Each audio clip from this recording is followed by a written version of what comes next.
Hello? Hello? Microphone's working. Excellent. I see a field. I see a Mac. I see a cloud. I see a one. How are we today? Tragic. Tragic.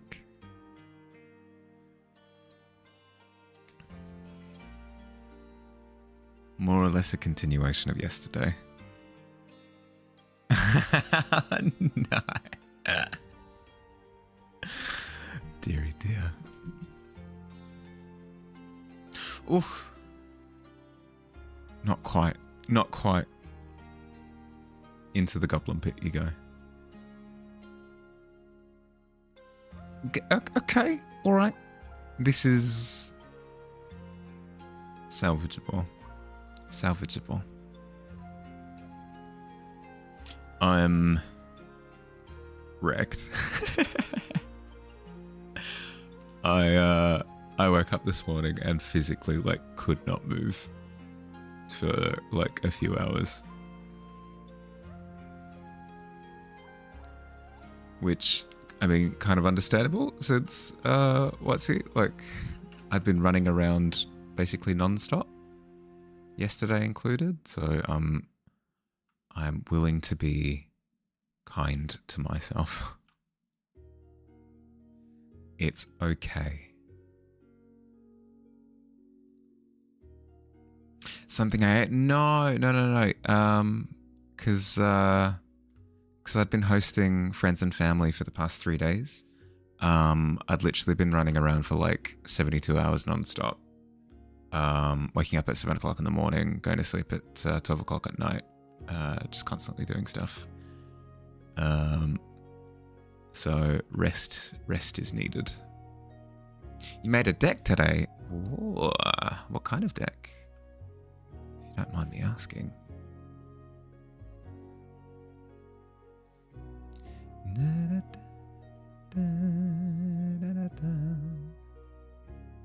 Congratulations again, Mac, for finally getting your Nat 20 yesterday.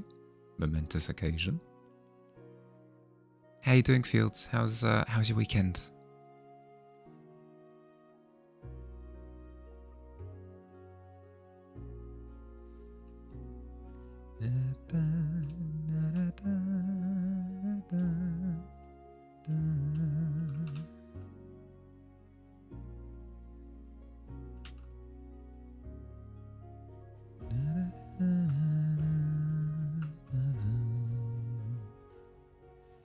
Two-year Bearclaw legendary creature, human warrior. Whenever two-year Bearclaw attacks, it gets +X until end of turn, where X is the greatest power among other creatures you control. Send in your cavalry. Diaglu loves his horse meat and is a 2/2. Okay. So it's almost like it does grow over time, because if you're summoning bigger and bigger things, or making things slightly bigger each turn, it goes from a 2/2 when it attacks to if there's one other thing on the board, or it trades really, really, really well, right? Because if your opponent summons a 4/4, it's going to have summoning sickness, so then you just trade into it and you've got +4/+4. So you've got a buffer of 2 and then you're fine. So basically you can just sit there doing board control turn after turn after turn, and you're just incredibly oppressive. That's really cool. Very rude, but still very cool.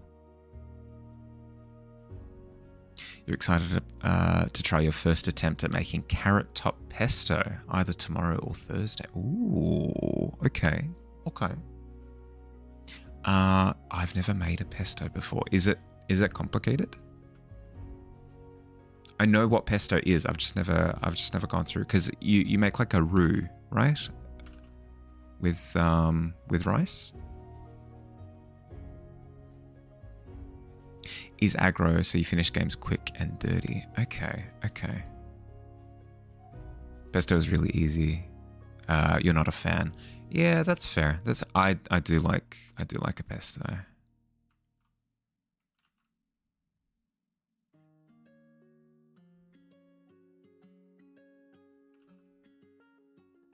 I like a chicken rice pesto.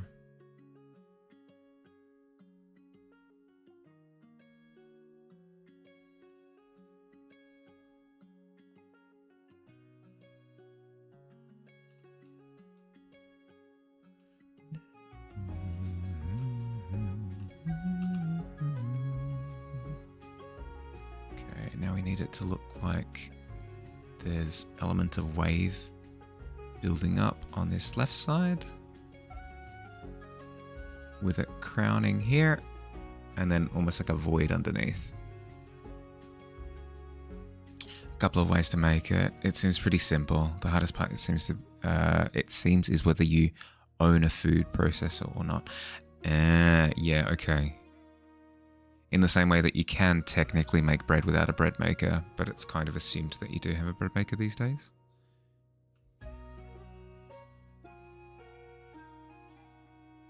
No, that's fair. That's fair. Hi, Asa. How you going? Welcome, welcome.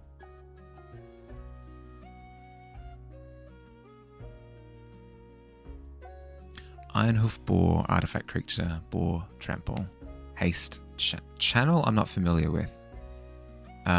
Discard this card. Target creature gets a +3/+1 and gains Trample until end of turn. I'm glad she can run again, but this might have been a bit much. That's amazing. We've turned our family boar into some sort of cybernetic Terminator type beast, and I'm not entirely sure that we've done the correct thing. I'm not familiar with the trample keyword, yeah. Sorry, the channel keyword. Molten Monstrosity Creature. Hellion. Hellion. This spell costs less to cast, where X is the greatest power among creatures you control. Trample. The cold snap killed most of the heat-loving Hellions, leaving only the strongest alive to breed. 5/5.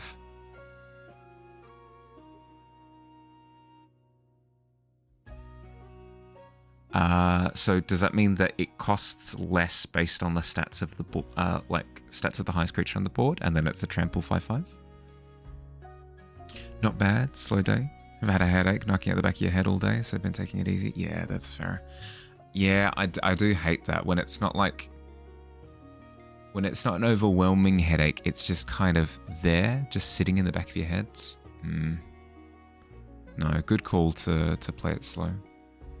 Exactly. Okay. So very, very much so, as you said, like aggro. You're placing creatures on the board, and then those creatures are adding their stats to other creatures, and then you're running people over.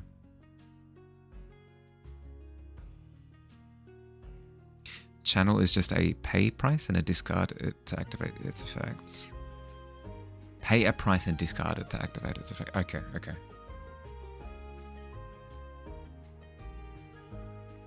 So it was stated in the rest of in the text. Yeah, okay. I wasn't sure if it was just trying to like shorthand. Yeah, like channel. You know what that does. Anyway.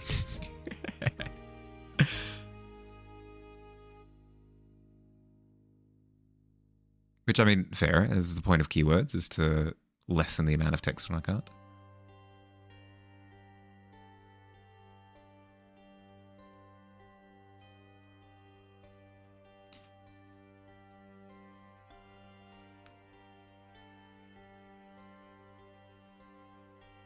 Okay, let's have a crease in the water along here. And then build up a little peak there.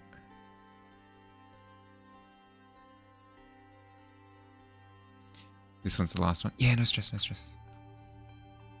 Goblin Smuggler Creature. Goblin Rogue Haste. This creature can't attack, and as soon as it can attack, and as soon as it comes into your control. Another target creature with power 2 or less can't be blocked this turn. Ooh, okay, like aggro permission. Interesting. So you drop this on the board, you've got a big other body. Oh, ooh. Oh, okay. So if they summon something big, you have your commander down on the field. You drop this. Your commander is like, say, plus 12, plus 12. Not actually, because it's unlikely to be the case, but plus 12, plus 12. And then it can just swing for free. Ooh. So it's almost like a disincentive for them to drop something big. Am dead. Send help by. Oh no, Billy. Hold on. Wave look good. Oh, thank you. Thank you, thank you. Getting there. Mahali also dead, so Mahali just scribbling wave at the moment. The highest 17, Chad's true. For once, Mahali has rolled something above a 5. Tia is the only buffed, is only buffed by your creatures. Oh, is it only friendlies? Oh, okay. Misunderstood then. I was going to say, because that would seem really oppressive. Just in terms of board trades. Disregarding, like removal spells. It would just win board by itself. Which, I mean, could be a thing. Could be a card. Oppressive, though.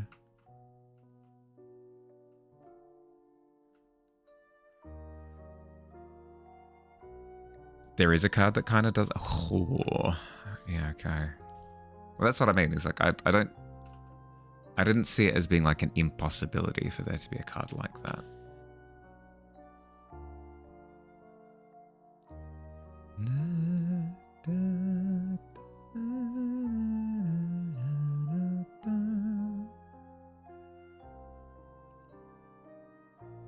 Just going through now and adding more highlight to the surface of the water.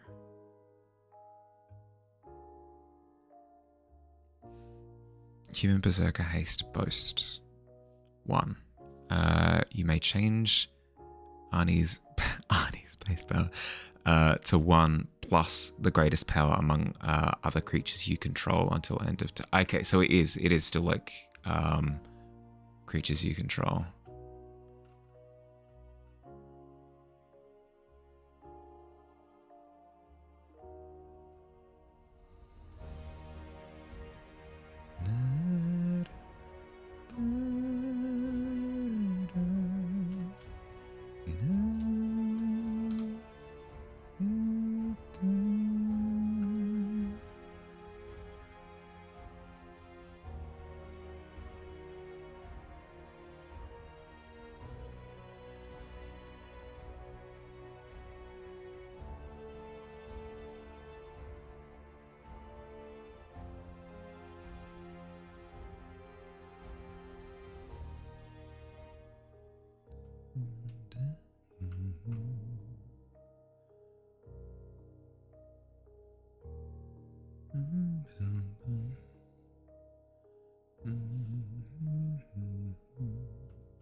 Okay, cleaned up the crown of the wave a little bit, so it does feel like it do be crashing.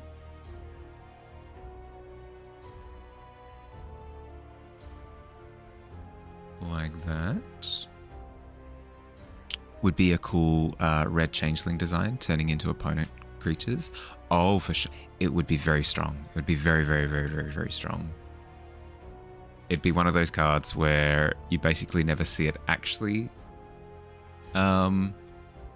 stick on the board because it gets removed immediately every time. You have returned. Discord has a thing. Oh.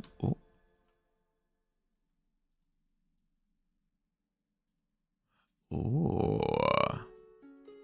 You're right. Field has posted more artwork to Discord, but I don't think that's what you were talking about. Ooh.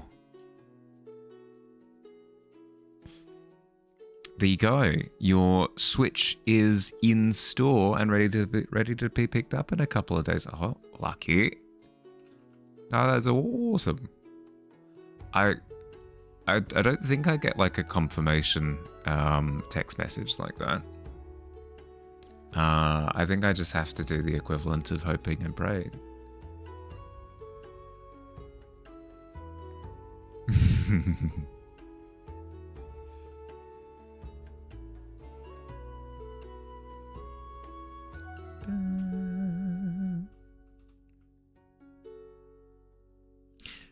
A true changeling for D&D that gets abilities based on the player's class it's copying.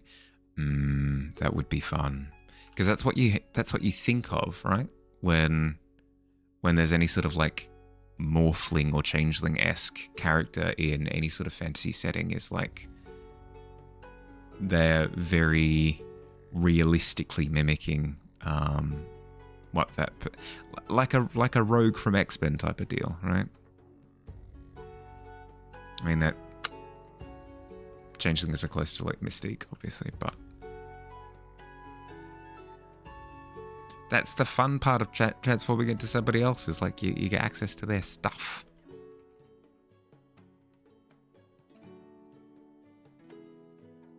So one turn it's a barbarian tanking hits, and another it's a mage throwing fireballs.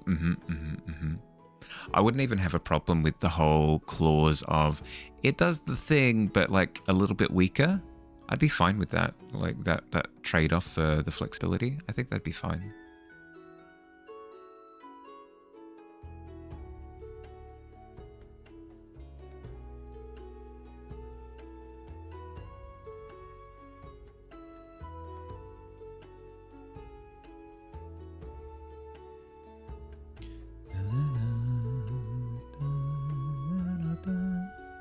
Mind reading powers are so powerful it deals damage whenever it turns into you, because it rips the info.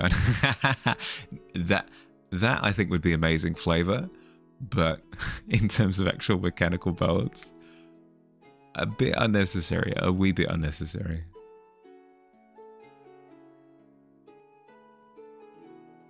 For a villainous character though, like a big bad, yeah, yes.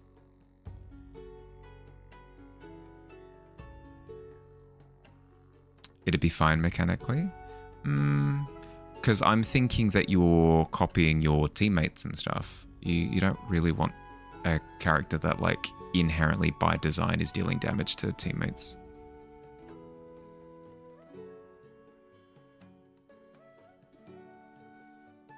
Did I get some rest? I got some. I went to bed almost immediately after stream. And then as soon as I woke up this morning, so it's been 2 days since I went bouldering, so I'm in incredible pain at the moment.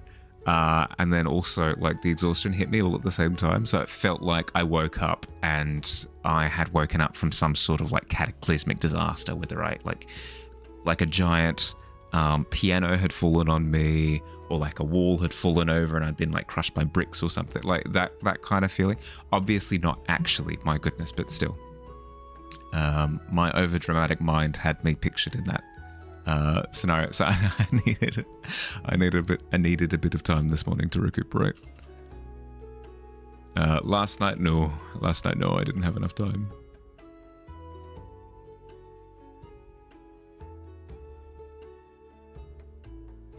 You want a neck tattoo?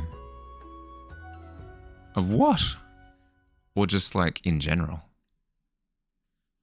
I would not want a neck tattoo, I don't think.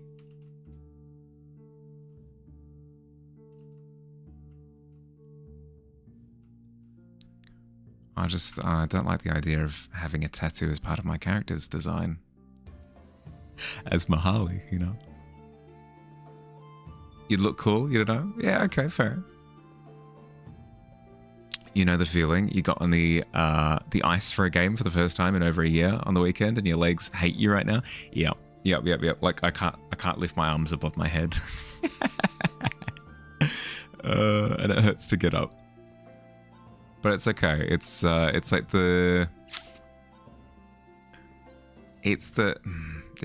how to describe this to not sound like a psychopath. It's the fun kind of pain. Where you know it's because like you've had a good time and you're recovering type of deal. Cloud, go bed. Sleep well, Cloud. Sleep well, bud. Rest up.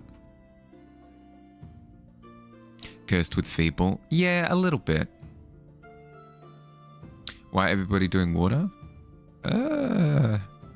I randomly chose water as a study topic last night, and Rad decided to jump in. Which I loved, by the way. It has been an unspoken aspiration to have like people joining in on studies and stuff. So having somebody doing that was really, really, really cool. I had a secret smirk on my face the whole time. You do love muscle pain? To a degree, right? Like, if it's unprompted and you haven't done it to yourself on purpose, then muscle pain is, like, not good. Like, when your back seizes up and it's like, what are we doing? What are we doing right now? New map redesign coming out soon. So keep eyes... Yeah, yes, please. You'll is this for the Critter campaign? Is this for your D&D campaign? Or is this for the D&D adjacent game that you were playing that was in a different system?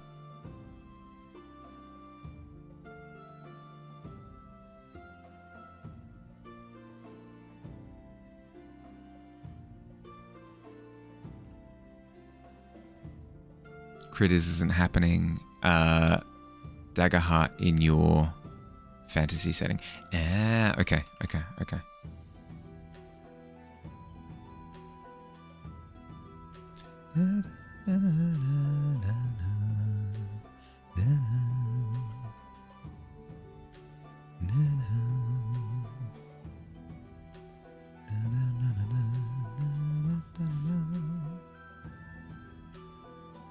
Yeah, I'm keen. When you have update of map, send it through, please.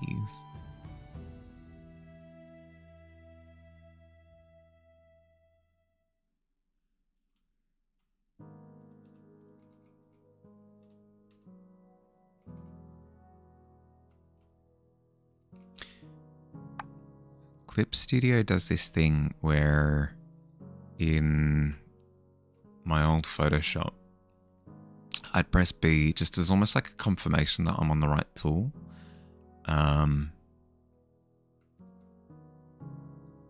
Because occasionally I'd have slipped off of the brush tool to do something else and then come back and it's like, oh, oops, I have selected the whole canvas.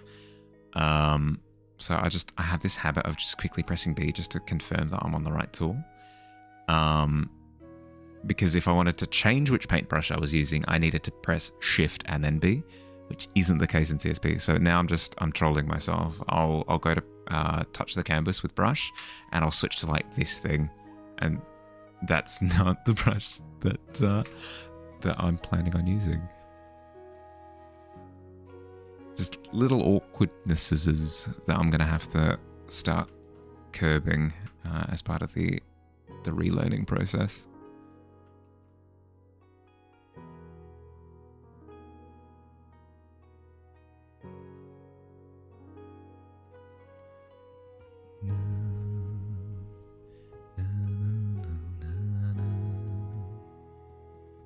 Hi Dust, hey going?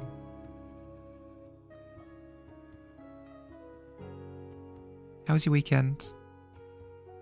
Nein. Ja, nein. Nein ist sehr gut. Obwohl 10 ist besser. Besser.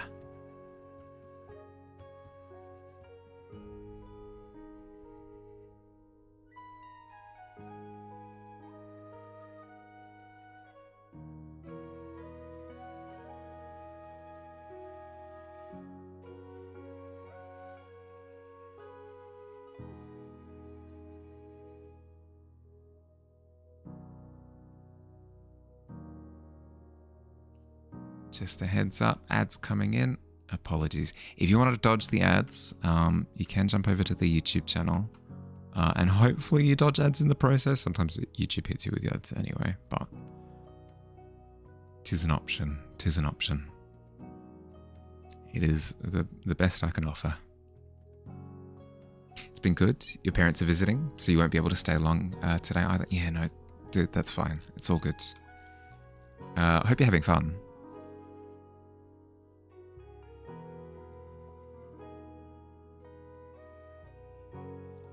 Tell you to go to YouTube before asking you to just... I don't know. It just... No, I don't feel like... I don't know.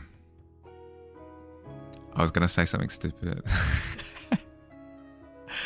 I'm not a big deal, you know? Like, asking for... Like, if somebody wants to subscribe, that's, like, amazing. And incredibly grateful for it. But, like, I don't think I can ask. Not at this point. It's like, yeah, I know. I'll get there. I'll get there eventually.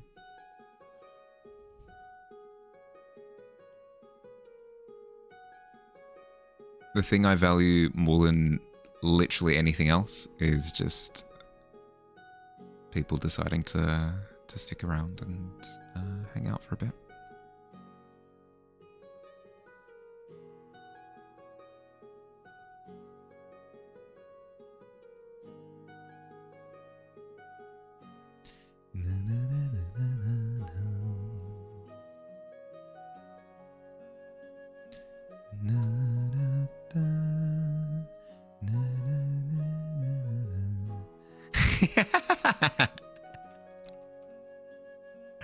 Sorry. I don't do it consciously. It's I have to fight like my tendencies.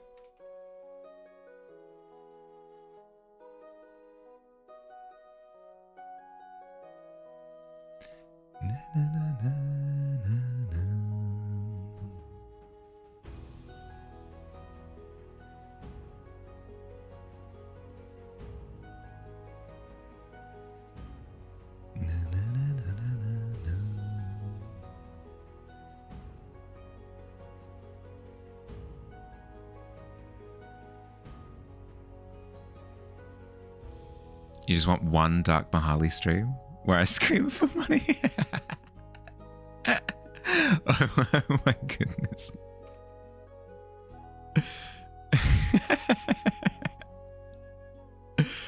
That'd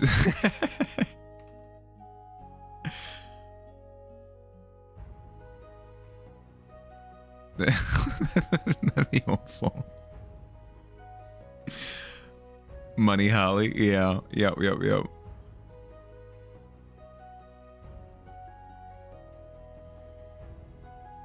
What's the... Is it the Mayor of Nottingham from from Robin Hood? I could get all dressed up and stuff.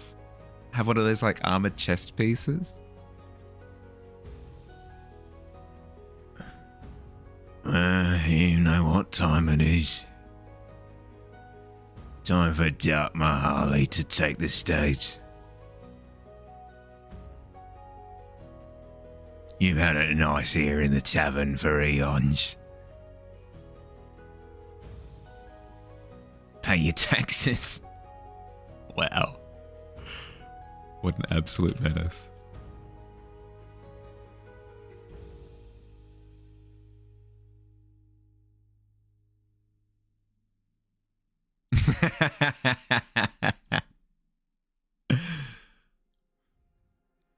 I don't make the rules, I just adhere by them.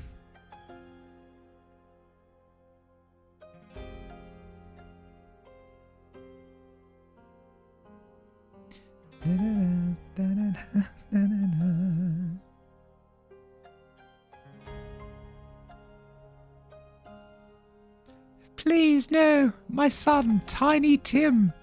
He's very unwell. We can't possibly pay the tax. Sorry, sir.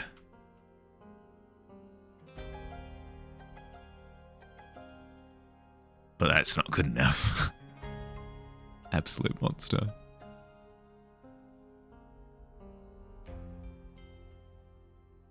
Found this new artist who makes very Warhammer inspired Worship the Machine type church music.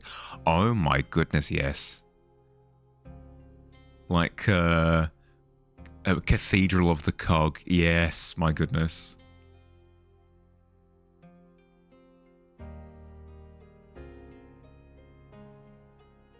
Steam engine powered pipe organ.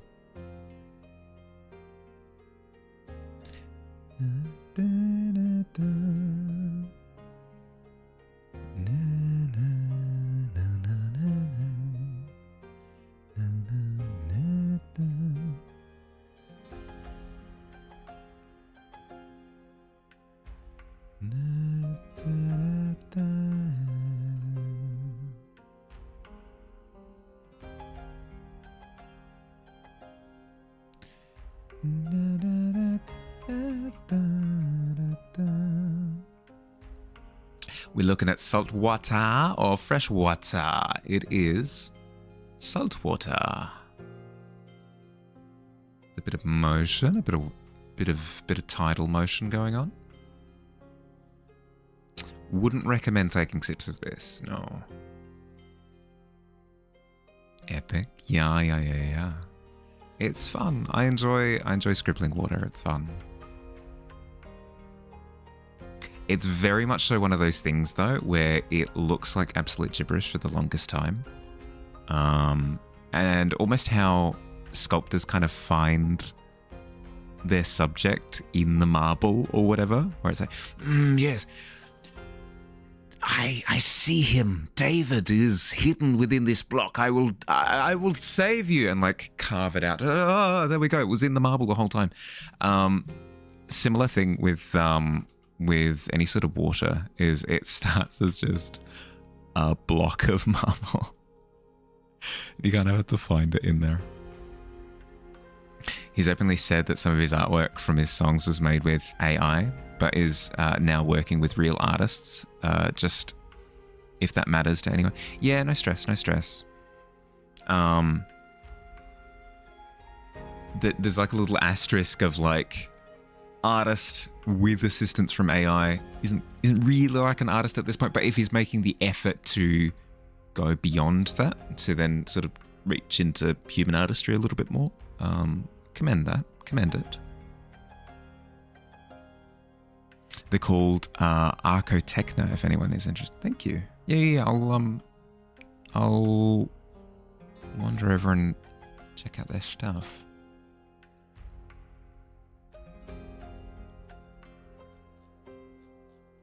I'd be interested if to see if they do have stuff that is fully their voice, like stuff that's fully created by them. But if they don't, they don't. What if you chase the salt water with Gatorade for hydration? I mean, salt water is good for, topping up your salts if you're low on salt. That is true. That's how you feel about material painting? Yeah. Yep. It just starts as like a surface and it feels closer to interpretive dance at this point. He's a musician, but the art for his songs was made with AI. Should have no bearing on the music. Oh, okay. Yeah, that's fair. Yep. And he is working. Yeah, okay. Far more, like, digestible at that point.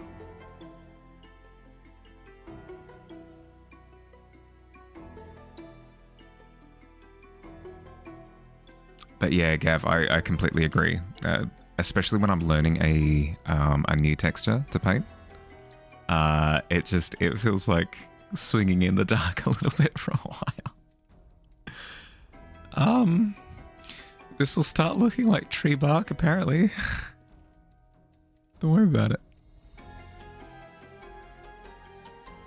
Let's have the water coming across on this angle a little bit more, just so it's not all headed in the same direction. I want there to be more of a mishmash of directions.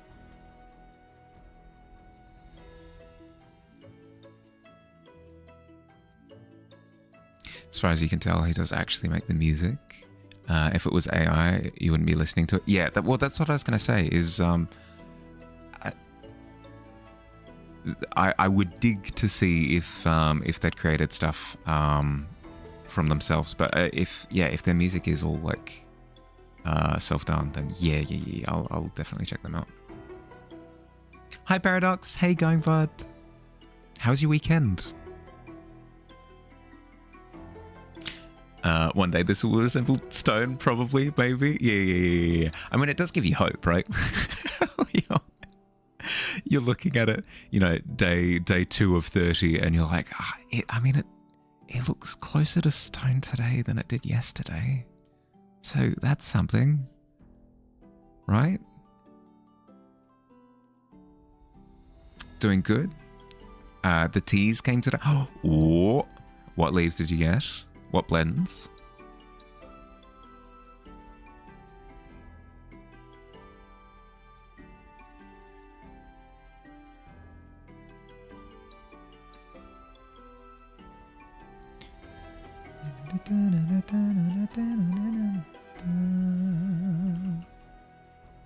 Okay, this part of the canvas here, I should highlight it in a different color so it's not confusing. This part down here isn't actually in the reference because of the way that I've zoomed in. So I can kind of just see if I can emulate how the rest of the waves would look.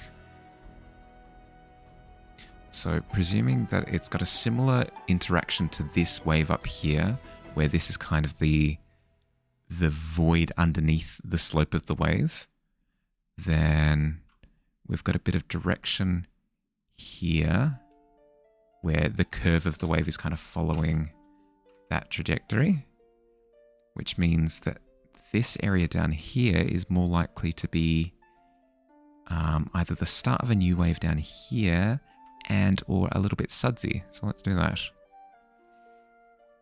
The blueberry chai flavor tasted like blue raspberry. Oh my goodness, what? That's ridiculous. That's ridiculous. There have been a few teas that I have tasted where I've straight up thought like, this has like a cordial vibe to it, without like the extreme sweetness, obviously. But no, it's a rare occurrence. So that's really cool that you found an interaction like that. Whilst you love blue raspberry, you were hoping it would have been a new flavor. Yeah, okay, that's fair. Yeah, that is fair. If you're looking for something a little bit more unique. Sorry about that. There were 30 different flavors. It'd be a huge long chat. You could list them. You could. I would happily read them with a smile on my face the whole time. They're energy drink teas. So you can only have one per day since you already drink a normal energy drink in the morning as well. So it's slow going. I've never heard of energy drink teas. That's cool. Like, it makes sense. They're two things that exist. Matter of time before they get mashed together. Lady Suja, hi. I'm good. I'm wrecked. I'm absolutely wrecked because this weekend, 2 days ago, I was hosting a bunch of family and friends at my place. And we basically went around and did stuff non-stop for like 72 hours, including bouldering at one point. So I'm like physically, emotionally wrecked, just absolutely destroyed. So I'm playing a little bit slow at the moment.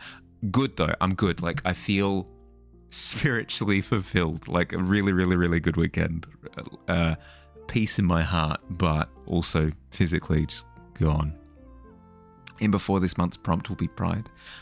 It was actually going to be Kaiju, because I liked the idea of doing Kaiju again. That was my thought, but I don't know. I'm up to having my mind changed. I want to draw big monsters. Is that so wrong? Sounds like a wonderful time. Absolutely hope they're okay. Yeah, thank you. How are you? How was your weekend? How you going? Need to get a water filter for your sink. Found a lot of floaties in the water bottle. Don't know if it was the powder not fully dissolved or if it was some weird water float. Oh, no. Yep. It also depends on like where you are. Like some countries have like super duper reliable tap water. Others, it's a bit halvesies, and then other places like I know that at least in the areas that I've stayed in Athens, it's like recommended that you have a filter or water bottles. Am I blushing for kaijus right now? Yeah, well, they're just a bunch of cuties. Can you blame me? On an art note, you're working on sticker designing? Well, specifically working on the ideas of them. Not yet putting pencil to paper. That'd be fun. Stickers would be fun. I have thought of doing stickers before. Like the emotes could be stickers, right? Technically. I could see these being stickers. Bet. Fields, bet. I'd do it. I'm crazy. What Mothra and I have is special, okay? Just because you can't understand it. It was good. You didn't do much. Next to it, you're meeting a friend and you're looking forward to... Hey, nice. Nice. Is it something that's been in the works for a while? You have this custom sticker book from your local Walmart where you draw on the stickers whatever you want. It's fairly old, but never touched it because you're too scared to mess it up. I mean, in theory, you could always save up and buy another one if you did want a fresh one. So, like, go for your life. If anything, it's like a Mr. Meeseeks from Rick and Morty situation where the book was made to be drawn on. So, if you're not drawing on it, then you're letting it down. It doesn't care like what kind of drawing. It just wants to be used in the way that it was meant to.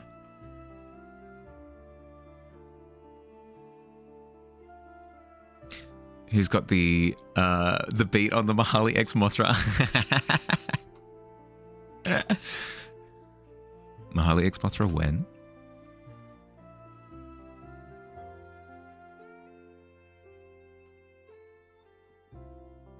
Been friends for like 5 years online. This is your first IRL. Oh, that's exciting. That's exciting.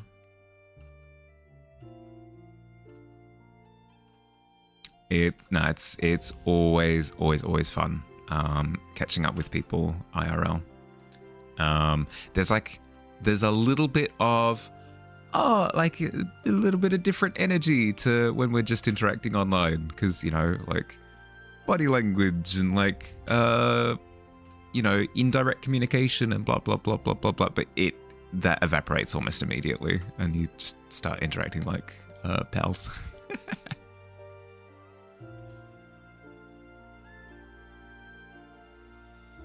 I used to run a Destiny clan where essentially I don't know, a group, a guild, whatever, a server, you know, and I don't know, we were quite tight knit. We played a ton. We knew each other for like years and years and years and years. And I kind of one by one went through and caught up with each of them at one point in time or another. I haven't met literally everyone yet, but I don't know, a big chunk of them I was able to catch up with IRL, and it was really, really, really, really, really cool.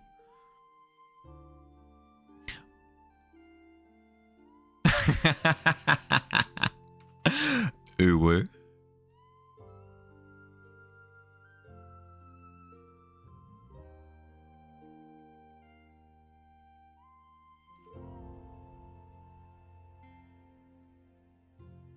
Okay, there's a cool opportunity here to do like a darker foam, so let's do that.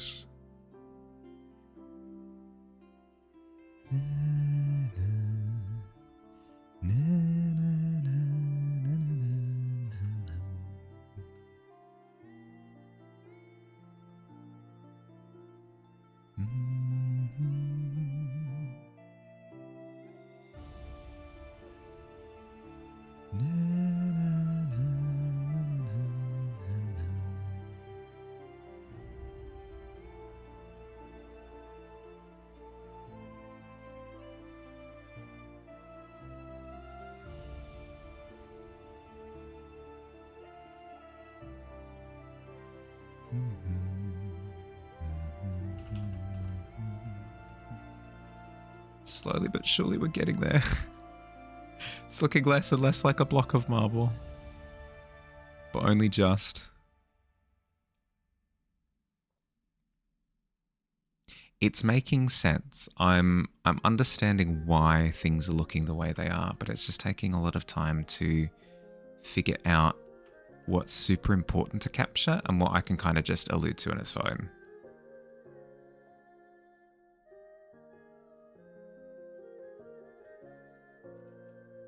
I think it's really important to capture the little detail strings at the front of the wave because it gives that sense of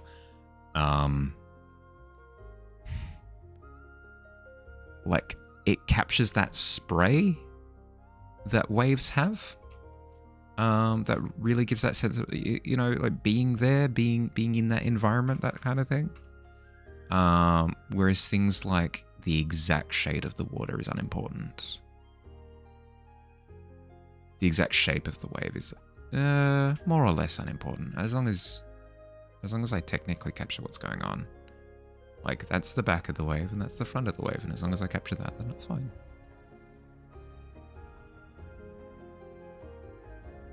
I did the thing again. CSP has been good. It's been nice to know that I'm not being charged an arm and a leg to use my illustrative tools. And I've yet to have that moment of, oh, I mean, I wouldn't have this problem if I were using Photoshop. Apart from like little piffly things there, it doesn't really matter.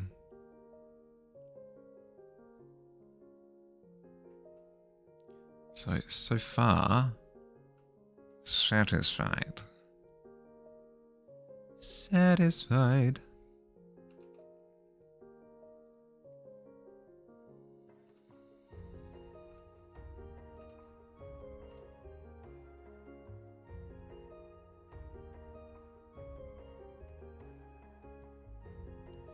Na, na, na, da, na,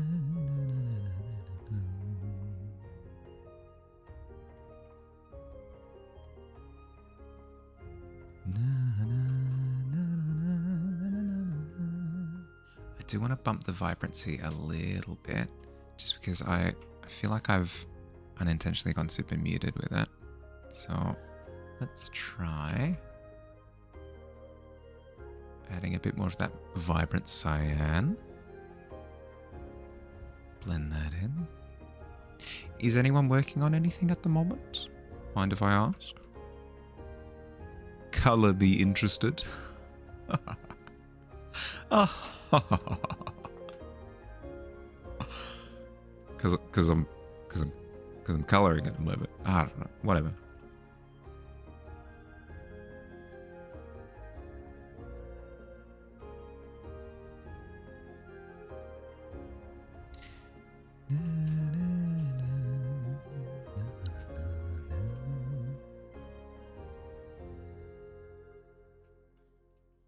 The other thing that I'm picking up on is I need crispness, because as sort of scattered as the waves are, you're still looking at almost like an assembly of particles. So you are able to see really clear lines and droplets and foam sections, and you actually end up with some really fine, thin, delicate elements. They don't need to be especially detailed, but just a lot of them. Working on something, but you're working on making something for streams. That's fine. That's equally something.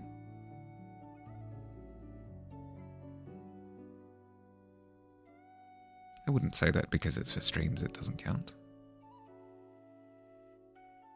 If anything, half the things I work on are for streams.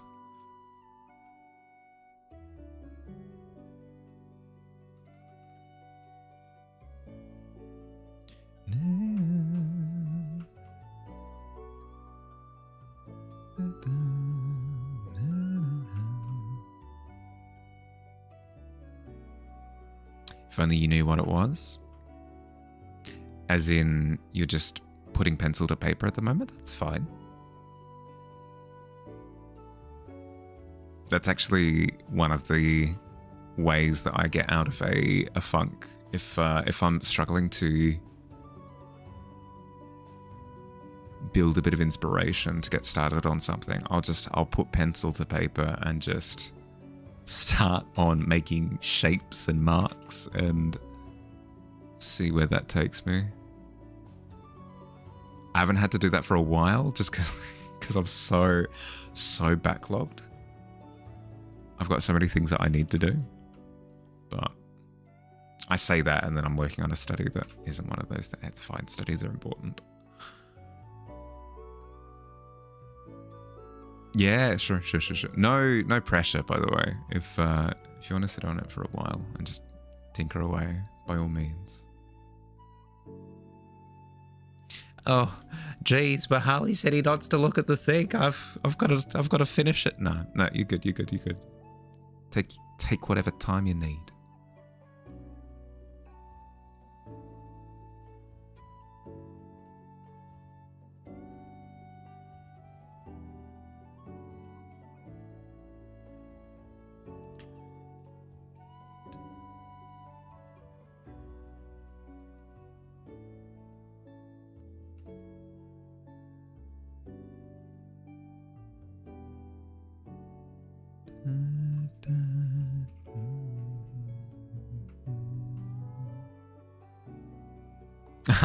Excellent, yes.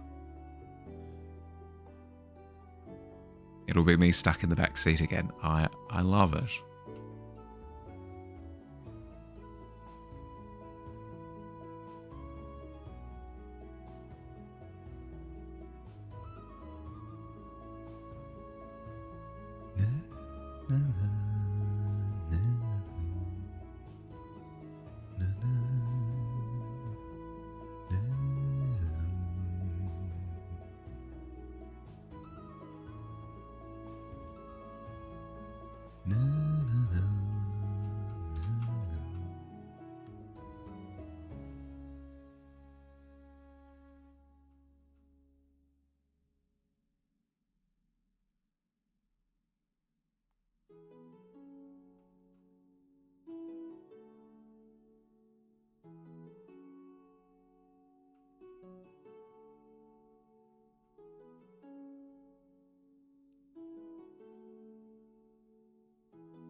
I started listening to, I want to say, I think it's called Uprooted.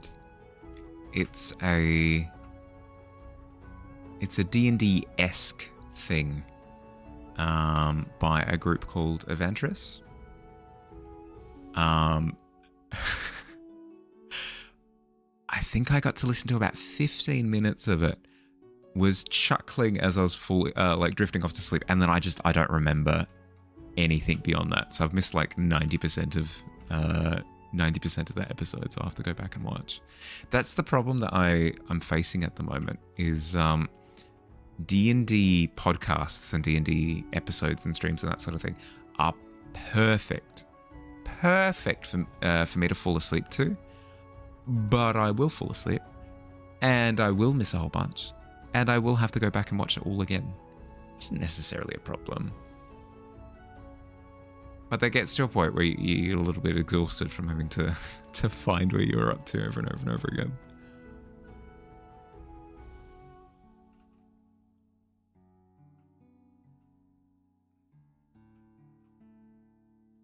I think this one is heavily comedy emphasized, though. So little less important to hang on to every fact and detail, especially given that one of the characters is just spouting nonsense the entire time.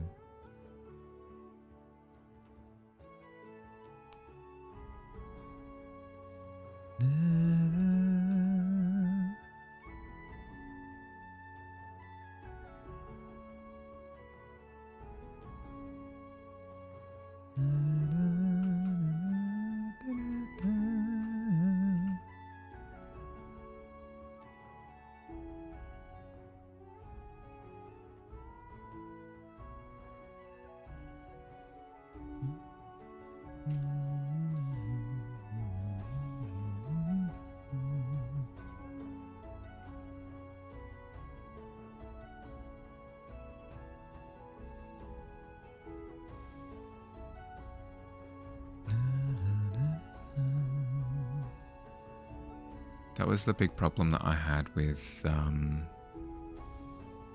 Critical Role, was that I was enjoying it. I was very invested, and I love the series' storytelling. Their characters are done incredibly well. The overarching story was engaging. But I kept falling off. Not intentionally, not a choice, but I would just, I'm a bit busy at the moment. I don't really have the time to catch up on exactly where I was in the episode, blah, blah, blah, blah, blah. And then it would just get to a point where it's been 3 weeks and I haven't listened to any Critical Role, and I don't really know I don't really remember where I was up to, what episode I was up to, blah, blah, blah, blah. And then I would just kind of fall off. And heck, it might happen with this one as well, but we'll see.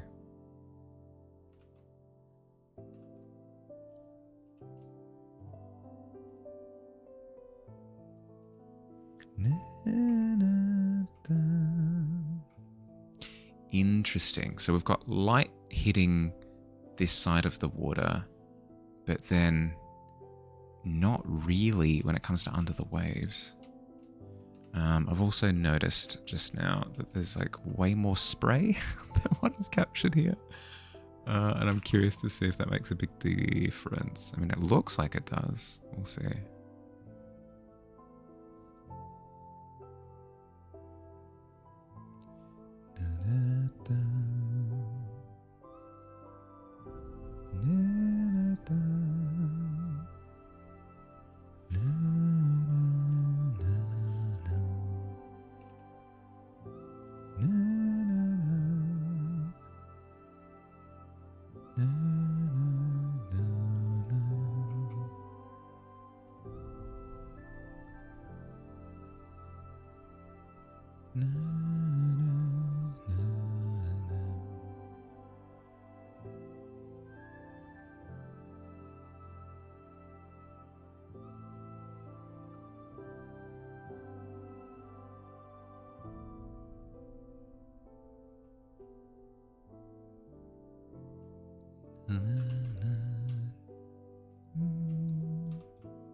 I'm getting there. It's looking more and more like water.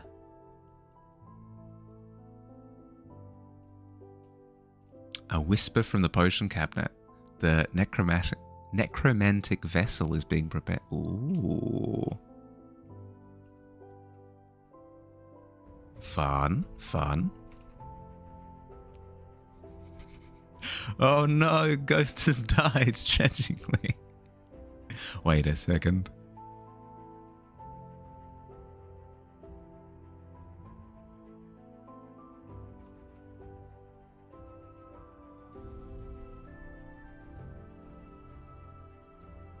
Lucky number 3. I mean, yeah.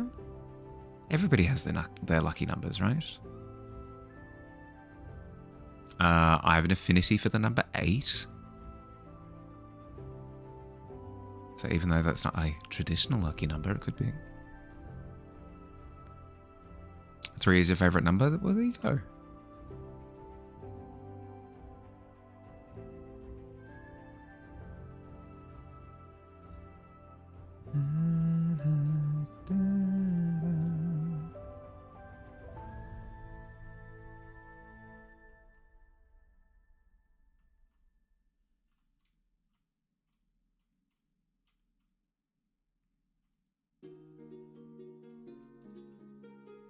Three seems to be linked in a big way to art. Yeah, I can see that. You've got because a lot of arts, at least Western art roots, can be found in religious art. Whether that's like a direct homage or if it's counterculture to that or whatever it happens to be, their like deep roots can be found in religious art, and Christian religion has like a really big affinity with the number 3. So it would not surprise me at all if you were to say the number 3 is the most sort of incorporated number of the lot. That would make sense.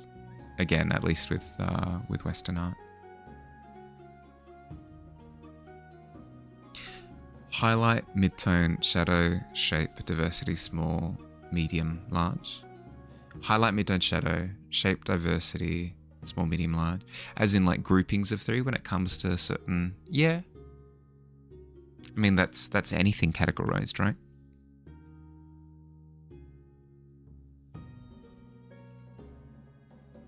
Because you tend to have like Goldilocks-isms when it comes to grading anything.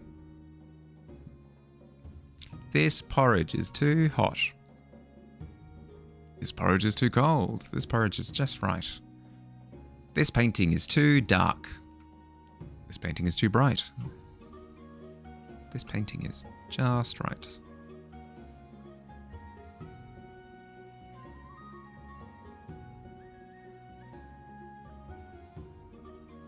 Don't know, it's just a thing in art. Yeah, no, fair.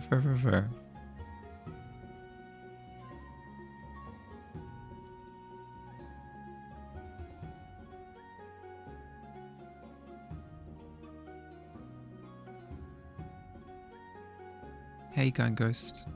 How'd you sleep?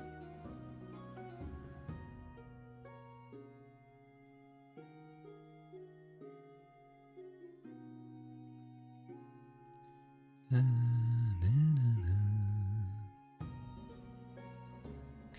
so this seems to be like where the wave is like not fully suspending itself, so therefore it's all part of the foam and wave spittle.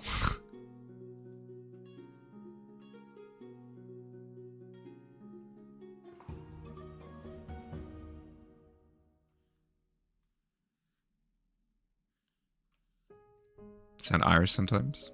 Some of your R's are rhotic, which seems less common in Australians. I've experienced. Yeah, I've said it once. I'll say it again. My accent is very strange.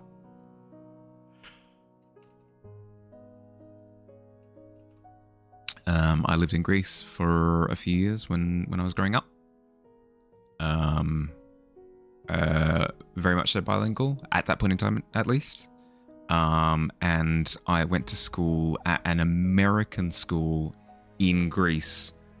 So picked up a few Americanisms while I was there as well.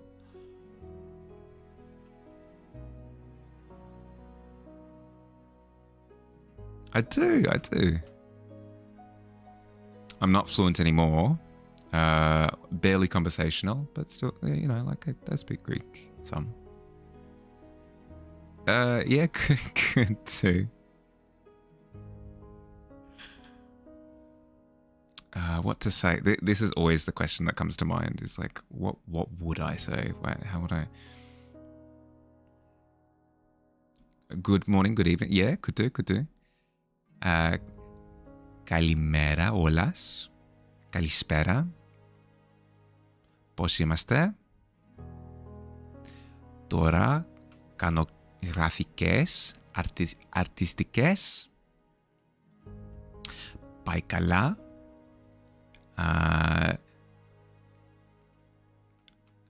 Τώρα φτιάξω νερό στην θάλασσα και είναι πολύ ωραίο.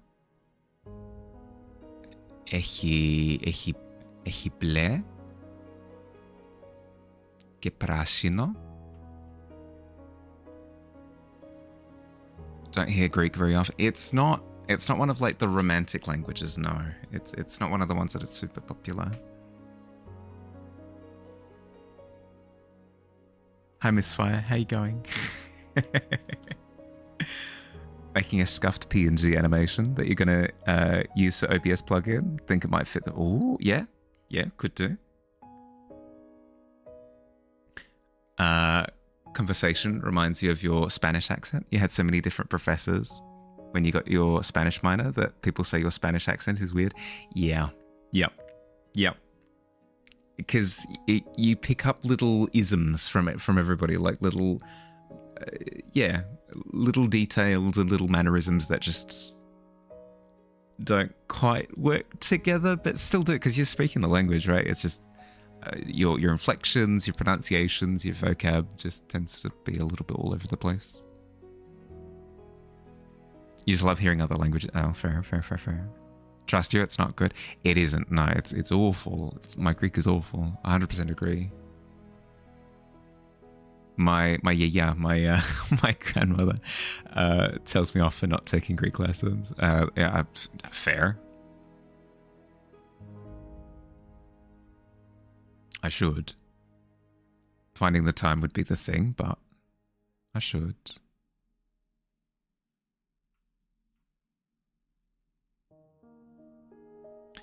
Μου αρέσει η ελληνικά, αλλά δεν έχω το ώρες.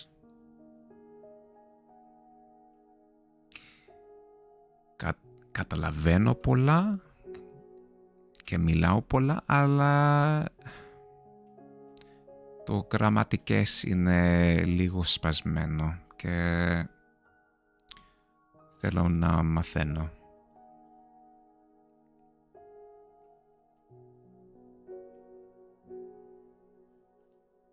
It's fun. I enjoy learning other... I tried learning German for a little bit. And I think if I were to learn another language actually for real proper, I'd want to go to actual formal classes, because I've tried doing it through the apps, and it just tends to fall off, because it isn't a major priority for me. Understandably so, like I've got other things to worry about. So it does end up falling off a bit. Whereas if I were signed up for classes at that point, you know, there's a bit more of an incentive there to get my butt into gear.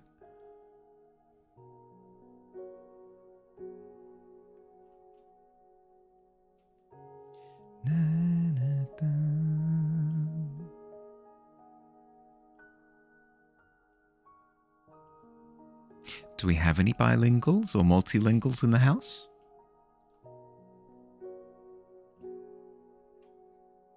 Misfire, you're saying that you learned Spanish. Ooh, Spanish would be fun. Spanish is one of those languages where it sounds fun to articulate.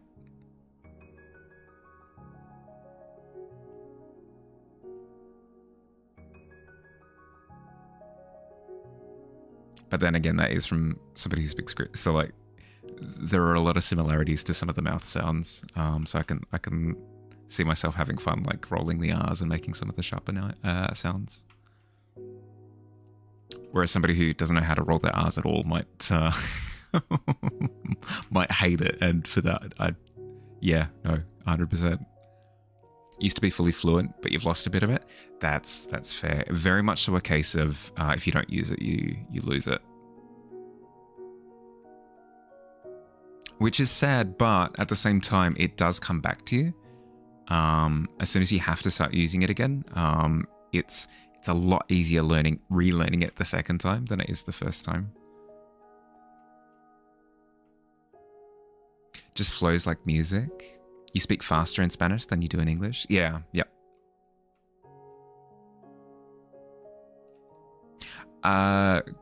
Greek isn't as nice. There are a lot of harsh sounds, and it falls over itself a little bit.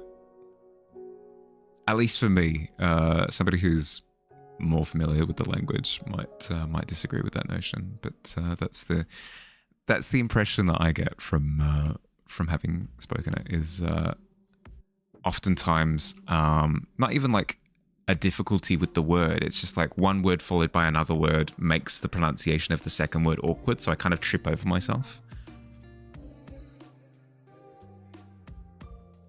weakness is Hispanic women yelling at you in Spanish. Yeah, I could see that as being a kryptonite of sorts.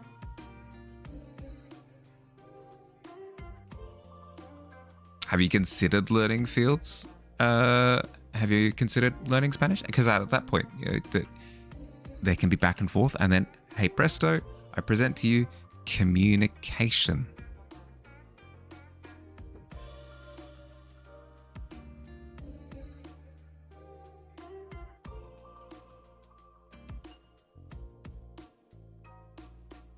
You learned a couple of the basic, okay, there you go.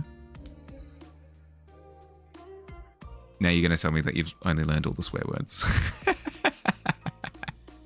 Another common sentiment, actually, that I've heard is that people tend to go through and learn all the swear words of a language. I don't know why. But then again, I'm somebody who just doesn't, like, enjoy swearing. So, like, that's, you know, I'm not the target demographic. So if you come around to me with like a language learning app that's just the swear words, unfortunately, I'm going to have to turn you down.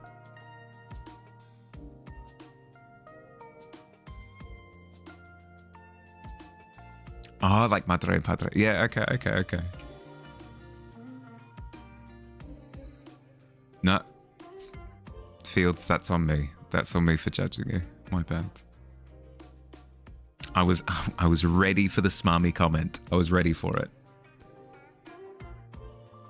To be fair though, you did throw me in the back of a car as one of your stream overlays. So can you blame me?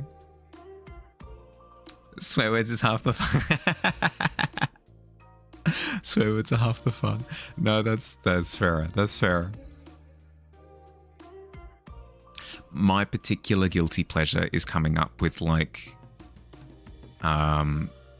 really polite swear words because I just find that really funny. But that's a me-ism. Like somebody stubbing their toe and going, "Ah, crumpets," is the peak of humor. Speaking of which, check my DMs. Oh, dear, here we go. Back of the car.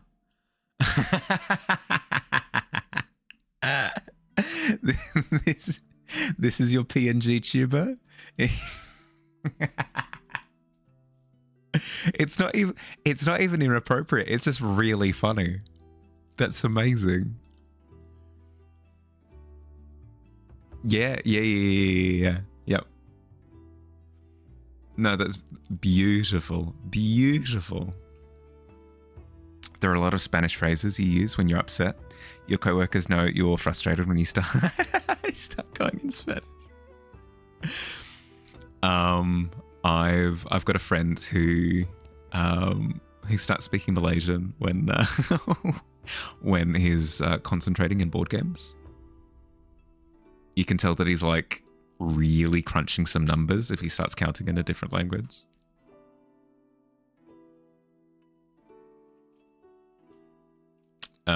Yeah, and it's an interesting thought, right? Because I've had a few people ask me, do you think in English or do you think in Greek? Less so now, because you know it's not as often spoken.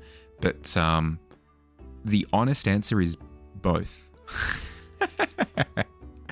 Like certain words and notions and stuff, I will think of in Greek, and it'll just kind of coexist with the English in my brain.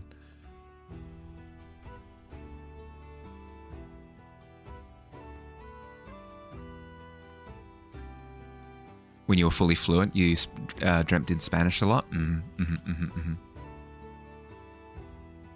No, it's fun. It's fun. And it's part of why I enjoy speaking other languages, is that you kind of get this like, it's not depth of thought, because it's not.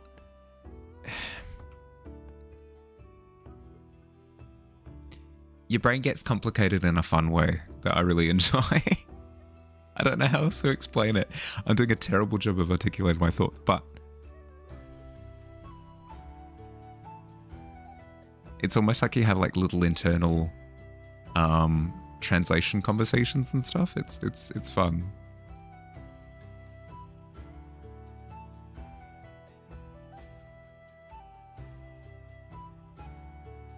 I'll have little bits of my brain that are going, oh, sorry, my bad. No, please, after you.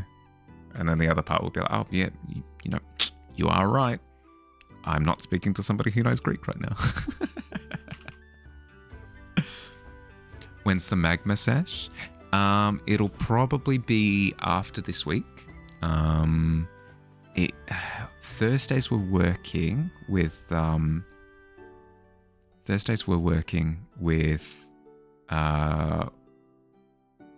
Ghoulie, so maybe next Thursday, but not entirely sure at this point. I'll let you know.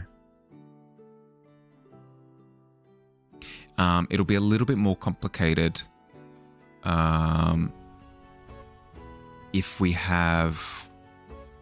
got some people who are co-streaming and some people who are in Discord call. So we'll have to sort out the logistics of that. But otherwise, I don't see there being a problem just throwing it together.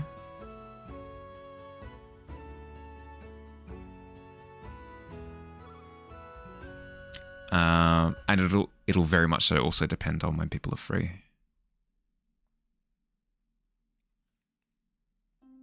Subtleties in Spanish that you have a hard time articulating to people who only speak English. There are things that only make sense in Spanish. Those are the complexities you like. Yeah.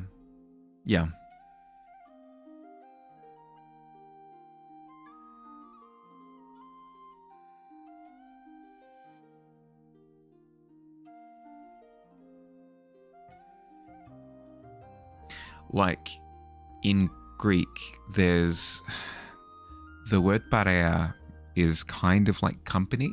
Like Ευχαριστώ για το παρέα σας would be like thank you for your company. But it's more than that. It's not just company. It's like thank you. It's kind of like thank you for spending time with me above and beyond kind of thing. And it's those little notions here and there that do kind of get lost. Especially given that you might say something in one language and then say something in the other language, but the earnestness of it is different.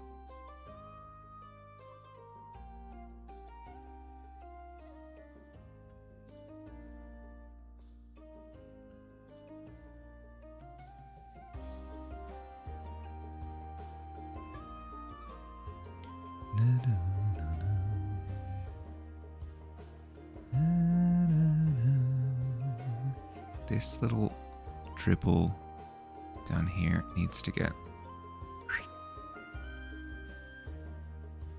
bunched. Same with this one. Needs to get swished a little bit. Because at the moment it's looking quite long where I need it to feel like it's sitting on the surface of the water. No good explanation for this, but every few months you and your friend send this to each other.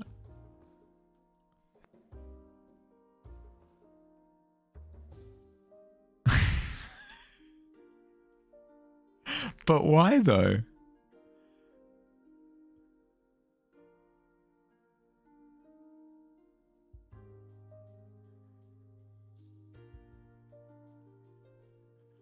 That's the most like YouTube poop thing that I've seen in a while.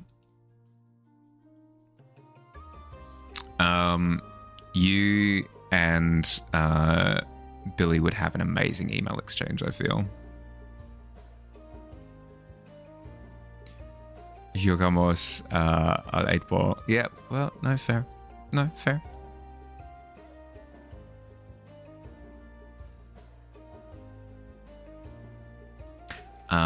If you want to know like how random it gets for me, I'll very occasionally, once every couple of years or something, there was a one-hit wonder band called Hot Chip.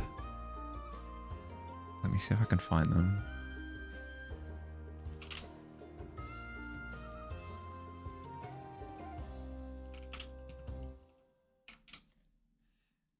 They're called Hot Chip.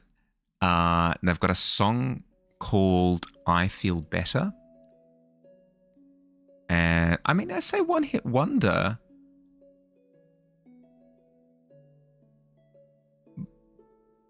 But Hot Chip wasn't even, but I Feel Better wasn't even their big song, apparently. Apparently Over and Over was. But regardless, I will go back and listen to their song I Feel Better. Just out of the blue, because it gets stuck in my head out of nowhere, and I just have to listen to it to purge it. You do know of Hot Chip, actually? Ooh.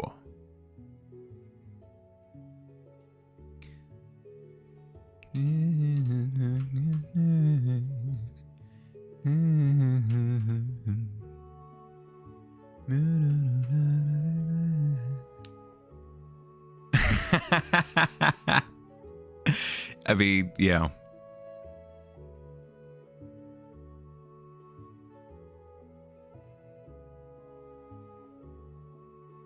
It's just one of those songs. It's one of those songs where I cannot purge it from my brain unless I sit there listening to it for a bit. He does. He does.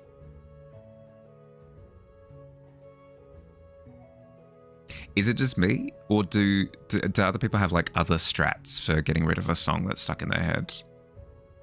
My go-to method is always listen to the song, not on loop, but often enough to the point where it purges. It gets purged. He does. He does.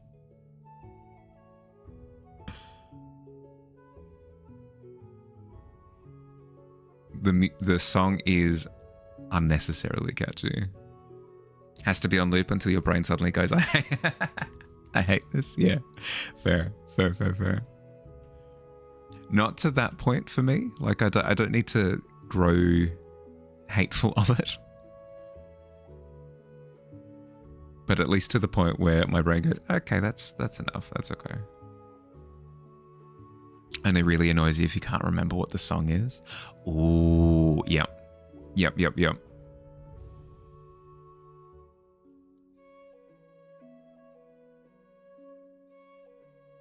Ooh.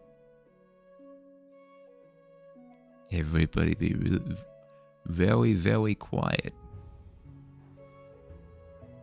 There was a cat in my womb. I'm being hunted actively, I feel.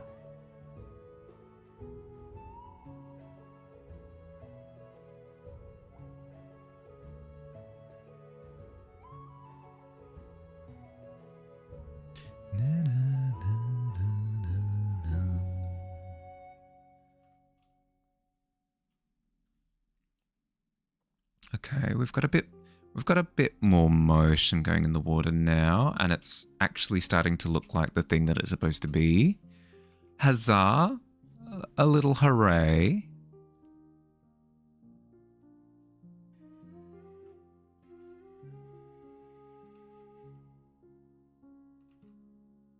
What's one texture, one material that just eludes you? For me, it's hair.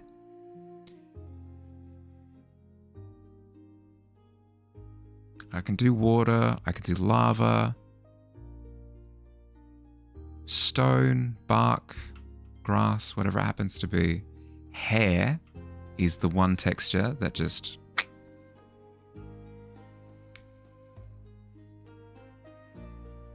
You have no vampire remain in Romania stuck in your head now, actually. Maybe liquid? Yeah, okay. Your liquid looks pretty good in the potions that I've seen so far. But fair, like if it's something that you feel in your gut that you struggle with, then I can't argue with that.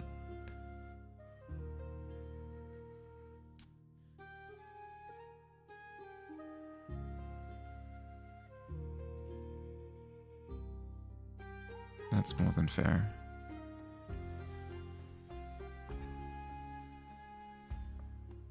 One of these days, I am going to just snap and do hair studies for like a few months. because I need to. I need to. I did the same thing with landscapes. Was I just couldn't wrap my head around perspective compositions.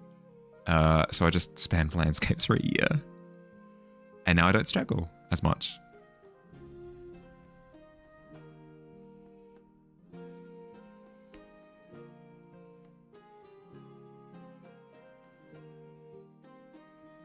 Please play the song, Mahali. Go get some. Oh, I'm sorry. I'm sorry. I can't. The YouTubes.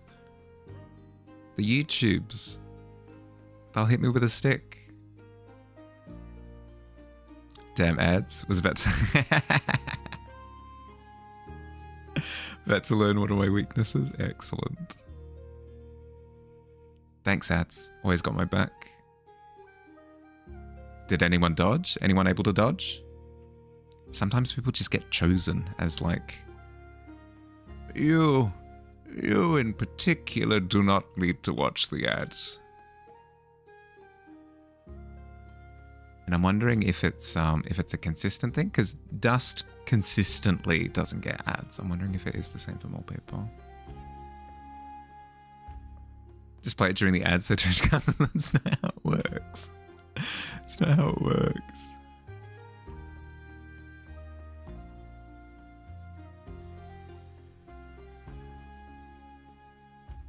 I eased up like twice. I've eased up on like just playing music videos and stuff on stream twice, and both times I've been pinged with like, "Hey, we're not gonna like hit your channel with like a cease and desist or whatever, but like you've been warned."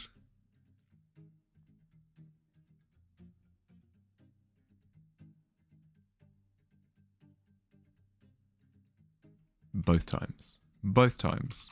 2 for 2.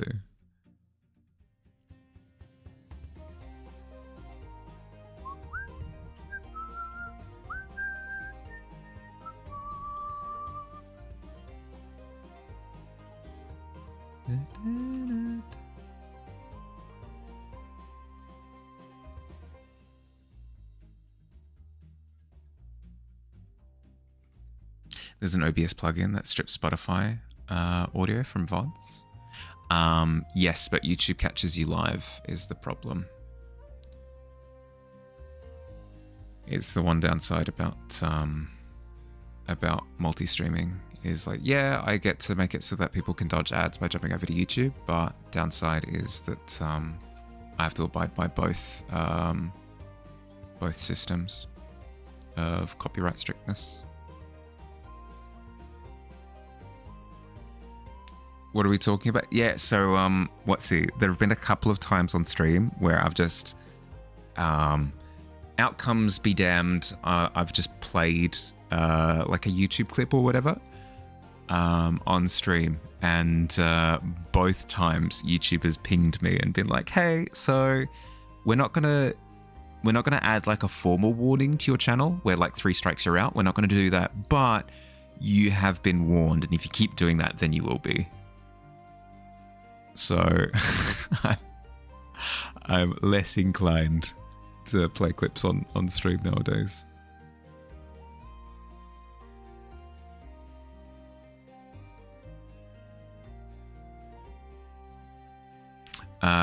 Struggling with something that ads hit. I struggle with hair. Hair is my big struggle. I do sort of figure it out, and I still do achieve what I achieve with hair, but it's the one that I struggle the most with, hands down. Hi Navanti, how you going? How was your weekend? You doing well? And then the one that I struggled with majorly before that was landscape compositions, specifically to do with like perspective and stuff. And then I spammed landscape studies for about a year, and struggle less with it now. You're happy? Nice. Noses are hard to do for you? No, that's fair. Noses are weird. Ears as well. Ears in perspective are weird. An ear side on is fine. As soon as you tip the head and you're looking at the ear from underneath, it just becomes a wibbly wobbly weird alien thing. And you just go, what am I even looking at right now? Hands? Yeah, hands are another one. As soon as you get a funky angle on the hand, like behind the hand or something with the fingers curled, and you go, that's not a hand. That's like a strange fish.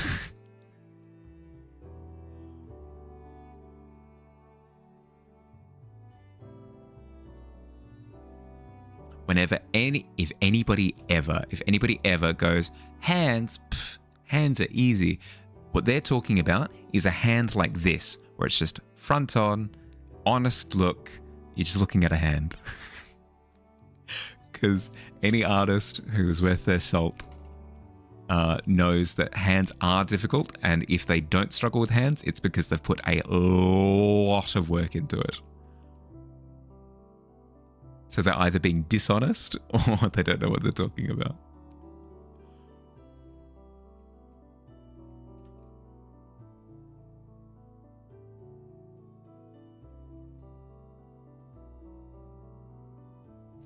Don't know how to be calm about hands? Yeah. Yep.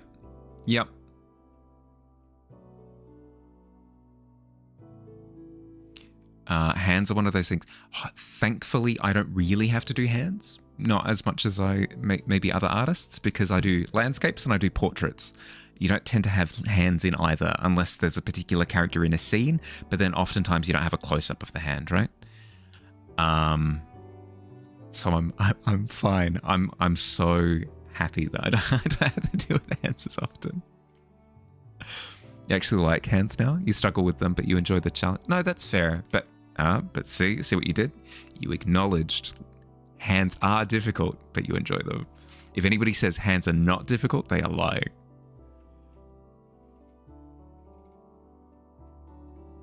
You will say hands have become easier, but you also don't do high detail art. It's fists that are harder. That's fair. Fists I do find a little bit easier just because they're a volume with detail. Whereas hands are like multi-volume, and then you've got like volume distortion as well on like the palm of the hand and stuff. But I can see how fists are difficult because a hand, you don't have to do too much to make it recognizable as a hand, because as soon as you start adding appendages, it becomes quite apparent as to what you're drawing. Whereas a fist, you're kind of just drawing a stumpy thing, you know? The key is not to hide from them. Yep. Oh, the amount of drawings where it's like, oh, they're just reaching into their pocket for their keys, or oh, they're just scratching their butt. No.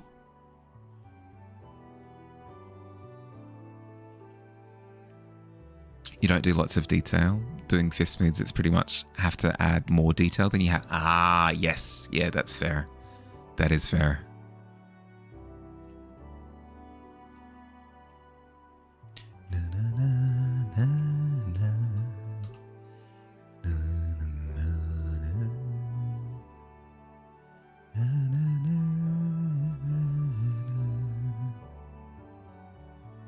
Okay, I've spotted where the hiccup is. These are two separate bits technically.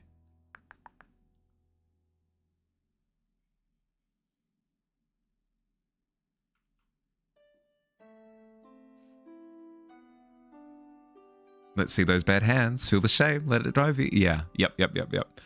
That's the thing, right? Is you're only going to improve if you practice, and you're only going to practice when you're like, I need to practice this. Ooh, hands. Ooh.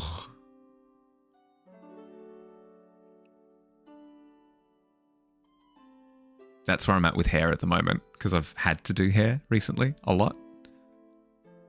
So I'm feeling that tugging at the collar in a little bit of embarrassment.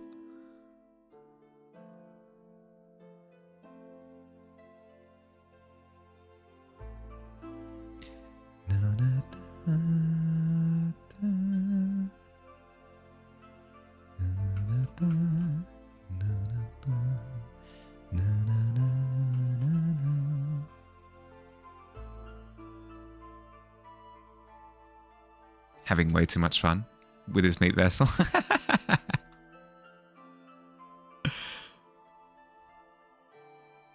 Oh, you can say it, but as soon as I refer to a client's portrait as a meat vessel,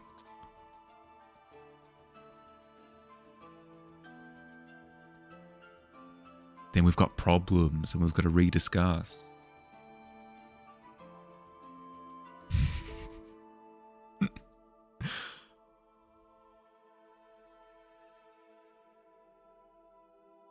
It's just ambiguous flesh locking into itself.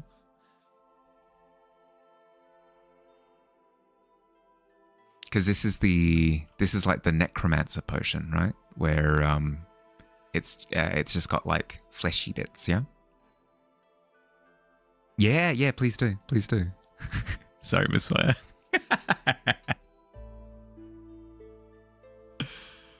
Dear dear.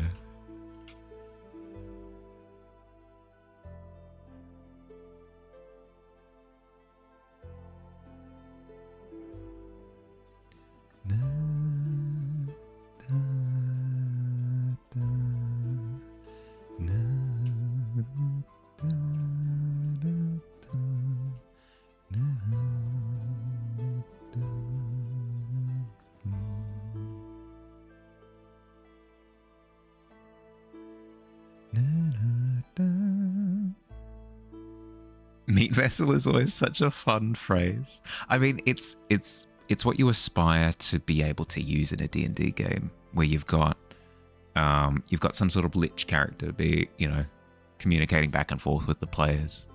You need the lich to at one point or another say, "I must free you from your meat vessels," or something to that effect, right? You have to. No, it's all good. I trust you.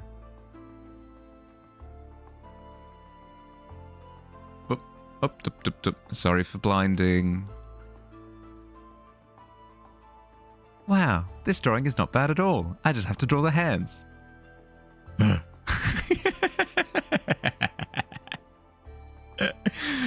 Oh, perfect. Yeah, perfect. Beautiful.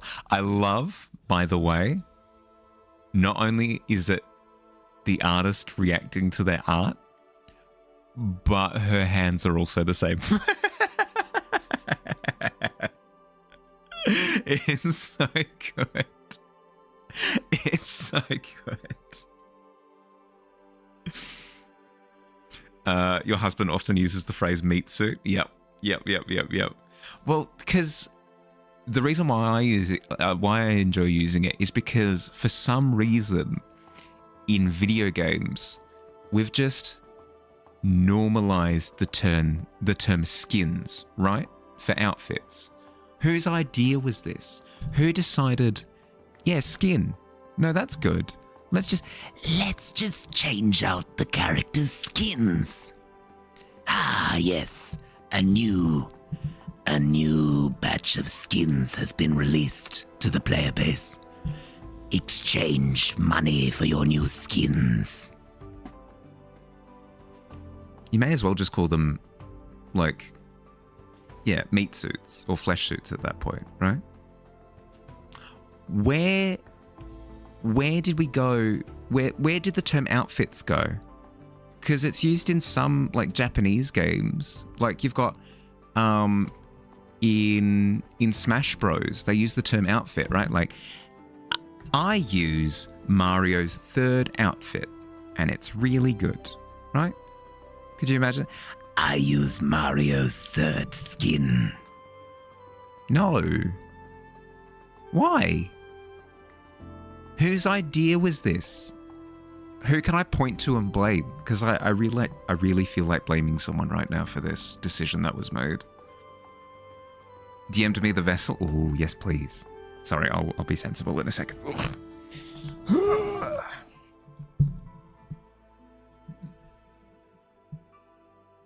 I finished being dramatic.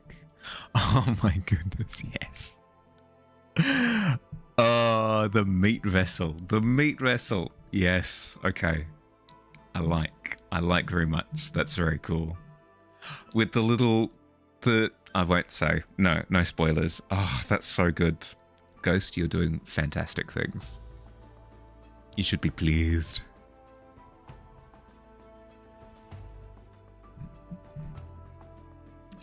Outrage is hard to take seriously when you look like a swarf. A short dwarf? Is that the... Is that the amalgamation? Honestly, you are excellent. You should be. You should be.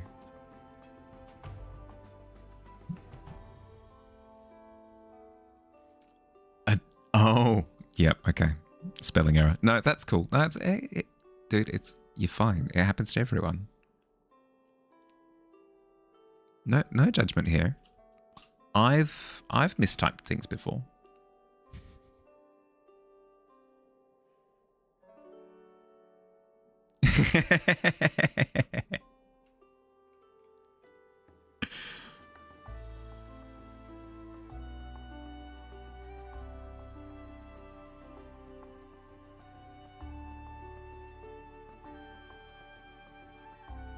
I need something to like epitomize the fact that I've just kind of given up. I feel as though destroying my posture very much so does that. At least in my humble opinion.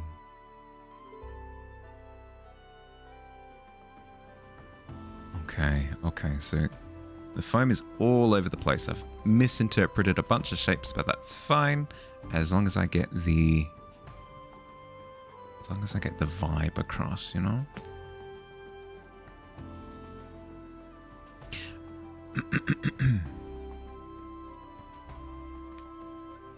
You slur your words when you're sober, if that tells you anything.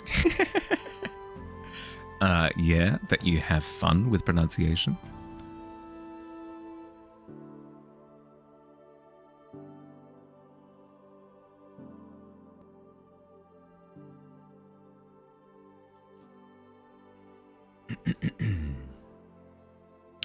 Any plans for the week? I might have asked previously.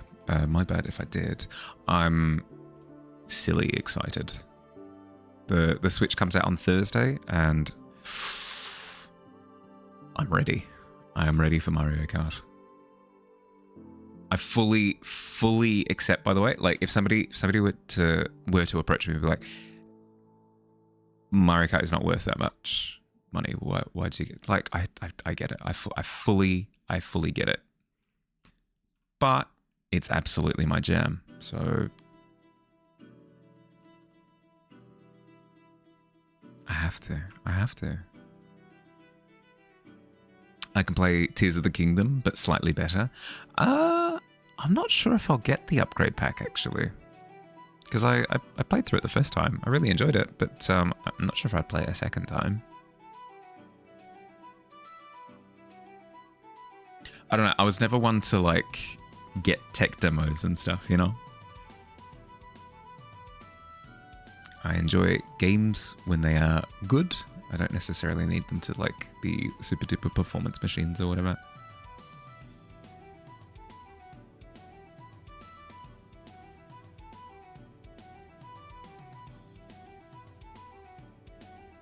Now, Breath of the Wild. Oh, will I be buying that? No. It's cool. It's cool that it's an option. Just not for me.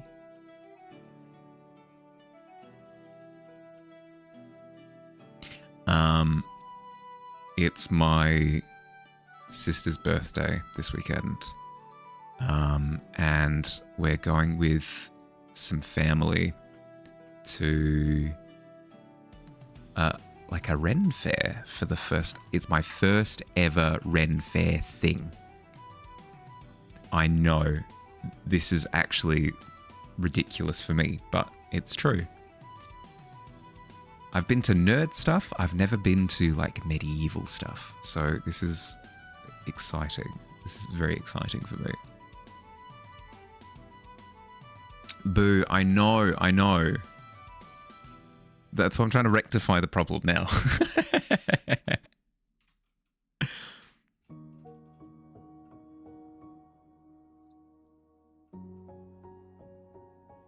Tears of the Kingdom is great, but you don't think you're going to play it again outside of wanting a fun open world killer for a bit? But there are going to be there are so many games like that, you know. Play Tears of the Kingdom again, or spend $20 and get like a cool open world game. Oh, Annie. Honestly, I thought you were saying boo to the fact that I hadn't been to a Ren Fair before. I thought you were going boo, boo, and I had to agree. I had to agree.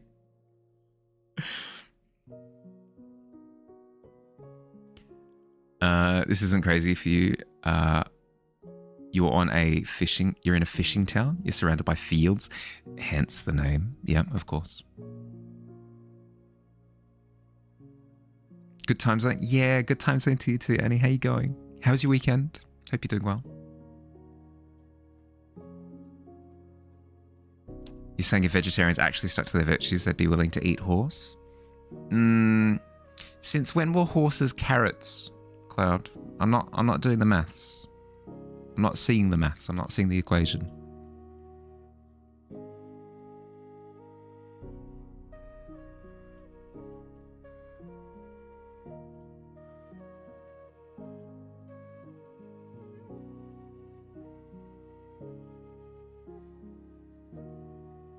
The horses deserve it. I don't think it's on like a merit basis.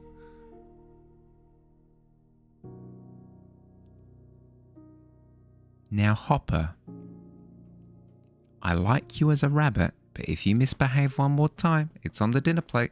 Like, I don't think that's how that works. Hi.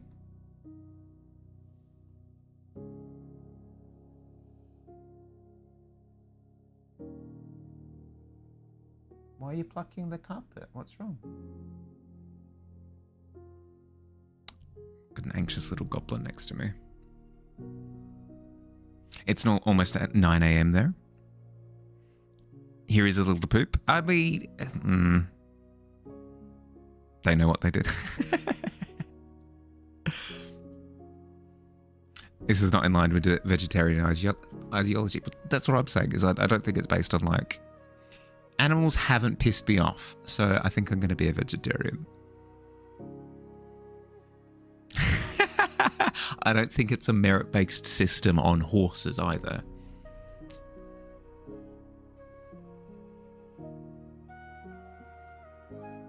Like, cloppers, you've clopped on my field one too many times, therefore, on the dinner plate. Weak morals, clearly. Well, I mean, I can't speak to it because I'm not vegetarian, right? Maybe it lines up. I don't think it does, but... For you, it's almost 10 a.m. Ooh. You guys are sort of more in the European direction, I think, based on that.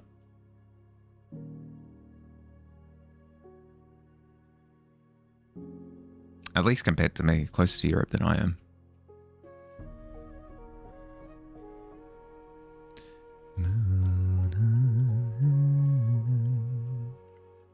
You just got a shower because you were feeling slimy? Yeah, that's fair. That's fair. Allergies are beating you. Ugh. Did you conquer the snivels though? Like the cold and flu? Not the cold and flu. You said that you had a sinus infection, yeah? Taking meds? Yeah, okay. Well, rest up. Hopefully the shower helps you sleep a little bit better. That tends to be the case for me. If I'm struggling to sleep, jumping through the shower for a bit helps to make me a little bit more restful. You gonna go take a nap? Thanks for letting me... Yeah, no stress, no stress. Don't want to wake up in... if you don't wake up in time to catch the rest of it, yeah. Enjoy your nap, Miss Fire. Have fun. Rest up. Thank you for hanging out. Hope you had fun. I'll catch you later. Bye. You're still infected, but it's less bad. Okay, good. Not good that you're still infected, but I'm glad that it's not hitting you as hard now.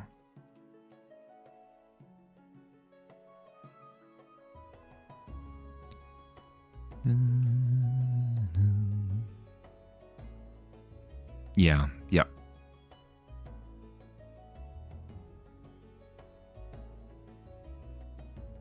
Ooh, and 11's not bad. How you going, Bebop? How you going post Vegas? Have you Ooh, excuse me? A nat 1 followed by a nat 20? Cloud.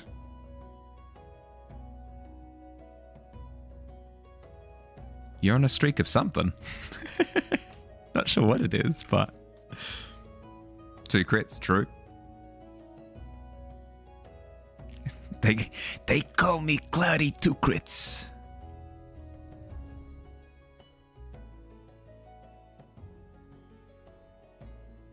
Quill forgives? He does. Quill is quite forgiving. Ooh. Cloud, you've sapped everybody else's luck. Excellent. Excellent.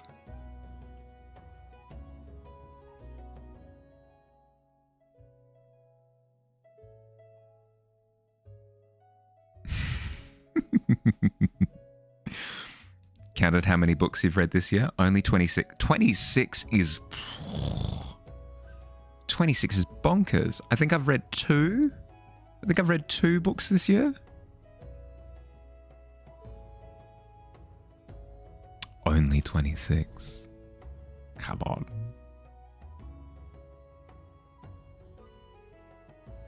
What genre do you like to read? You've not read a book in a long time? Getting ebooks make it a lot easier. Ebooks make it a lot easier. I can't afford like tons of material because that would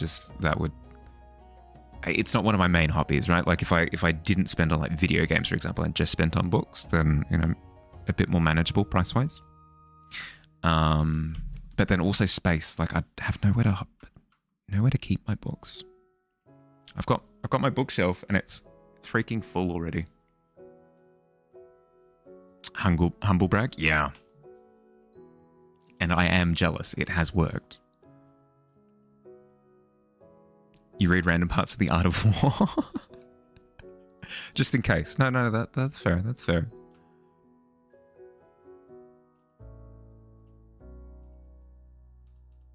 Okay, the one problem that I'm having with the water now is that this bit doesn't look like it's sitting flat on the surface. It looks like it's rearing up, which is not what I want. Try to read around one per week. Also, audiobooks count as read. Yeah, that's fair. Sometimes you read 3 books in a single day. That's another story. It would very much depend on the type of book, right? Like you're not getting through like all 3 Lord of the Rings books in one day. But I don't think that's what you're claiming.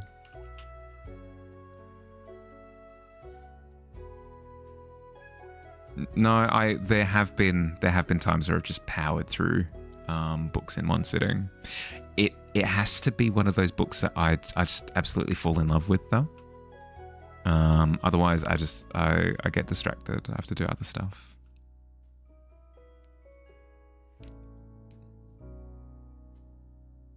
Sun Tzu's pages on the different kinds of spies and how to utilize them is actually really interesting. Okay. Well, who am I to say otherwise, given that I haven't read Sun Tzu's Art of War? You know? That's fair. That is more than fair.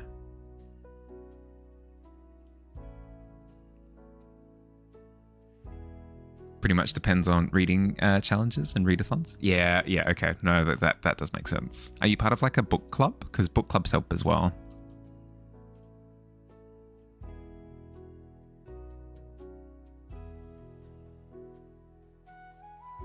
And you don't read spicy books? Yeah, okay, fair.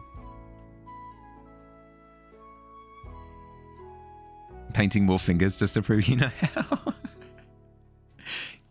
You show them. Ghost, you show them. Show all the naysayers.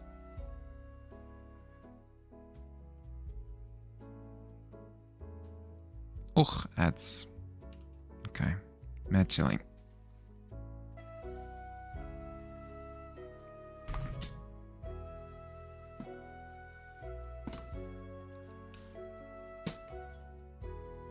You're in a few book clubs on Discord? Ooh. Okay. Okay.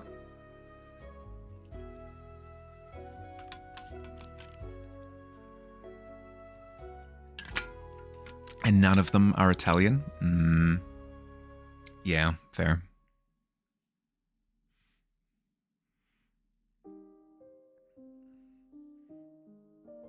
Do they do a good job of picking books that do translate to Italian? That there are Italian versions of the books? You weren't expecting how much of the book is actually about not fighting at all. Well, isn't that the whole? That's the whole point, right? Is that it's more of a mindset thing than it is about like actual warfare. That's where the meme comes from, where you've got like these CEO business types who are like, yeah, so like the first thing I do every morning is I read a chapter from Sun Tzu's The Art of War, and I internalize it so I can apply it to my business practice. Hi Molly, hi, welcome to the Tavern. Thank you for following. A lot of it is strategy and how to keep an army. Yeah. Yeah, I apply that to my business practice all the time.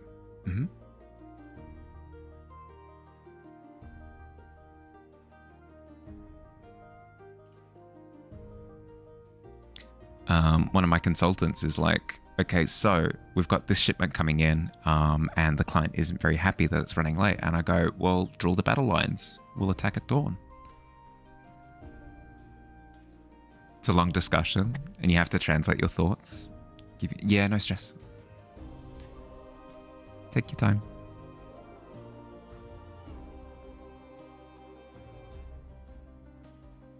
Attack their supply. Yeah, exactly. On horseback mostly for speed and agility.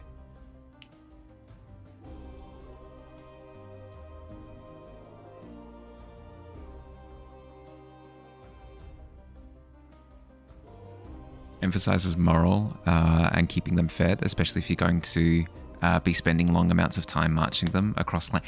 Yeah, I mean, that makes sense, right? All right, I know we've marched for like 300 kilometers, but we're going to do another 200. Let's go. Wait, why am I... why is my army revolting against me? It's easy to find classic books. The difficult part is finding...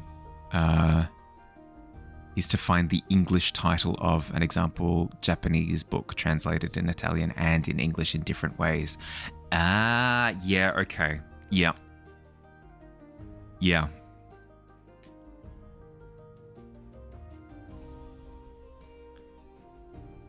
Because that still happens nowadays, right? Because wasn't that a thing with... It was a thing with the Twilight movies, translated into French, funnily enough. Because you had, let's see, Twilight in French.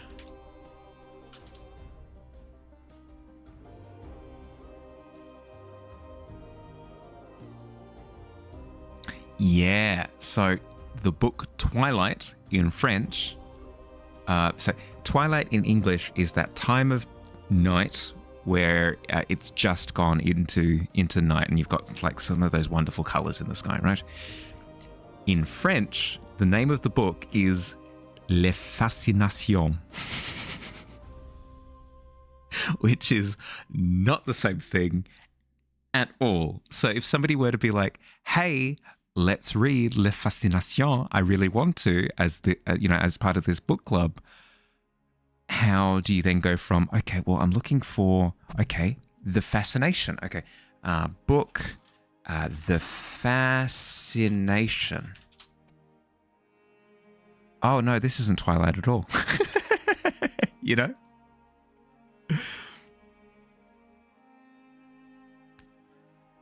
That sounds like somebody pretending to speak French, because I don't speak French. Yeah.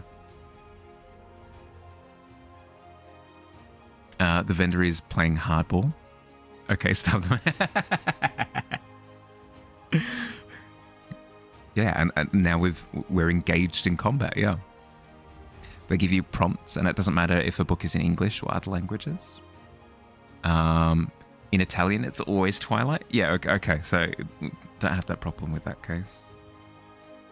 I've got a nice friend. Thank you. I don't speak French at all. I learned some at school, but not to the point where I'd say that I speak French at all. Say something vaguely French. Les fascinations. There you go, French. Boom. I speak French all the time. Just because crépusculo isn't enough exotic. Yeah, I mean, to be fair, it's probably a word that doesn't roll off the tongue and isn't as nice and as marketable as les fascinations. So I can understand. I get it, but still, it makes it a massive pain if you're looking for a particular book and it's just called something entirely different. Okay. I am going to completely restructure this part of the water down the bottom because I've mucked it up. It needs to be this shaped. It needs to go along like that instead of coming under in the way that it currently was.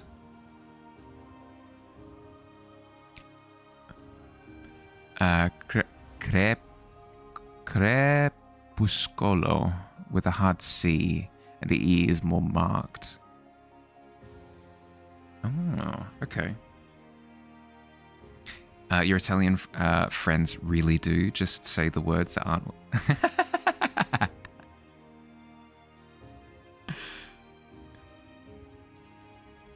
Now I'm speaking Italian. Oh, there we go.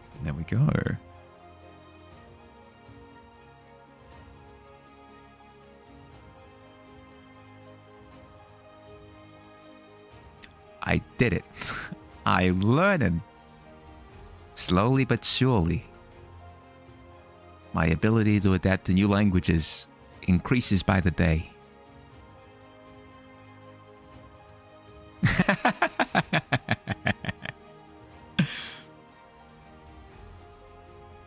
Whenever I'm learning a language, and then start interacting with native speakers of said language, I start to get all, what's the word?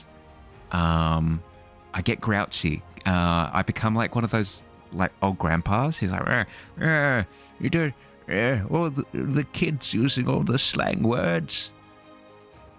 It's not proper. It's not the proper way to say it. Because all languages have their like abbreviations and slang words and trendy terms and stuff that don't get taught in a classroom.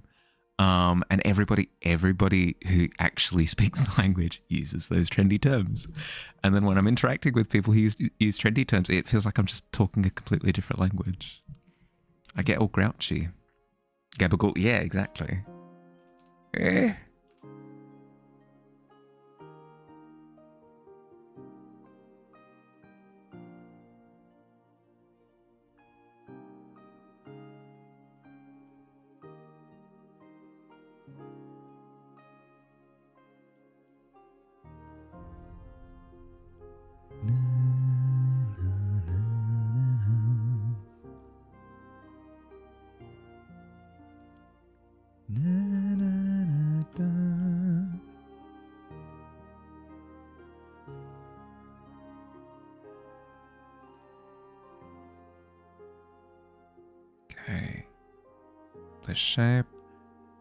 The shape of water is a movie. The shape of my water is looking better.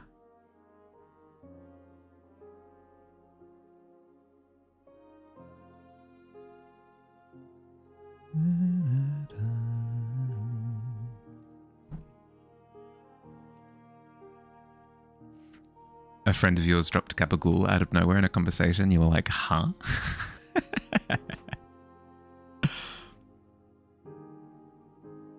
Italy is little enough to have 100,000 dialects? Yep. Yep. Yep, yep, yep.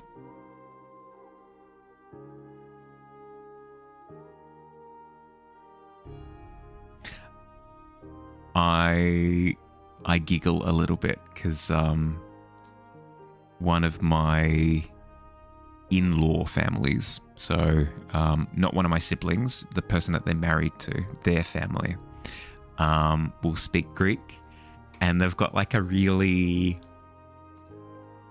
country dialect where some of the pronunciation is like really, really fun. And it I have to giggle. I have to giggle.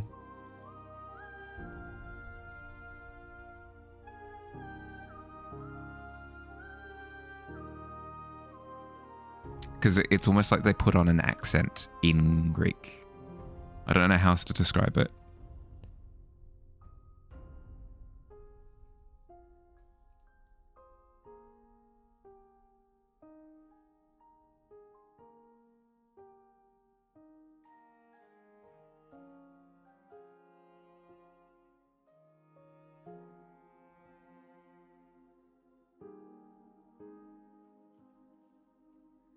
You're not particularly familiar with American towns, but it's somewhere with deep Italian ties?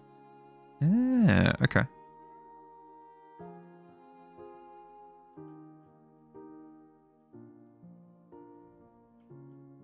Oh, well, that gets even more complicated because, there'll be another dialect again entirely if they live in a different country. Always tends to be the case.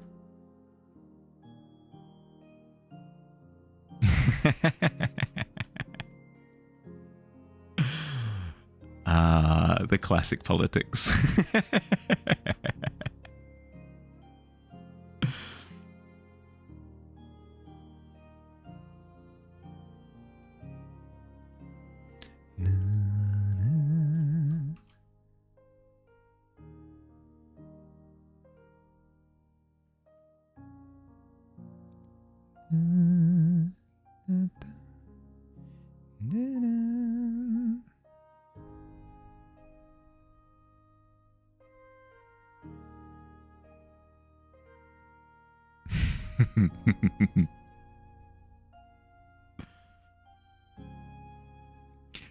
Yes, my mum loves saying, like, you know, if you think about it, I'm kind of Welsh. And it's like, but you're not though. But you're not though.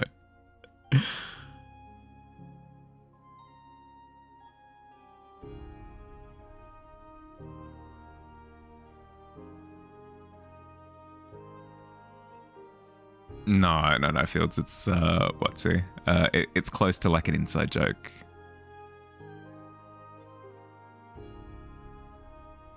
Like people will say it with tongue in cheek, right? Unless they're actually like super Puritan about it.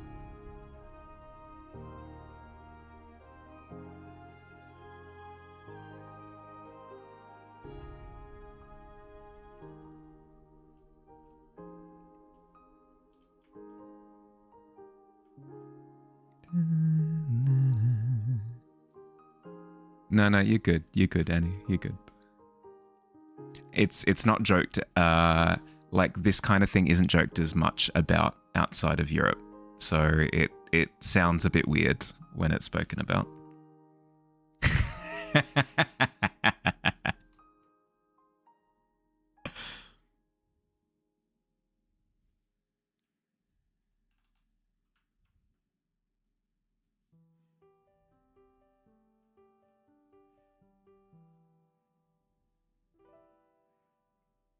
I was also checking the whole time.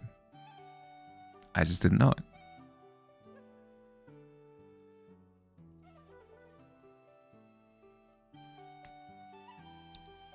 Yeah. Yep.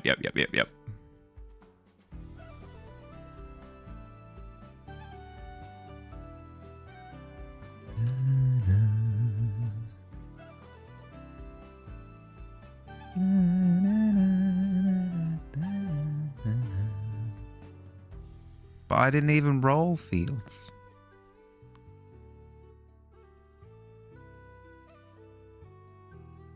Na, na, na, na, na, na, na,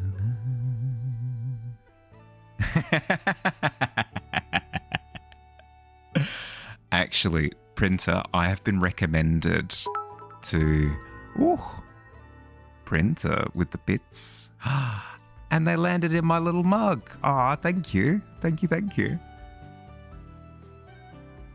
I've been recommended to go check out New Zealand. I've heard it's, I've got friends from the US who have since moved to Tasmania recommend New Zealand. I think I've done the maths on that correctly. Recommended New Zealand because like they're artsy and everything. They recommend Christchurch specifically because apparently you've got a lot of public art up in Christchurch, which I am keen to check out. You live not far from Hobbiton, another Lord of the Rings place. Oh, yes. Yes, Noxure, welcome to Terrible Luck. Actually, I can't say that. I actually rolled okay today. Half of what you got. Oh, no. How you going? But in Australia, they have platypus, hundreds of deadly animals and lots of spiders. Yeah, Australia's a bit of a mixed bag. Australia's a little bit of a mixed bag. You're not wrong.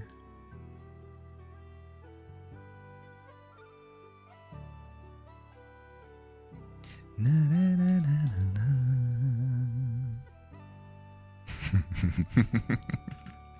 I love being just bitten by everything and having to go to the hospital every second day. That's my thing. Should I go to Australia or New Zealand? Oh, Australia. Hands down Australia. Australia's a place to go. One stop shop.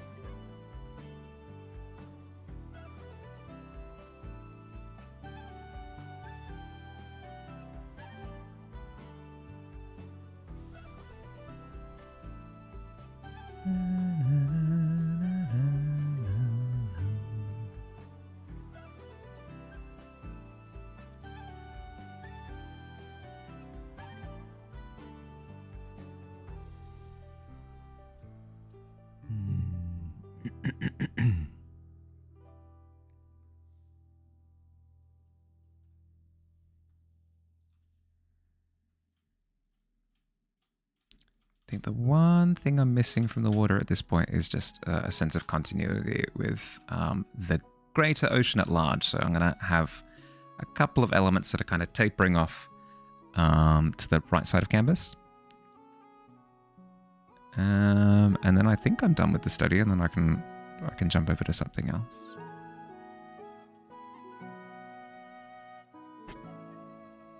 You'd like to visit both in a single journey, but it's too expensive. Yeah, that's the problem, right? Is that we're over here in the middle of nowhere on the other side of the world. So any tickets to anywhere close to here are ridiculously expensive, especially compared to traveling in EU, right? Because if you're traveling from one place in the EU to the other, you're catching a train or like a 1 hour flight or something. Whereas having to make like the 13, 14 hour flight or something stupid it's really, really tough to like rationalize. You can confirm Christchurch isn't a bad town. It has plenty of cool art, stone figures lying around if you go for nature and stuff. It's not the place to be though. Well, the idea would be to do a bit of both, right? To go to Christchurch for some of the art installations, and then explore some of the more landscapey areas as well. You have railways that cover all of Europe? Yeah, yep. So it's fast and it's cheap in comparison to flying to Australia.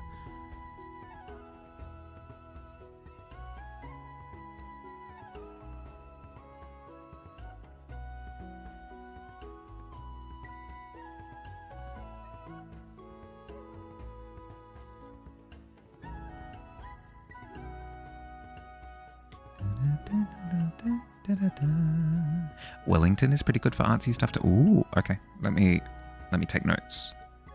Let me take notes.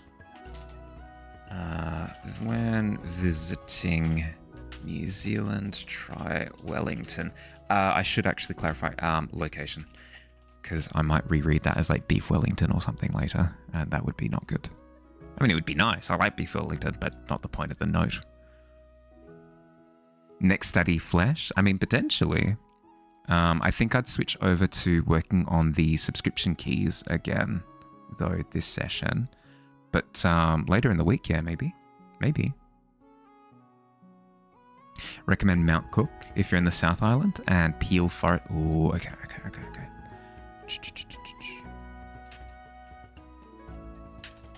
Mount Cook and Peel Forest. Added to the notes. Thank you.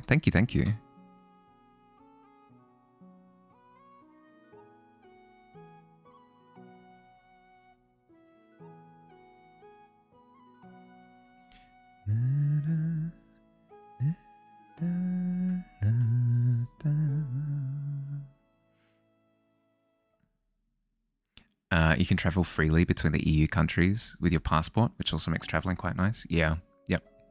Not having to apply for visas, not having to get like, yeah. It's why I should apply for a Greek passport at some point. I should. It would be silly not to, I think.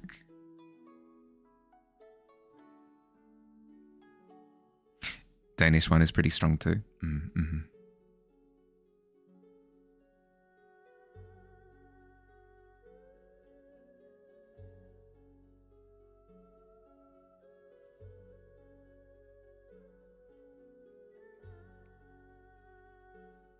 Made it a lot easier when you went to Canada as an exchange student last year. Ooh, yep. Australian passport isn't too bad.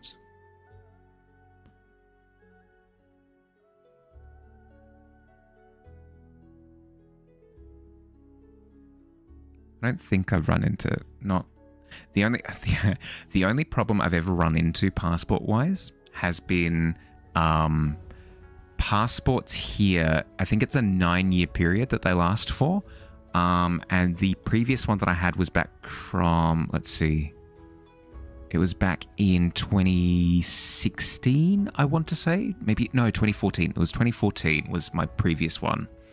And I was about half the weight I was at the time. In the previous photo, I was half the weight. I didn't have my prescription glasses at that point. I had really short hair. I had no facial hair, and I looked really young. So it straight up just looked like I had grabbed somebody else's passport. That was the only time that I had a problem. Understandably, though, and at that point in time, it had nothing to do with reach, and it had everything to do with the fact that I needed to update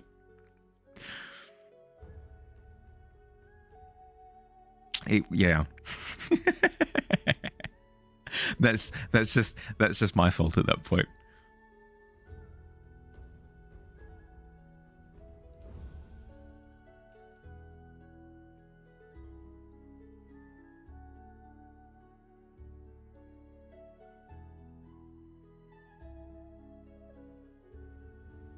Actually, you know what? I have it. I know where it is. Give me a second. I'll go get it. It's actually ridiculous. You won't believe that it's me, I promise.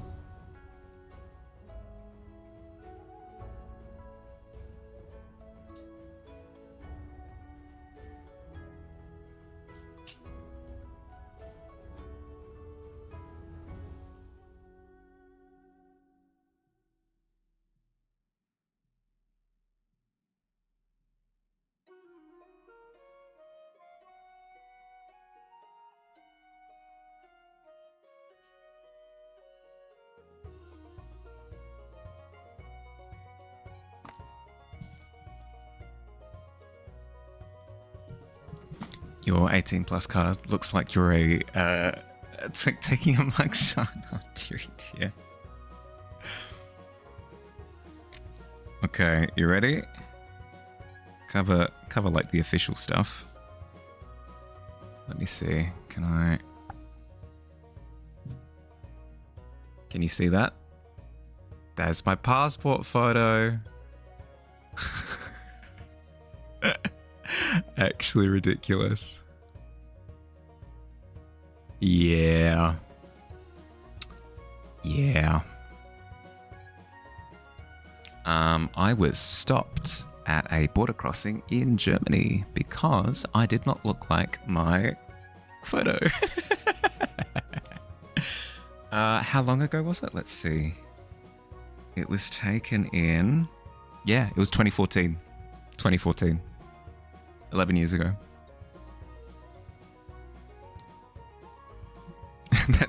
That's not our Bahali. Imposter!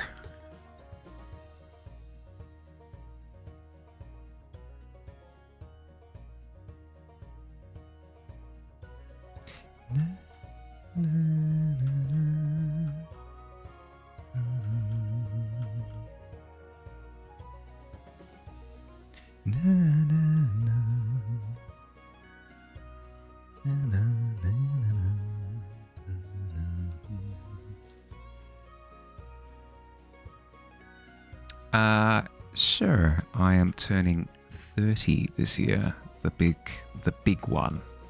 One of the big ones.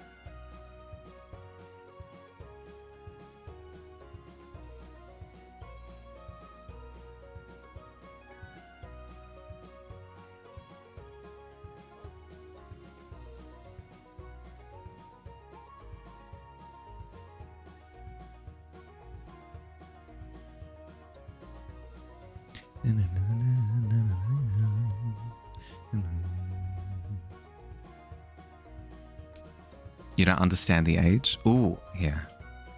I am turning... I will write it out. I'm turning 30. Hooray!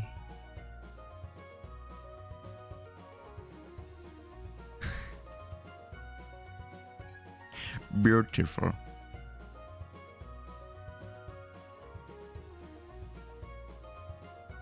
Tell you what it's like. Yeah, I will. Yeah, yep, Annie. I don't know. Not sure. You said that. You said that we're the same age. You've said it before. To be fair, it's not something that I pay attention to. So, won't be alone. Excellent. I'll be in good company.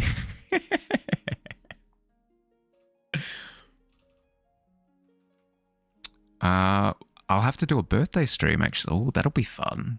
It'll be in a couple of months, but birthday stream will be fun. You feel old until you turn. No. Age is just a thing. It's just a thing. It doesn't change anything. You're fine, unless there are laws and stuff. Abide by the laws, obviously, but you know, once you're past 20, nothing matters anymore. You know. Roughly 3 years older than you. Okay, all right. So we're all roughly in the same pit. Think you just mixed me up with another friend? Yeah, that's fair. That's fair.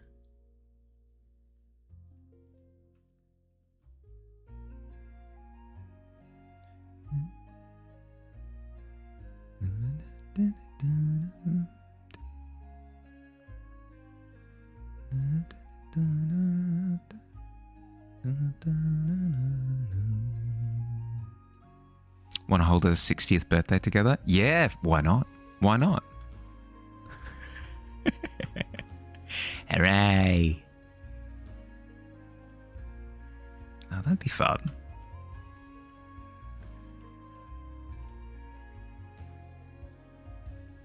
It's arbitrary, but getting an art job before 30 is your goal. Would just feel good. No, that's fair. That's fair.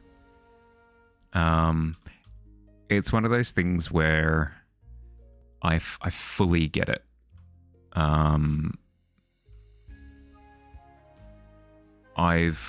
it's taken a while to get to the point where I don't mind it as much, you know?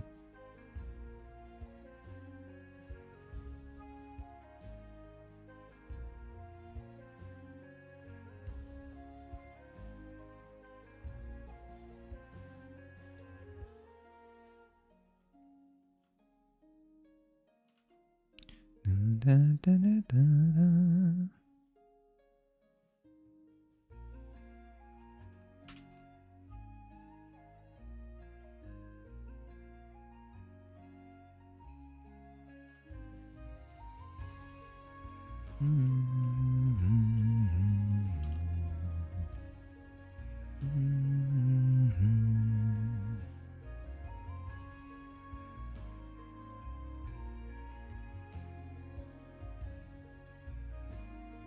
It's a sprint.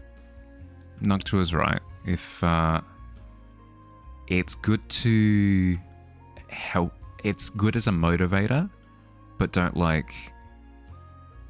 it like an ultimatum. As soon as you start interacting with ultimatums, that's when it can become a little bit destructive. As a shining star in the sky that you aim for, more than fine. More than fine. Use it as a motivator by all means. You did have a 4-month long existential crisis last year when you turned 29. That has made it so you keep thinking you're already 30. I've already panicked. So it happened already.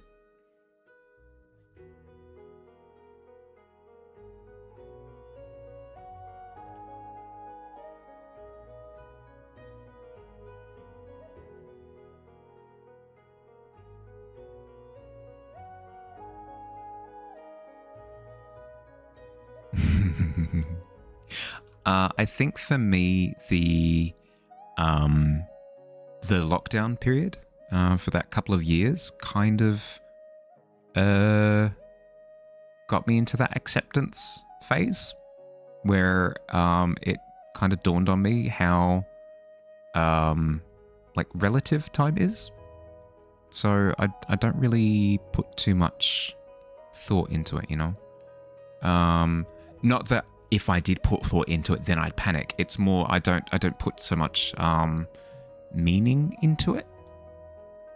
Yeah, maybe that's, you know, a mindset that people maybe aren't comfortable with taking, but it's helped me.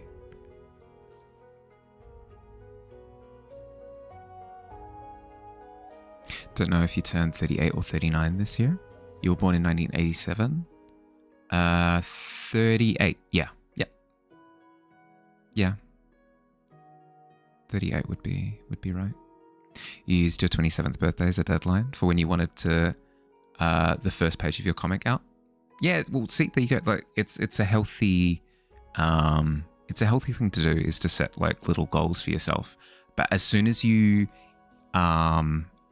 invest like self-worth into it, as soon as it's a case of, if I don't hit this milestone, then I am a failure or I have failed. At that point in time, it's unhealthy, because there could be 1,000 reasons why you didn't hit the milestone. It could be unreasonable for you to have hit that milestone, and that's fine.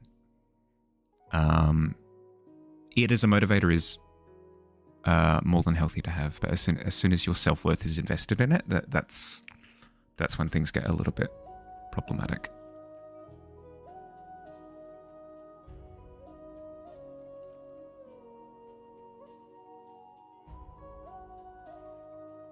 You spent the entirety of your 24th year on this earth. I think you were 23, so you can't imagine the panic you had when you realized you turned 20. Oh, no, lost a year. It's super arbitrary. It's fine. It's fine. Self-worth, what's that? I know. It's also very ironic for me to be going on this spiel, given that I have to be I'm reassured by all of you almost every second day, like, no, but Harley, you're not garbage. It's like, oh, okay, if you say so. But it's true. It's true. Very much so a case of you're in a one-person race, right? Where don't compare yourself to like time, don't compare yourself to like other people's milestones. Set milestones for yourself. Try to hit them. If you don't hit them, it's okay. Set another one. The fact that you've used it as motivation to improve is the thing that is of benefit. If you start the first book of the month, Rising Sun by Michael Crichton. Ooh. What kind of book is it? Rising Sun makes me think that it's about Japan, but that's because that's the land of the rising sun.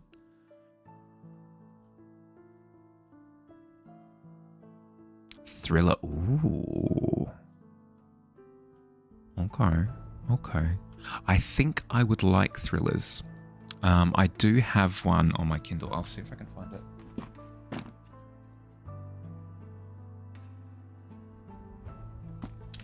I've got one that I'm due to read when I get through the current series that I'm working through. It is called... Come on. The Changeling by Victor Laval. So we'll find out soon-ish if I do enjoy thrillers myself. When you were 27 to 28, you somehow went back to keep thinking you were 18. That was not a thing when you were 26, so weird. I think I've reminisced. About where I felt previously, but I don't think I've ever had like I keep thinking of myself as a certain age. I don't think I've had that experience. Not vividly to the point where I can recall it. Thrill on D's. Well, okay. Well, welcome to the 17 Club, Billy. You're in good company. You will consider it a failure if you don't hit your goal, but that won't stop you from setting a new one and using the shame as fuel. Self-shaming and beating up on your ego.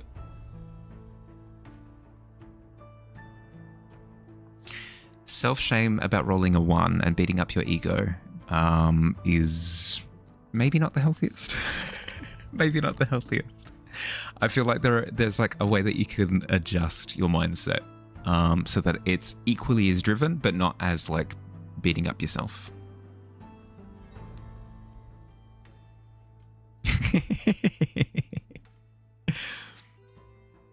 Set in a Japanese building in Los Angeles. There's also the movie with Sean Connery. There's a movie based on. Okay, cool. You did grant your mum an extra year last year. So, because she thought she was 1 year older than she was, she said that she thought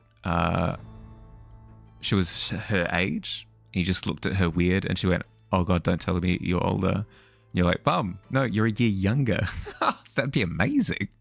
Surprise, happy birthday. You're not the healthiest, but you use the self-hate to power the struggle. No. It may feel like it quote unquote works at this point, but it's like it's eroding your foundation. That's the problem.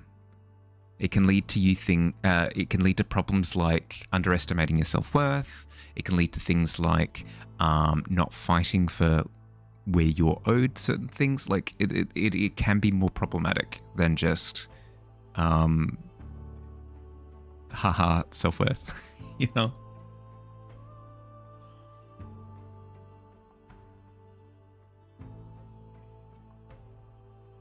It's amazing for you to watch artists suddenly pull realism out of shape and color.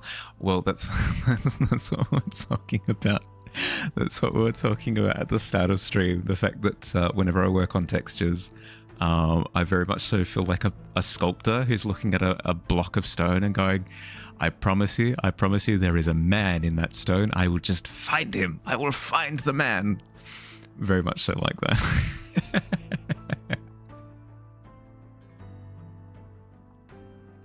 Hey, Going Bottle, how's your day?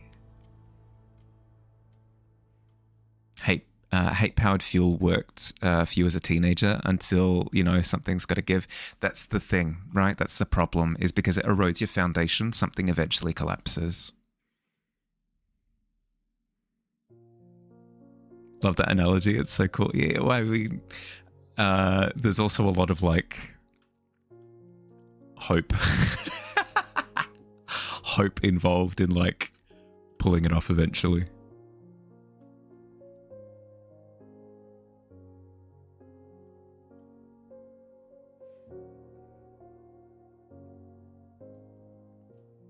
Okay. I think I'll leave it there, because there are more things that I can do to it, like make it match the picture even more or whatever. But that's not the point. The point is to learn from it. What have I learned? I've learned that lighting applies to waves. Shocking. So you've got more illumination happening on this side, and then on the other side of the waves, it's being blocked by the form of the wave. So you've got darker sections underneath, which, makes sense. That's cool.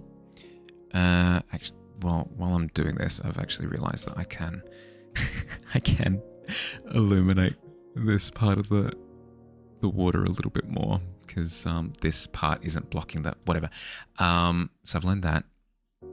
I've learned that the peaks of the waves are very spatter-y, because you've got the foam of the top, but it tends to be a lot of particulates as well. So you end up with a lot of visual noise like this. I've learned that that light interacting with the water generates a little bit of color mixing, where you've got very sort of yellowy, orangey, bright tones going on with the nature of the light coming in, interacting with the blue of the water, and you end up with these kind of cyan tones. I kind of already knew that, but nice to reinforce it. I guess the last thing to say would be the surface of the water is kind of like a fabric. You're pulling on it in different directions, right? Because as you can see here, it's almost like somebody's got a hand here, has grabbed the surface of the water, and it's pulled. And it's created a ripple in the fabric. So if I think of it like folds and pinches and stuff like that, the logic follows. Cool. Sweet. Learning. Artists are dope. Everybody has their profession, Day was pretty long. Now Pixie's home with your old bird, which is a little difficult, but you're doing all right? Yeah, okay, fair. Was the old one a bit of a problem child? I know that Pixie said that you guys had brought them to a new home, but I wasn't aware if it meant that it was because it was being a bit of a jerk. It's also easier for the light to penetrate the thinner part of the way. Ooh, yes, good point. So there's more glow up when it's pinching, because the water is thinner. Yep. Okay, let's chuck that reference away for now, and grab the key. Wer ist das Key?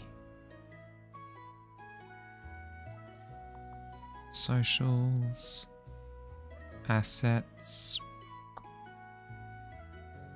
emotes, badges, key.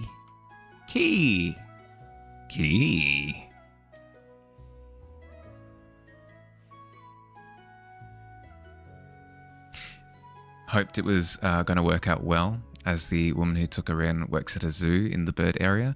At least, it wasn't just us, and she really is a difficult bird to take care of. Yeah, that's fair. Yeah, sorry that it is the case. Well, I hope you can find a new home.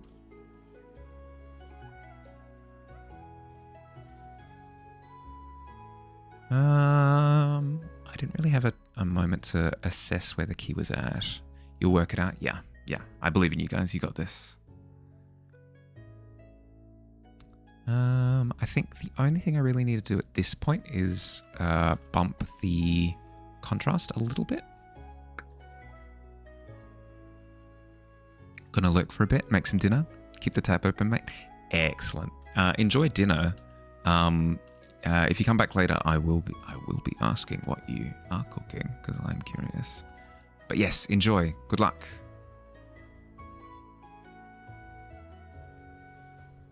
Thank you for the lurk.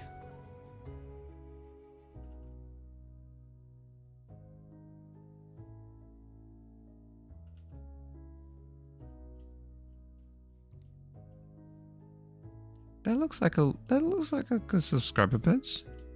That looks like subscribe. I think.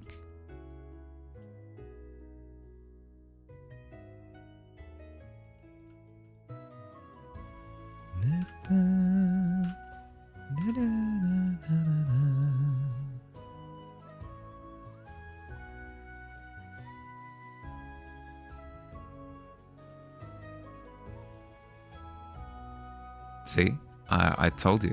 It's I'm a massive hypocrite for saying that you should work on your self-worth stuff, and then Bottle so very eloquently complimented like artists as a whole, and I downplayed it like crazy. I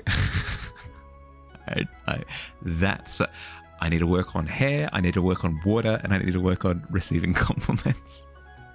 I need to do a study on receiving compliments. That'll be the next one.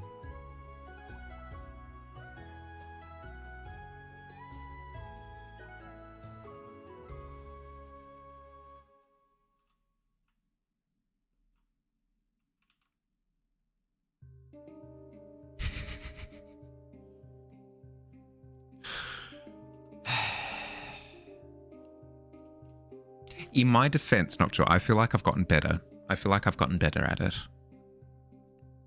Use our criticism so much better than compliments. Well, that's what I was saying to somebody the other day. I think it was Ghoulie, that I prefer like a criticism sandwich where like a little bit of judgment into a compliment into like a bit more critique. But no, it's something that I should change. It's definitely something I should change. Thank you. I used to not only struggle with compliments, I used to actively shut them down, and that was not good.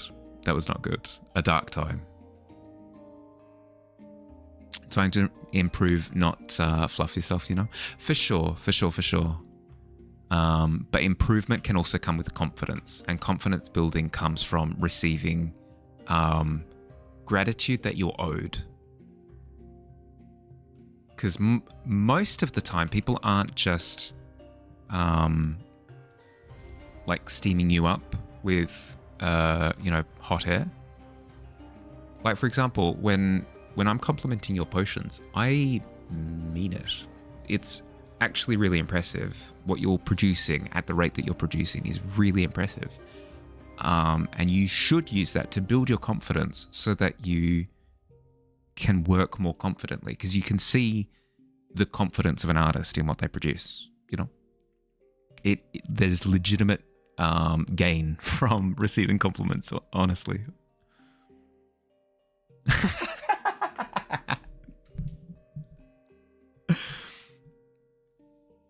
Mahal, you suck at taking compliments. Oh no. Loving person, lucky with how good of a friend, artist, and entertainer I am. But at the end of the day, I hate that guy. There we go. That's what I'm talking about. Even though I mumbled through all of the compliment bit. No, thank you, Billy. I appreciate it.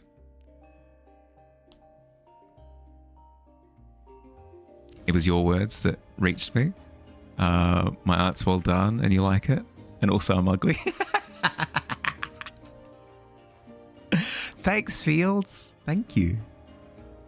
Subscribe to Marley, by the way. Deary dear. Only get one a day, though. I mean, one compliment a day keeps the doctor away. Makes other people feel good to get to have their compliment received. Yeah, that too. Because it feels like the other person just isn't taking you seriously if you give a compliment to them and they just bat it aside, you know? Imagine you'll need to be faster than that. Not necessarily. Not with that degree of rendering. Concept art, where it's more silhouette-y and like gestured detail. Like there's kind of detail there. Like that's kind of what that line work implies. Like, that kind of thing, maybe you need to churn out faster. But the rate at which you're doing the potions is really impressive.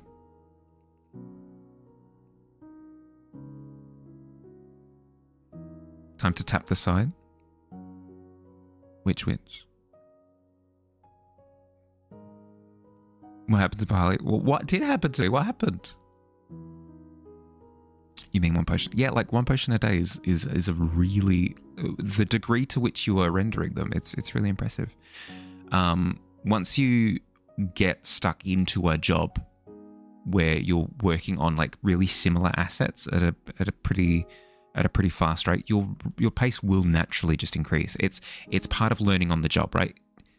Learning on the job isn't a term that came out of nowhere. It's assumed that you will pick up pace as you acclimatize to a job. You don't need to be like 100% the way there immediately, you know? It's so fun making fun of me for this, but you feel like you're having a panic attack or they're lying to you when it's your turn for this. 100%. And the only reason why I can so confidently lecture is because I'm not the one who's on the receiving end, you know? You'd love to do concept art? Yeah, for sure. Where it's very like fast paced and you're kind of... concept art can very much so be the start with a stone slab and kind of find a character in the silhouette. It can be really fun.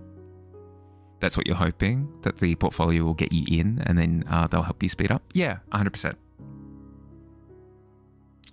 The art of saying thanks or thank you in the most robotic tone possible. Where you go, thank you kindly for your words.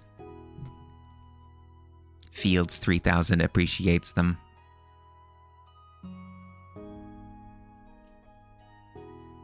I'm happy-ish with the key. The handle is still giving me weird vibes, and I'm not sure why. It might be due to the fact that it, like, the back bit should be thinner, maybe? And then the interior a little bit thicker? Is the only thing? I'm happy with the texture, I'm happy with the lighting, I'm happy with the concept. It's just at the end of the day, I struggle with perspective. Too oval killed the perspective, in your opinion? But I like.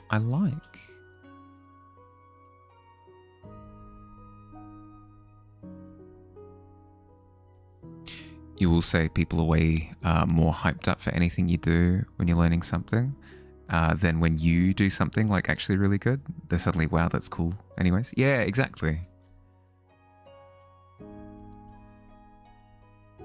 Because for you, you're sitting there like critiquing, like, what could I improve? What could I improve? What could I improve?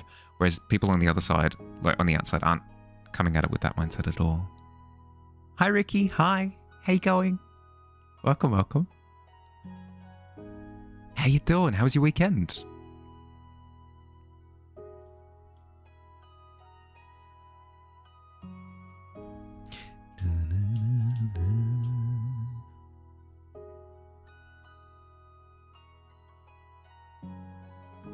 Weekend went on fast, but still glad you've been able to rest. Good. Any plans for the week?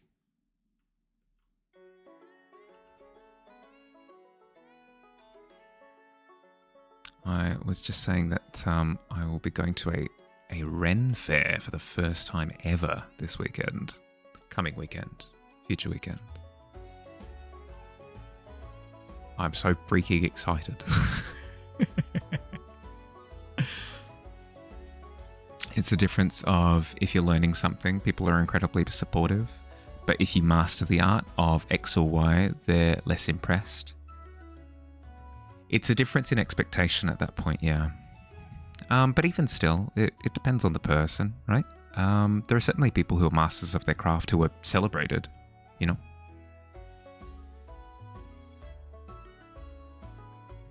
You should share your own way of taking compliments too. You also still struggle with it a bit, but seeing how bad other people are with them, it made you want to be better.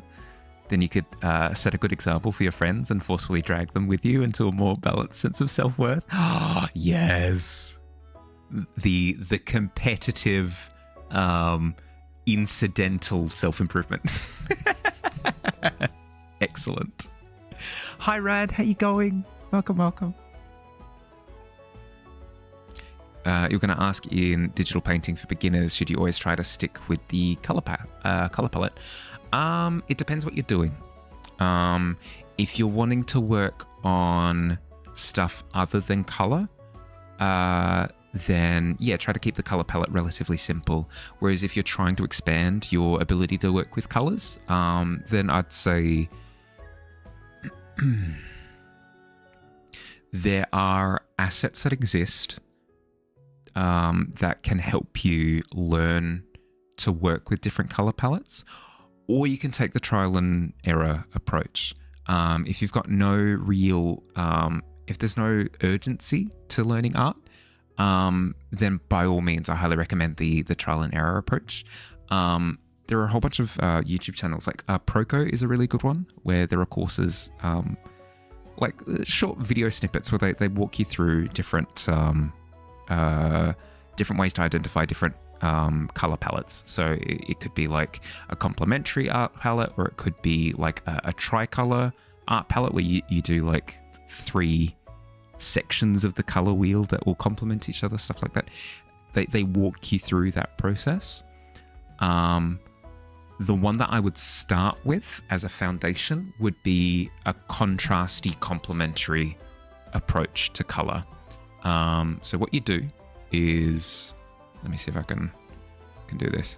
Can you see the color wheel down the bottom left? You pick your starting color.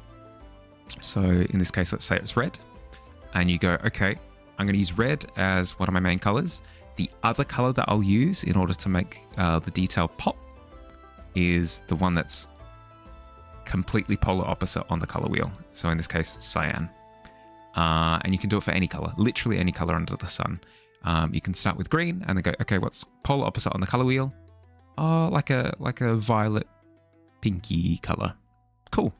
Work with those as your complementary colors. You can add complexity later. Start with just working with complementary colors, because it teaches you color contrast, which is like a really important fundamental. That would be my recommendation, but I also highly recommend looking up like YouTube guides on it and stuff. That's how I learned, as well as a whole bunch of practice, whole bunch of studies. Yeah, that would be fundamentals that I'd start with. Realizing the only people who don't do that are either are other artists. Yep. Suddenly you feel disappointed in your friends and family. It's tough. It's tough because you kind of need to have a problem with it to be self-aware enough to know that you need to help other people with it, you know? Appreciate the advice. Keep that in mind. Yeah. No stress. Feel free to ask more questions, by the way. I am an open book.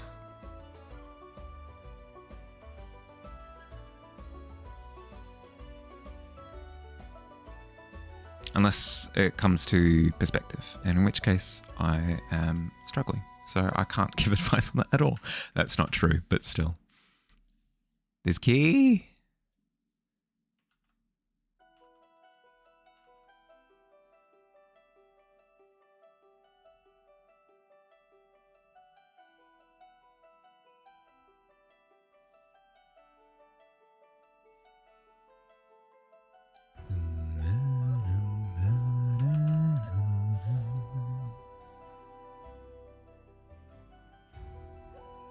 Perspective is such a science.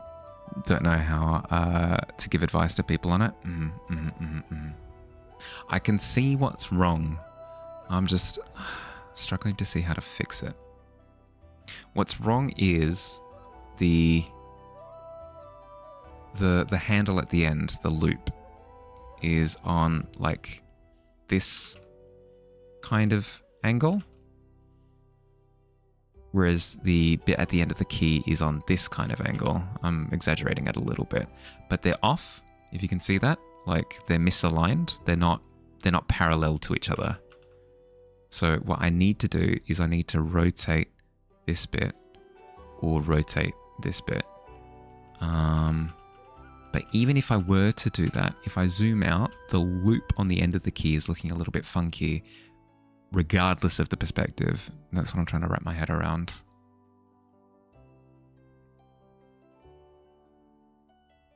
You know that when your family sees your stuff, they do compliment it, of course, but you can tell it's sort of given for them that your stuff is nice. Like, they even just flat out say that. I mean, yeah, it's a compliment in and of itself that they expect greatness from you, but it's difficult to digest in the moment. Feel a little strange, like when you've made something where you pushed yourself and you're able to do a thing you weren't sure you could. You're able to, you'll excitedly show them, hoping they'll reciprocate the excitement, and they go like, of course it's good, you're great, which is a compliment, but it feels like it downplays your accomplishment. I've learned that the best way of going about fixing that is you kind of have to explain to them, like, I really struggled with this particular element, and I was able to push through, and I'm really happy with it now. And then that kind of dawns on them that, oh no, this stuff doesn't just come naturally to you. You have to actually work on it. With a bit of push-pull tool, you can fix that pretty. I haven't used the push-pull tool in CSP.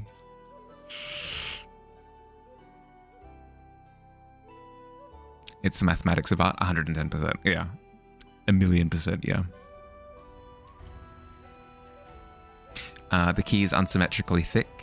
Yes, because this part of the key is closer to the viewer's eyeball than that key. It's receding away from the viewer, but it's on a subtle angle, so it's not straight up. It's in large part just due to them not knowing what it means because they don't draw. Yeah, yep. Okay, let's try. Transform. Distort, maybe? No, that's for the whole thing. That's not the grid. Not sure if there is a grid in this program. Transform.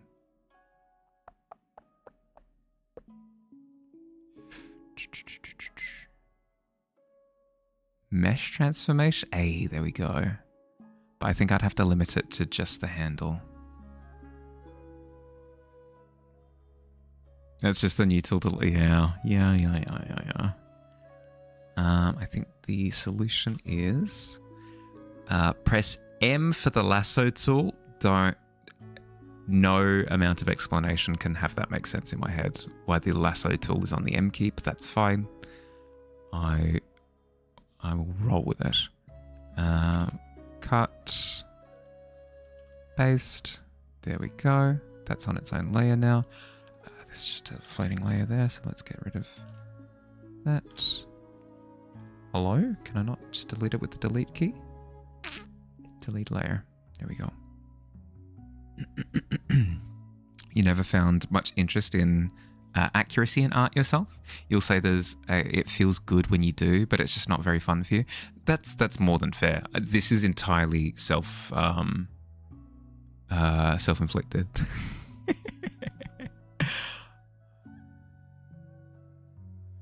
Oh, okay, so it's very much so exclusive to the little nodes. Okay.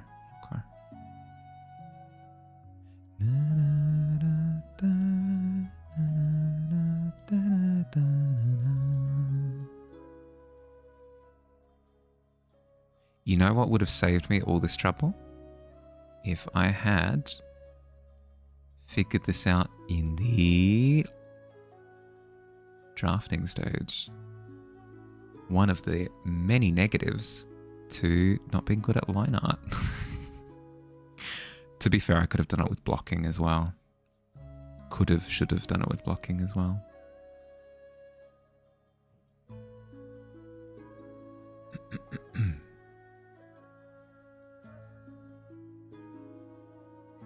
There should be a liquefied soil. Oh, that's something else entirely. That I won't be able to wrap my head around, at least not right now.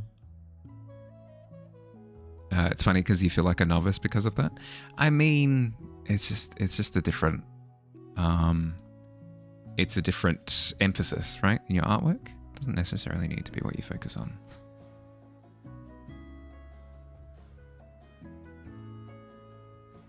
Not everything needs to be semi-realistic, you know?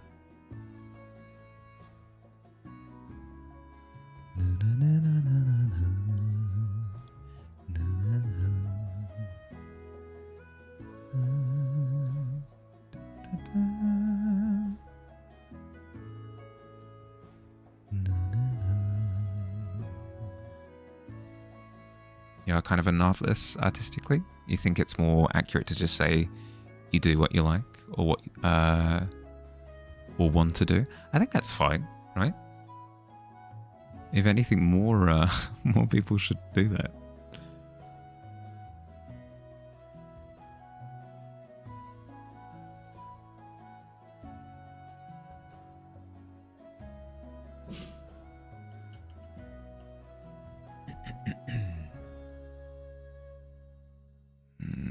I've gone a little bit too far in the opposite direction.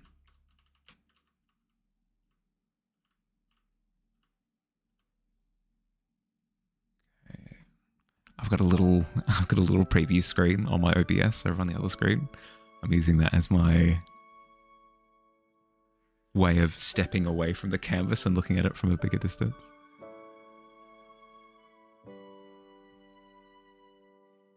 Really need to get going, get started on some work. Gotta go catch a bus. Catch a Noctua. Thanks for hanging out. Hope you had fun.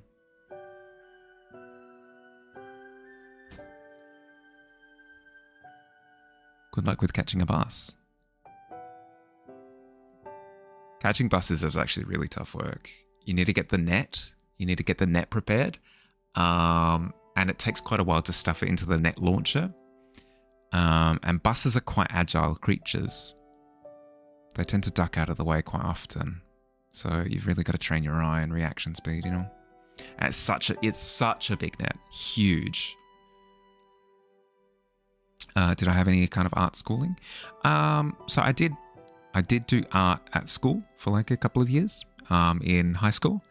And then I've gone to like some community art classes for a short stint. And then on top of that, I did about a year of graphic design at uni. So like all of my fundamentals come from there. Buses can move 100 feet per turn, but they have an AC of 10. Yeah, exactly. So it's getting within range is the big thing.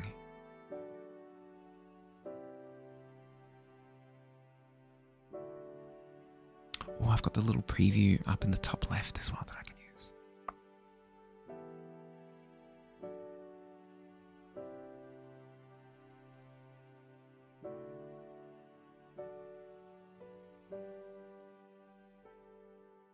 I mean, I say that. Oh, yeah, it does change. It does change. Okay. All of my little adjustments were too small. I couldn't see if it was making a difference or not.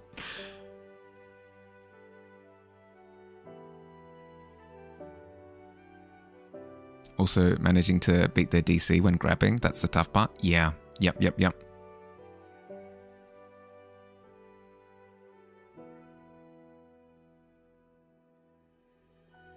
Oh, did not mean to rotate.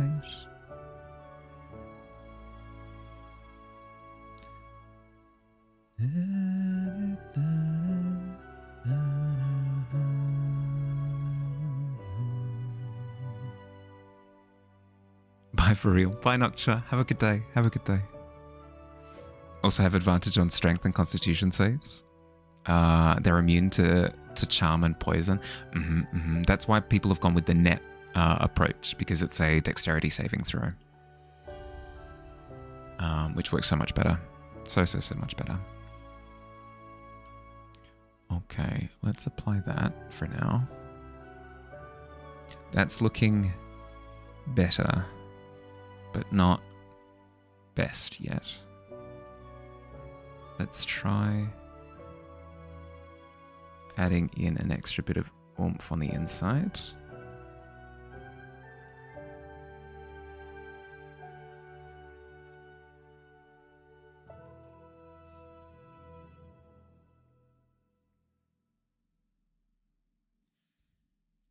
Maybe something like that. Whoa, that's a little bit better.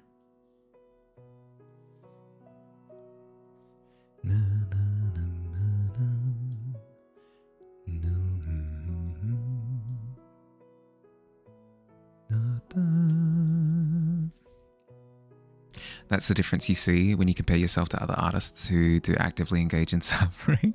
Not to say you didn't have the opportunity for artistic education, so you just kind of hated it.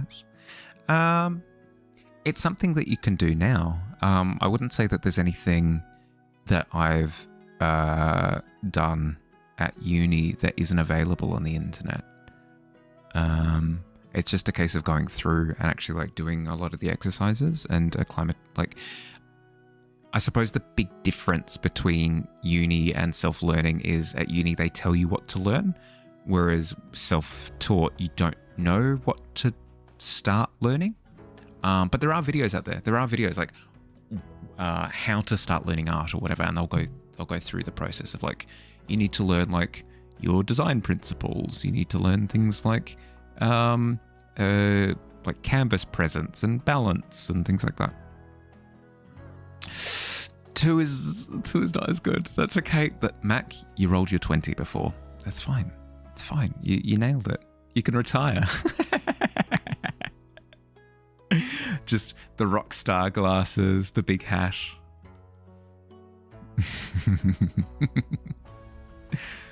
Dropped out of high school and have no art education. It's been a very difficult road towards your goal.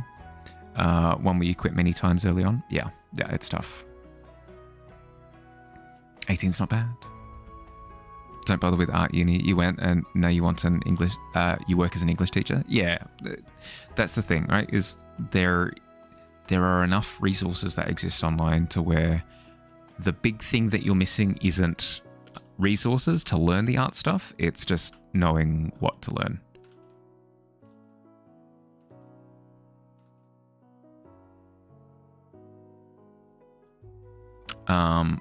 The place that I got started was Proko.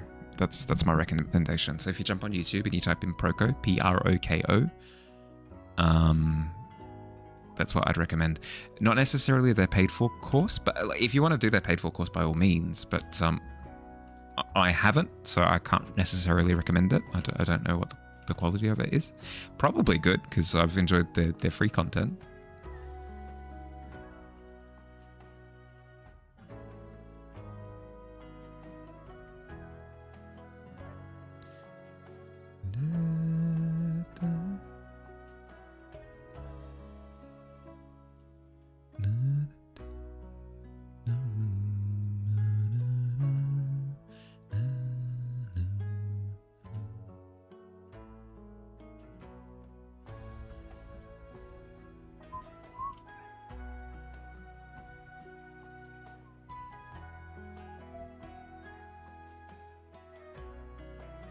You just started copying whatever you saw in front of you, like freehanding as a child, and now you have a really janky art style, and you know it doesn't always look good, but you like it most of the time, which is fine.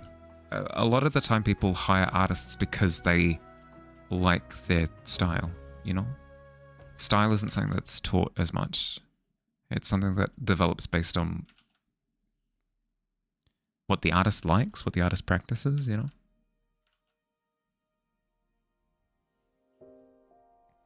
Didn't really use it though.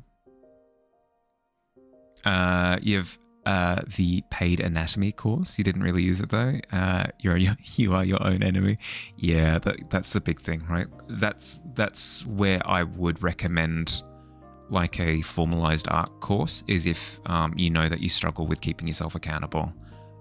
It's a good way of structuring it so that you have to adhere to a particular regimented learning process. But if you know that you can keep yourself on the ball, you don't necessarily need to go through that formalized process.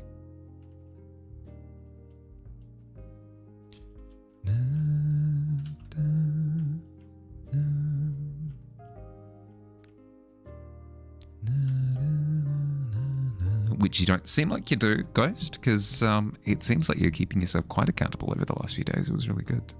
It's been really good. Did actually get your first, I like your art style in particular comment recently. It did feel pretty good. There you go. See? Honestly, like, art style is a thing that takes way longer to learn than actual like art principles and stuff, at least for me. You're in it now? This was long ago? Yeah.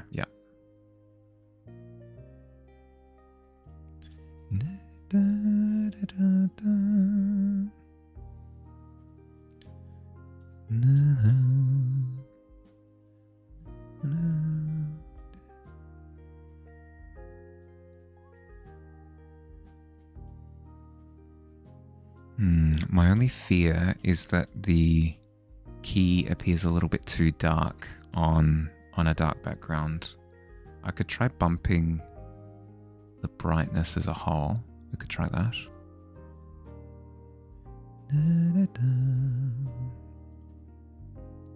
Duplicate layer, then have those go next to each other, then select those two and have them merge. Merge selected layers, edit, tonal correction, brightness.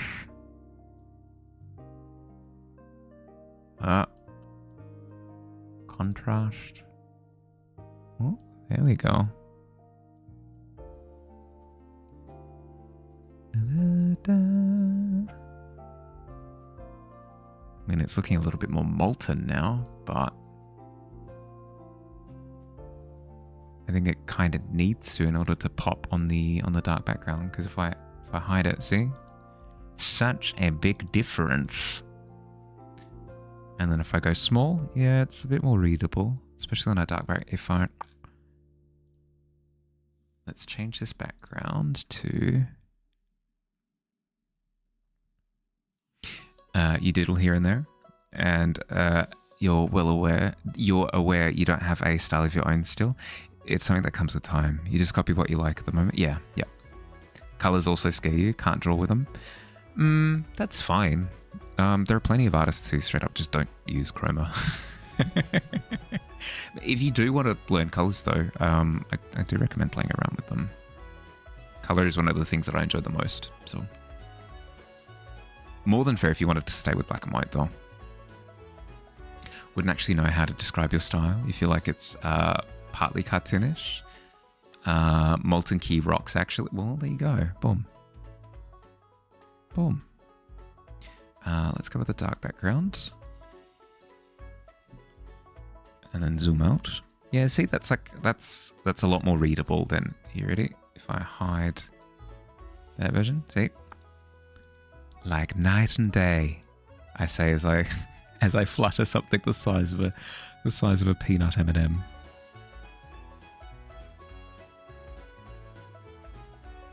At least to me that makes sense. So my thought is that this is like your starting rusted key, right? And then we can go up the tiers from here.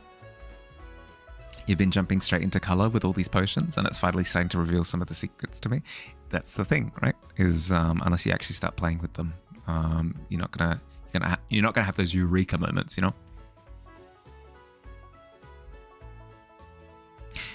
If you want to start with colors, highly vivid colors are fine, and you can put the same color like 5 to 8 times darker, 5 to 6 times darker in, for shading or shadows. Colors make more sense the more you do it. 110%. colors work the more you do them.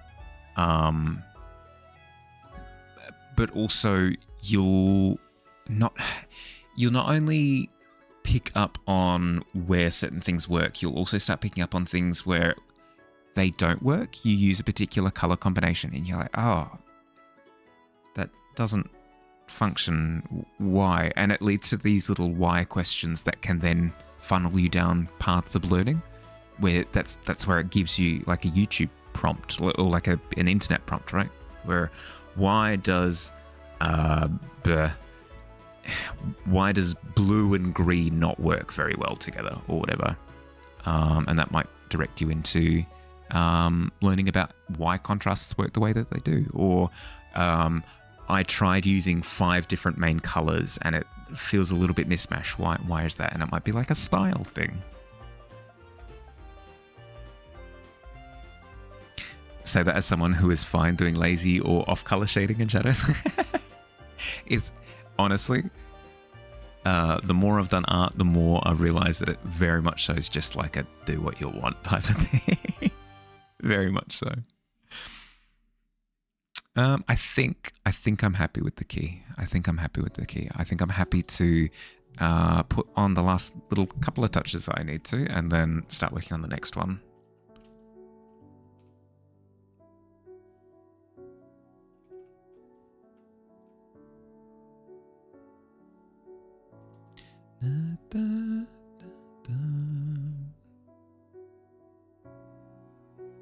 How long have we been going? Oh my goodness, we've been going through 3.5 hours. What? Where did the time go?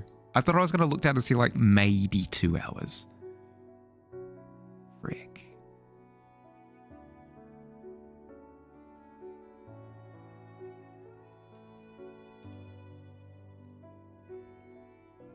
So you're very much a believer in, if you're not enjoying it, then abandon it or repurpose it. Yeah. There's no point in like trying to crush yourself into a teeny tiny container that you don't enjoy being in, you know?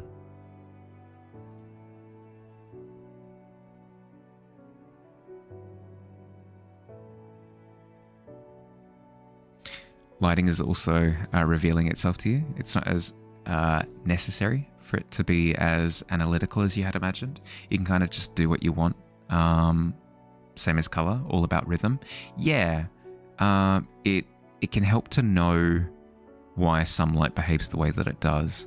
But quite a bit of it is intuitive, especially given that in real life, if something is in an environment,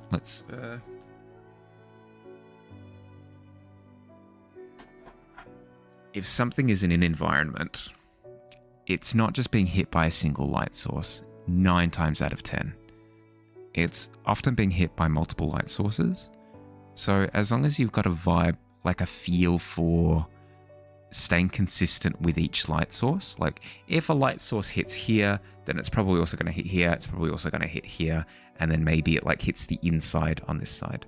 As long as you've got that fundamental kind of in your head, then you can add as many arbitrary light sources as you want and just kind of have them illuminating different parts of the object, and it doesn't matter. It super doesn't matter. As long as you're consistent within what you've introduced, it's fine. Plus, you can totally just be like, and I'm adding another light source there because I feel like it. It's not coming from anything that's present in the scene. It's just there because it looks cool. And nobody will bat an eye.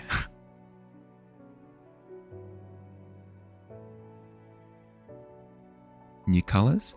And new amped colors so that it works on a dark background. Because these are the old, this is the new, this is the old, this is the new. I needed to bump it so that it works with both light and dark.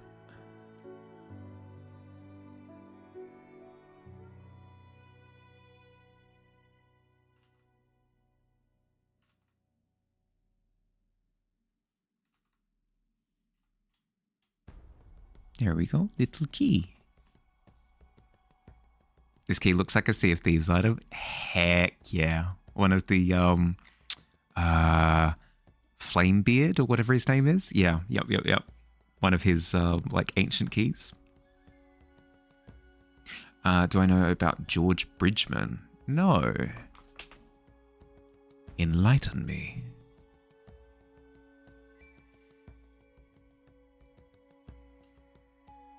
The tavern keep leans across his bench, eager to hear more.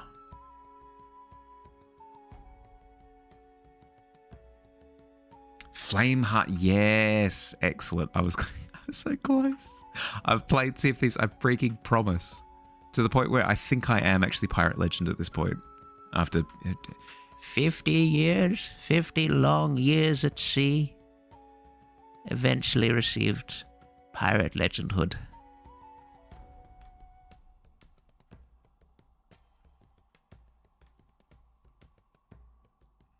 Also Sea of Thieves mentioned. Yeah, everyone take a drink.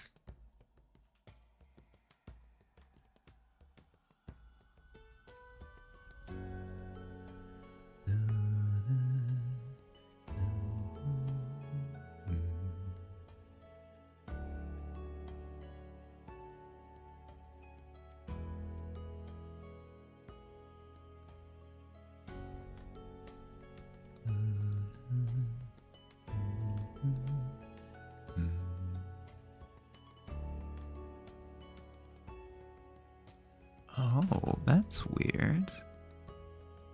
The background actually... it actually silhouettes. That's very strange.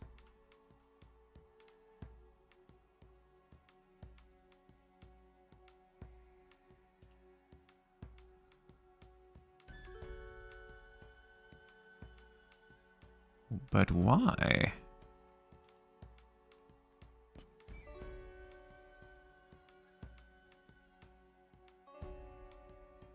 There we go, I guess. The key was cut out behind the key in the background. Very, very odd. It took your crew like 40 minutes to fight him just for another player to swing in and sink your shot. Oh, no. When we sailing, I have. Was it Fields that I spoke with about Sea of Thieves last time? I think it was. I've spoken about giving Sea of Thieves another go, but it'll have to be in a little bit. Yeah, I thought so. It'll have to be towards the end of the month, if not July, because my weeks are actually chockers leading up to the end of the month. But if you're happy with that, then yeah, I'm done to play.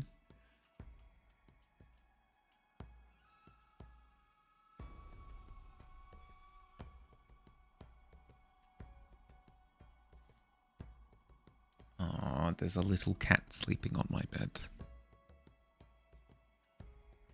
I have to remind you if you want to play, because you will forget. Okay, noted.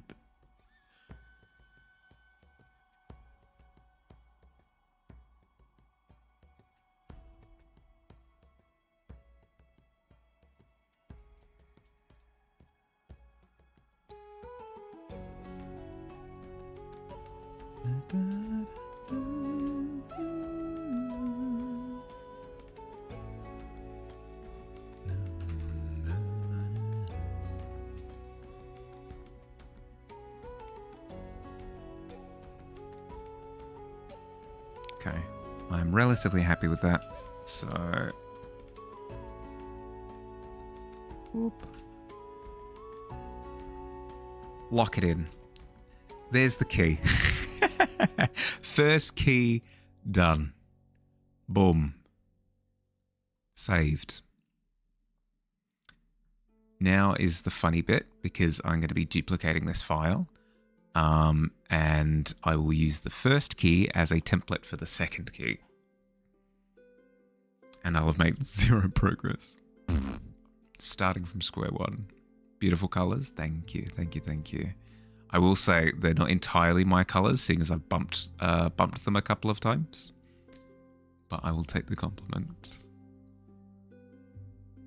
Super graphic brushwork too. Oh, thank you. Thank you. Thank you. Ideally like a few hours in advance because your DL speeds, download speeds suck. Ah, right. Yes. Sorry. Pieced it together. I do plan on giving you more than a few hours. It would probably be a case of like, hey, Fields, you want to play in like a week?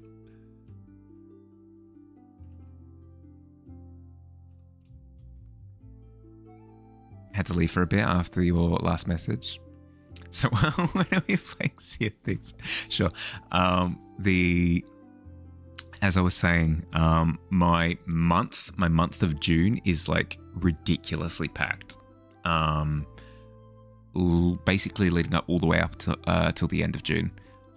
So at the end of June or early July, I'd be able to play. If that's cool, then we can sort of softly lock that in from now if you'd like to. Wish you were joking, but South Island, New Zealand is terrible for downloads. Yeah, no, I believe it. I believe it.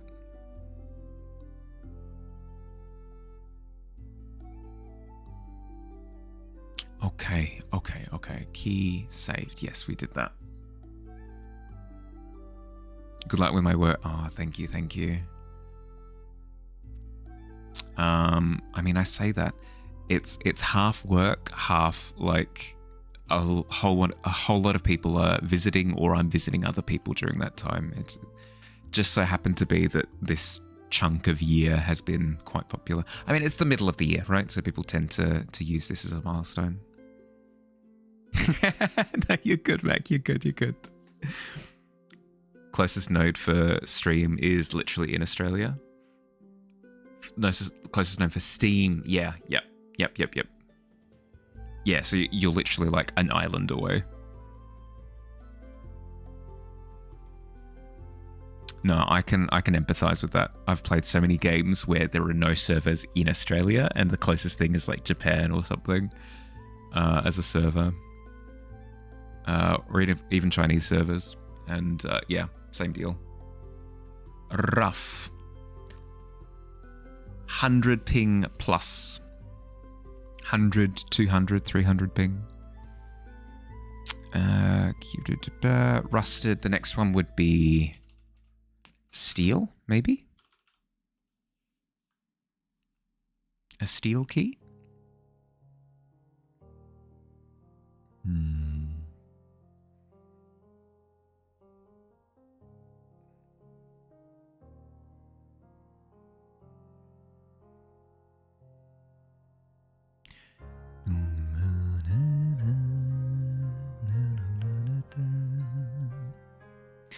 Your 300 ping gang, but you usually play with Americans or EU? Yeah. Yep. It makes things spicy. You get 100 plus in EU too. Closest server to you is Italy. Yeah, it's always tough. It's always tough. It's an absolute godsend moment when you do get a server that just so happens to be in your country, and it's like, oh my goodness, yes. Oh my goodness, yes.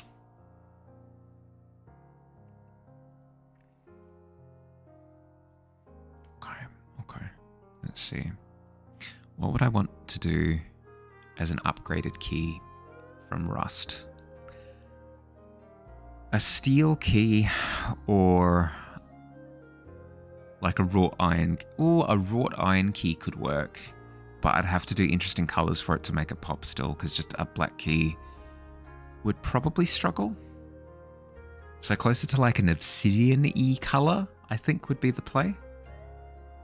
Sea of Thieves is terrible for high ping. Can't go up the stairs or shoot the cannon as fast. Yeah.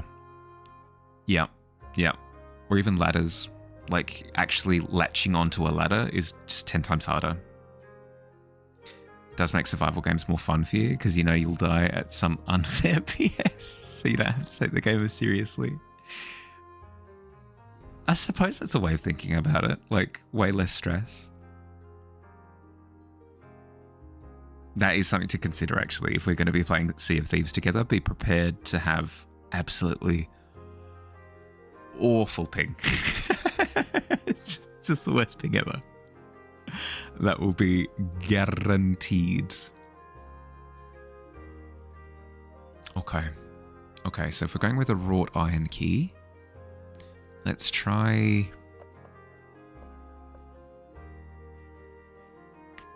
bumping some of its stats and see what ideas come to mind.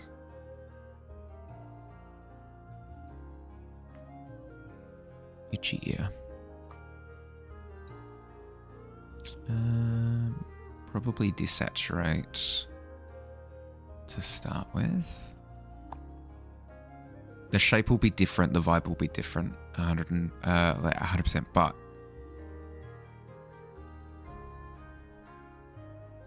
I just want to get a sense for what I'm aiming for.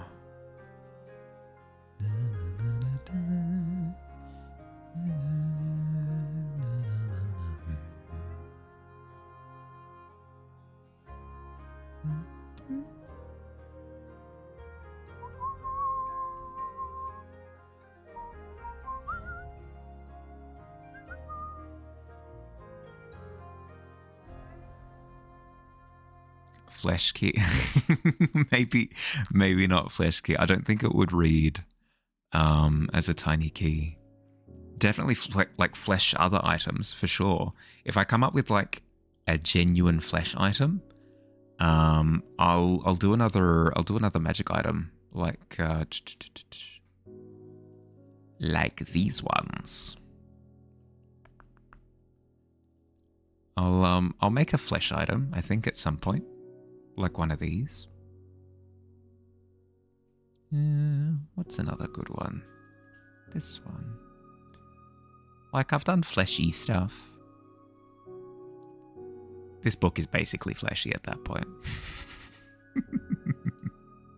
But I think for the keys it would be too tough.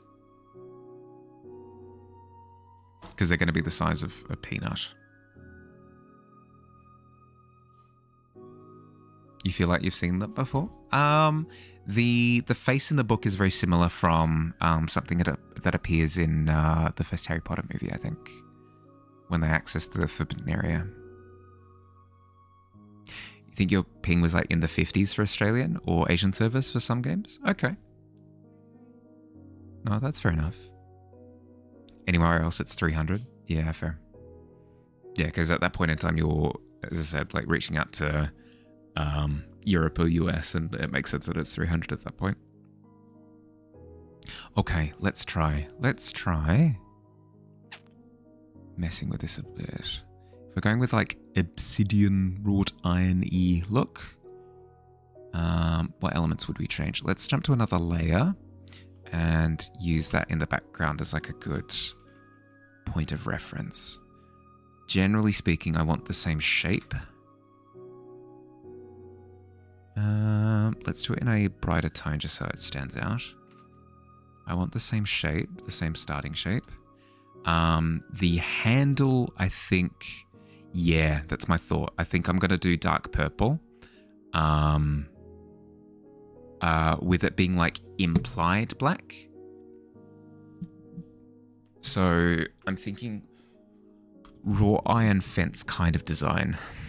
Wrought iron fence, wrought iron fence, wrought iron fence. We'll chuck a little reference file over here.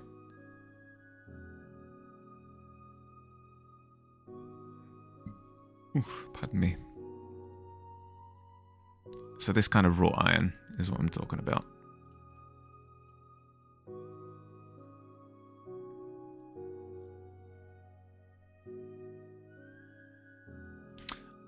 Ooh. Ooh. I mean, it's a million times larger.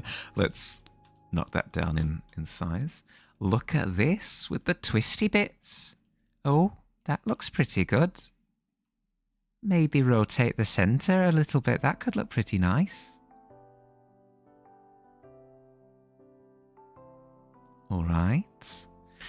Although, that will turn my brain into a pretzel as well. So look forward to that, I guess. I think we, yeah, I think, yeah. Potentially twist the center. That could be quite fun. And then add in maybe like a couple of ornate, like garnish sections, decorative bits, where the key connects to the, yeah, we could have a swirl there or something. And then the teeth of the key. Oh, we could have one of these, whatever they're called. I've completely forgotten. Flower design on iron fences. What's it called? Name. Fleur de lis. That's what they're called.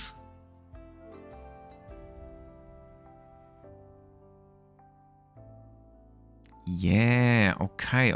We could use a fleur de lis as the teeth, maybe. But I'm thinking that also might be like way too ornate for the size. Maybe we go more like interesting with what's like cut into the teeth. Always just called them sovereign fences for some reason. I mean, that's what it means. That's what the symbol of a fleur de lis means, is actually like sovereignty. Hi, Wolfie. Hi. Welcome. Thanks for joining the tavern. How you going? How was your weekend?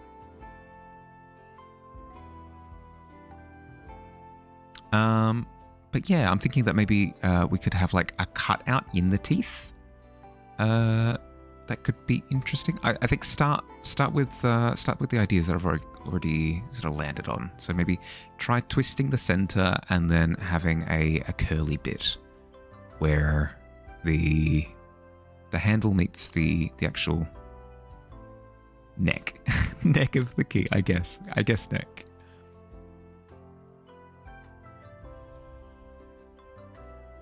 Ooh. You've successfully identified that the key exists. Almost 2 a.m. So just relaxing and dropping by for some streams. Yeah, no stress. Usually on a Tuesday like today, my stream would be a couple of hours earlier, so that might work out for your timing. Hopefully, fingers crossed. And then the same time slot on Thursday. I have earlier streams on Thursday. But on Mondays, Wednesdays, Fridays, my stream usually starts around now. So, a little bit complicated. Lovely to have you, though. How you going? Do you do artsy stuff?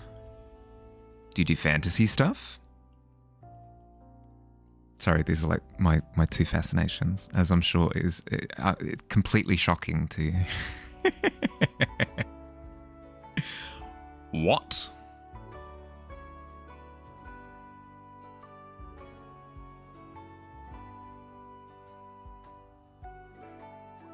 It's just hit you that you're drunk? Oh, surprise. You do a bunch of fantasy art? Oh, nice. If you have any that you'd like to share, I would love to see. No stress though. If you're not comfortable with sharing, that's cool too. And a welcome surprise indeed. Yeah. Sprindy.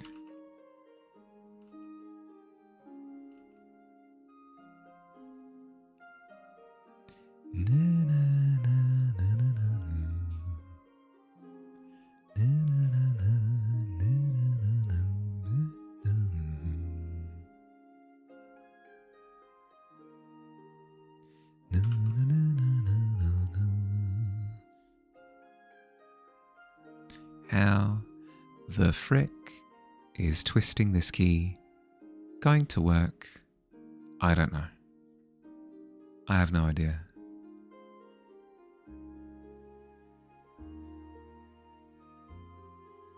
Actually, if I were to twist the key, Would I make it square? Would I make it a square key? I could do that. I could do that.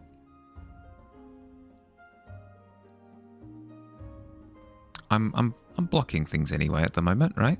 May as well give it a go.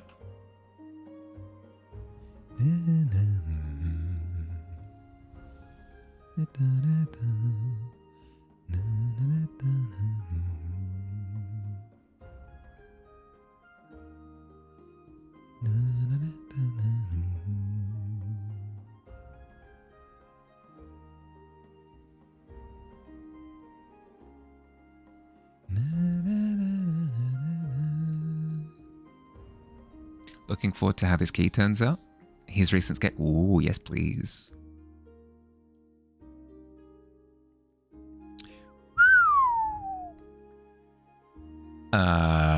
Excuse me. I would like to show this on stream if that's cool. Expression, character work.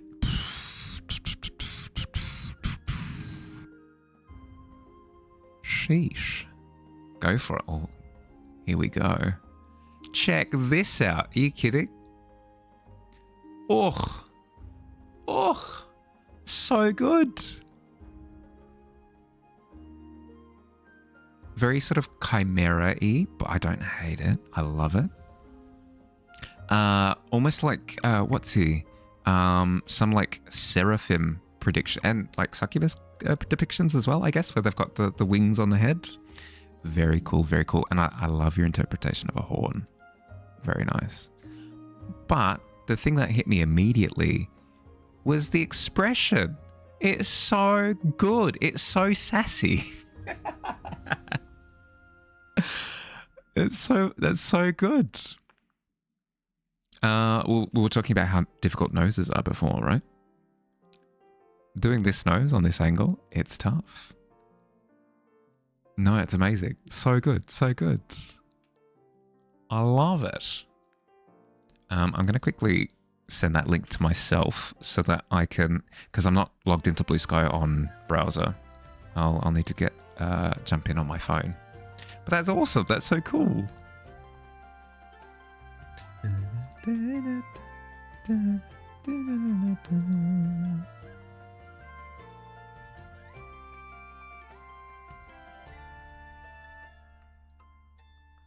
He looks like he's saying, you clearly don't want an air fryer. You clearly don't own an air fryer. Yep. You haven't gotten the latest shoes? Well, that's a decision you could make, I guess. When has an artist ever denied themselves a bit of public validation? I mean, it's better to ask. It's better to ask. Because, you know, some people don't necessarily want their stuff on stream.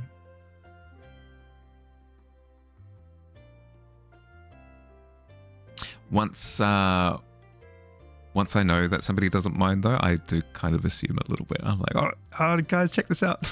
It's so cool. So apologies. You'll have to put up with me a little bit. Expressions are your bread and butter. And it shows.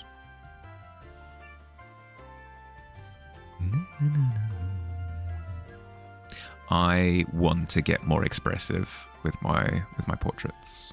I do. I go to safe with them most of the time, and it leads itself to me once again going, I really want to be more expressive with my expressions. Every time. Lucky number 7. You've done the same when someone pops up. You're like, show me everything. Yep.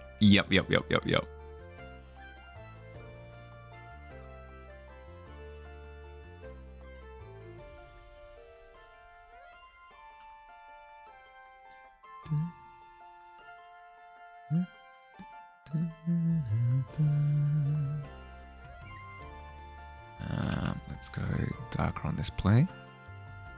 Down here. I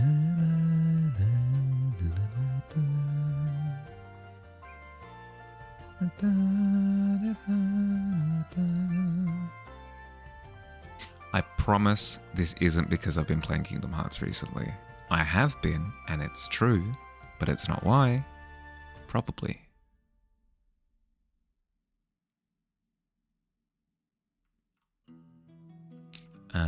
It was recommended by, I want to say Alt. I'm terrible at remembering these things.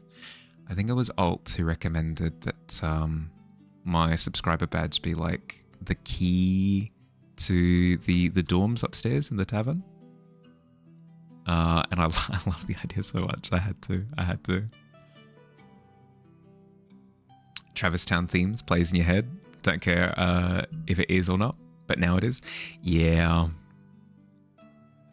Kingdom Hearts music was the reason I learned music. Literally the driving inspiration. Heck yeah, 17 is not bad at all. Is there something that you'd like to do in particular with your 17?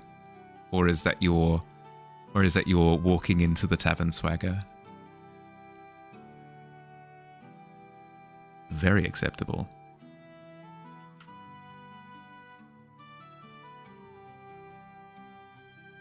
Oh, no. It's okay, Fields. You've rolled incredibly well up to this point. It's fine. Yeah, these are sub badges. That's the plan, at least. I'll probably end up changing them again at some point, but that's the one. That's the one problem with doing my own stream everything, is that as I improve over time, I look at some of my stream assets and I go, oh, it's horrendous after like 6 months.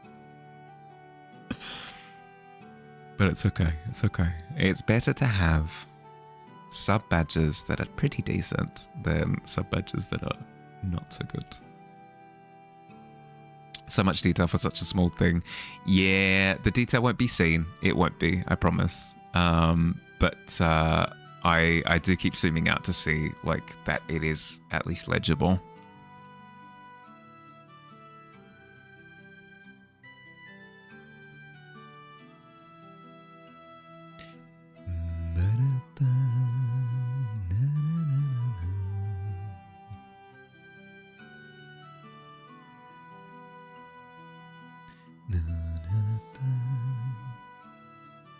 Let's go with it's your entrance swagger. In that world, you're feeling stylish and sociable. Oh.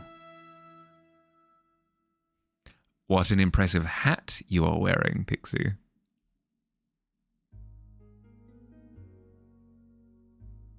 I saw Burp Friend. What was the term you used to describe her? Skittle chicken.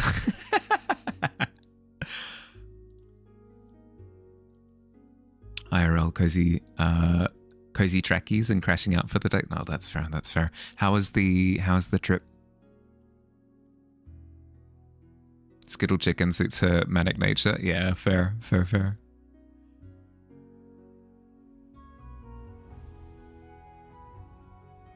Accurate digital artist representing zooming in and out to see how it looks. Yeah. If I were any good at my job, I would just start with a tiny file and I would keep the image incredibly small and just work on that. But I am garbage at my job, and therefore I don't do any of that, and then I suffer afterwards. So I imagine that if I were to go through and redo these keys, it would be with that approach, where I would take the final image, I would do a new file, I would then try to reinterpret the final image again, but in teeny tiny form, and then go from there. I don't know, I hate like trying to, I hate working at a tiny scale. I hate working at a tiny scale. Long day, just about 4 hour drive each. 8 hour round trip. Well, you have earned like full vegetable mode, I think. If I were any good at my job, I'd advertise. True. Thank you, Fields. I appreciate it. We go all in 2000 canvas, compressed to 50. Yes, yes, Wolfie. Now you're speaking my language. That's exactly what we do. I'm pretty sure this is a 1000 by 1000. So. Hi, Lax. How you going? It's going well, I think. It's going all right. We finished the water study from before, and it turned out pretty good. It looks like water, more or less. You could splish splash in that, I reckon. Put on some pretty meaty gumboots and just kind of wade around. Then we switched back to the subscriber key that I was working on last week. This one. And I finished my rusted key. I'm pretty happy with it. Like, if I zoom out real small, it looks decent as a subscriber badge. So I'm happy to just roll with it. Happy to roll with it. And I've been talking through the fact that, like, if I'm not happy with it, I can always go through and do it the proper way, where I start with a tiny canvas and I try and make it look good for tiny canvas. I hate working tiny. I hate working tiny. It leads to me working in like insane amounts of detail for something that you're never going to see. But I could always post this image. I could always post this image full size as well as like an accompaniment. I don't know.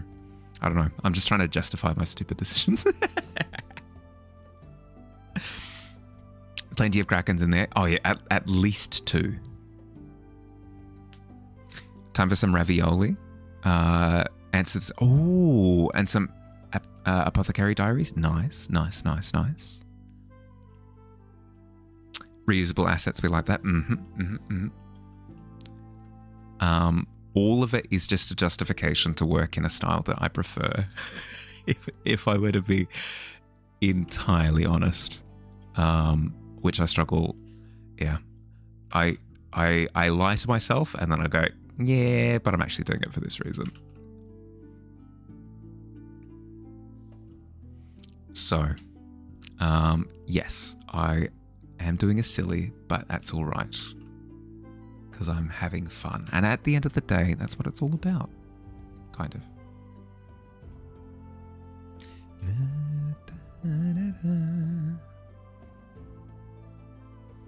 Ads in 1 minute. What? It's been half an hour. It's been half an hour. Okay, I'm going to snooze the ads for the next like 15 minutes and then I'll have to wrap up stream at that point. I'll have run out of track.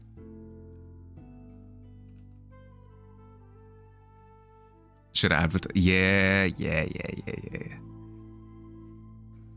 How's this? I'll half and half Fields.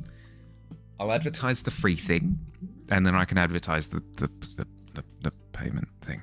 Okay, we'll do that. So for the free thing, if you want to dodge ads, I'm co-streaming on. I'm multi-streaming. Multi-streaming is the term.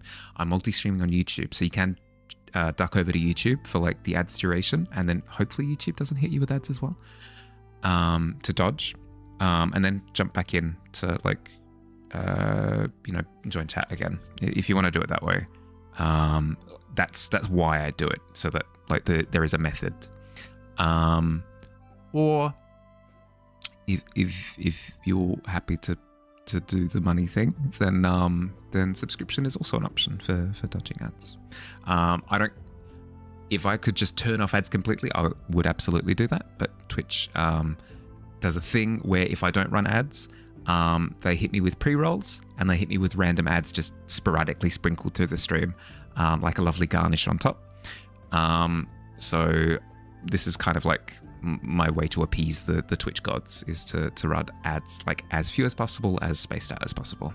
So we make amends somehow. This Tavern is generous with 3 beats. Yes. I above everything else, what I value the most is just catching up with people. God.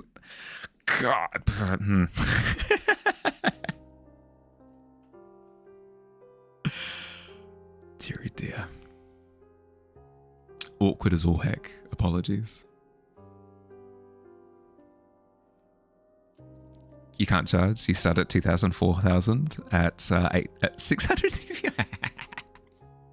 Then crop as you go. Yeah. I don't go that far. It's usually a 2,000 by 2,300 DPI, but yeah, no. At that point, as soon as you get into that kind of ballpark, you're beyond saving. Oh, Mac, thank you for the sub. I appreciate it. And you will soon be able to receive a key to one of the upstairs rooms. Almost. We're so close.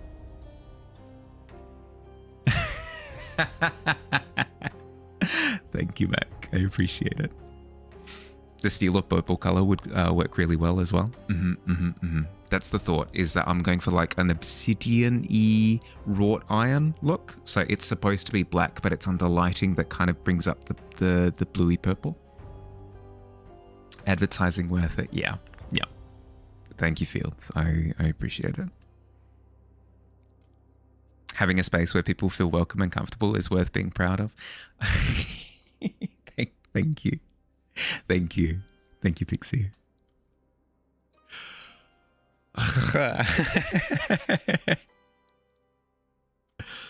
I'm working on receiving compliments.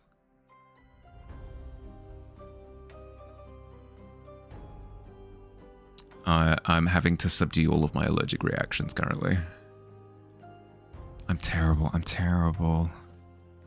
My instinct is to like either downplay or just completely disregard, but it's rude. It's rude if I do that, you know, because people are legitimately saying nice things and I should thank them.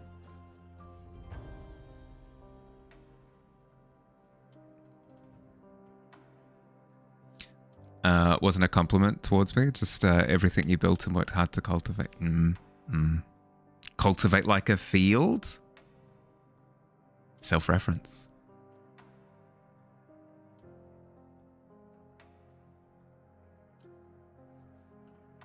No, that is fair. That is fair. But yeah, I hadn't thought of it like that.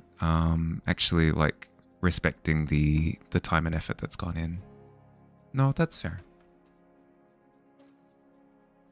Thank you for practicing receiving. I got there.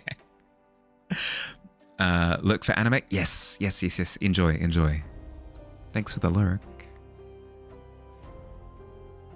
Don't turn this on on you, compliment boy.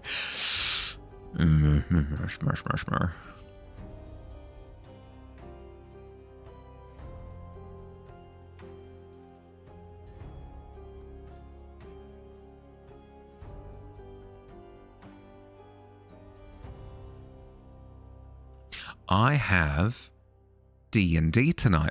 It's just dawned on me. I'm so freaking excited.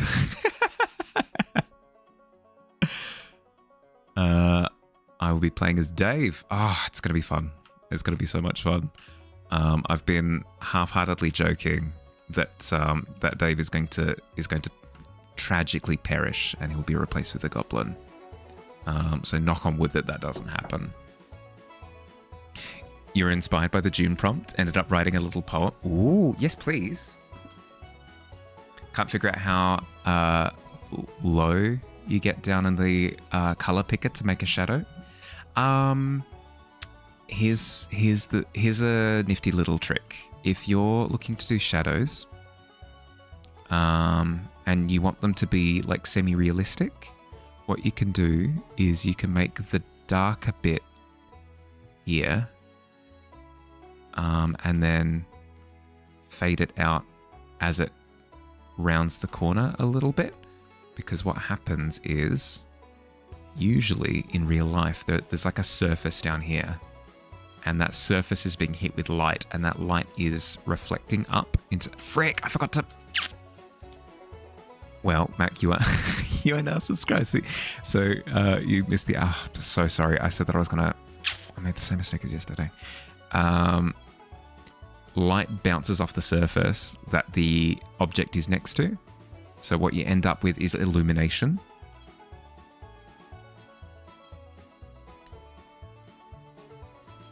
I got to play D&D. Yeah, I do. I get to play D&D tonight.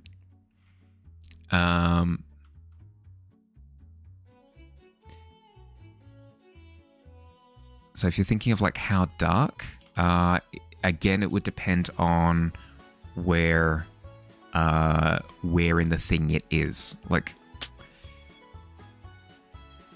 if it's close to the camera and it's in like a well-lit area, then just a little bit darker should do. But if it's, for example, if it's an armpit that's like closed in a shadowy area, then maybe you go way darker. Here. I'll use one of my older pieces. Let's use a photo of Dave. Excellent. An image of Dave. Perfect. Here we go. So, for here, so the light source is over top right, shining down on the character. Because this is the opposite side of the face to the main light source, and it's being kind of blocked by the hair as well, this area here is going to be very dark. So if we were to color pick this, it would almost be black. Almost be black. You could even send it all the way to black. Whereas up here, even though it is like a darker bit, it's still quite close to the color, to the light source, so it won't be as dark as down here. So maybe like halfway down the color picker would be your brightness. And then the same thing with like the wrinkle in the cheek, because it's still being exposed to quite a bit of ambient light.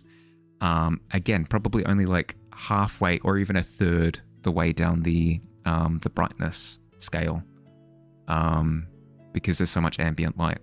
But the further away from the light you get, the darker it can get. But it's something you can play with. If you feel as though it's looking a little bit flat and you want it to pop more, then exaggerate all of these things. So make this all the way black. Make this a little bit further down the lighting scale, a little bit darker. Make these highlights closer to white if you want to make it pop more.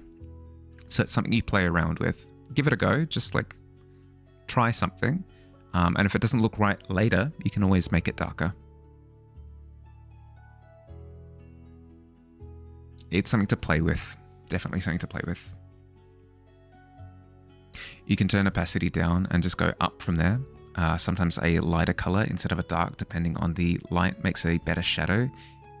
If you want it to differ from shading, yeah, that can work as well. If it's a location that has a lot of vibrancy, so a lot of color, then your shadows aren't necessarily going to be so super dark. They might be a different color. So say, for example, this key is in grass, like it's resting on grass. A lot of the colors are actually, like the shadows are actually going to be almost like a green cyan color, because you've got a lot of that grass tone reflecting up off the blades of grass onto the key. So it depends what environment it's in, but if you're just looking to, in a very neutral way, light it, then it'll be based on its proximity to, like, how far away it is from the light source, light sources that you're considering.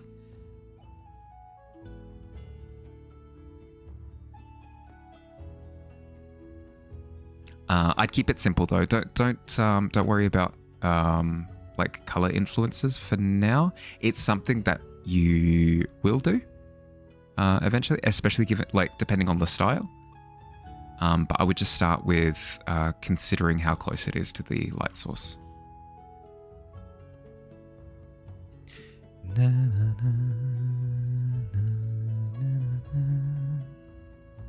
That was Dave, by the way. He's the character that I'm going to be playing tonight. I'm so excited. Because I have been joking that he's going to tragically die and I'm going to have to play a goblin. It's felt really cursed, and I've had to like, I've gone into every session a little bit worried for his survival, which makes playing him even more enjoyable. Yeah. Please do. Send it through.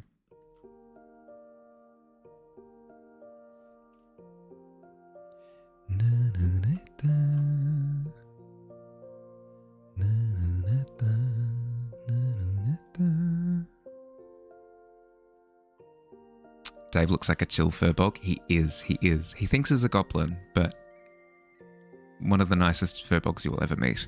Ooh, okay. I'm gonna throw it up on stream. Just a warning. So, the first thing I would do would be, for me, this is for me, like it doesn't necessarily apply to everyone, right? Because you might, for example, this might be your style and you want to just leave it as is. And that's cool. Everybody has their own looks. But the way that I go about it is first I identify where the light source would be. So if I say like the sun is up here, up in the top right, then I'd know things like where to put the little highlight spot in the eyes, where to have heavier shadow. So I might have like more shadow down here in the bottom left underneath the side of the face. I might have the hair a little bit darker on this left side because of the sun as well. And then I might have a little bit of shadow underneath the hat because the hat would be blocking a little bit of the sun as well. So as soon as you've identified the light source, you've gone, okay, the sun is here. You'll know, you can draw like almost lines from the sun to the top of the character and see like, okay, light would be here, light would be here, light would be here. And then like the brow is like heavy and sticking out, so it would be blocking a bit of the sun there.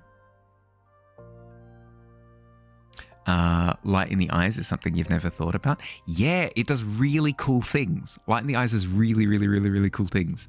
So the eye, oh my goodness, nerd time. The eye is a ball. That's why it's called an eyeball. Then the actual retina of the eye is a little satellite dish. It's not just a spot that sits on the eyeball. It's actually like a three-dimensional space. So if you were to get a cross section of the iris, you would end up with a shape that looks a little bit like this. A little bit over exaggerated for the sake of like illustrating it, but the pupil is here. The color of the iris is the purple, and then you've got a lens that sits on top. And usually the sun interacts with the white of the eyes and the lens, but it goes deeper than that. Let's say that the sun is over here. Oh, it's a happy little sun, it's shining. And it's hitting the eyeball from this angle. What happens is a really cool thing, because the lens is a lens, it's kind of like glass. You'll have a shine spot on the lens, and then the light passes through even more, and then you have another shine spot on this part of the iris. So what that looks like on the actual eyeball is you'll have a shine spot here, and then on the iris itself, you have a shine spot. Like that. And then you can take that one step further. You can go, okay, well then, if that's the location of the shine spot, then probably you don't have a really good view of the iris. Like, the sun doesn't have a very good view of the iris from the other side. So, therefore, you've got like a dark spot here. And it displays itself like that. It's really cool. It lends your eye. It leads to your eye looking better, more accurate, I guess. Not better. Better is a bad way of putting it. But yeah, you end up with a ball with lighting on it. There you go. And then you've got, what's here? You've got like bounce lighting coming up from the surface that the eyeball's sitting on. So, schmear, like that. Eyeball. A little bit messy, but you get the point. You never thought about the technical aspect of it? That's so cool. You saw others doing it and was like, yeah, you're going to do that too. That's part of art too. It's just sort of emulating what works. I mean, the masters went through the process of learning it so that you can, you know, grab what they took and take it even further.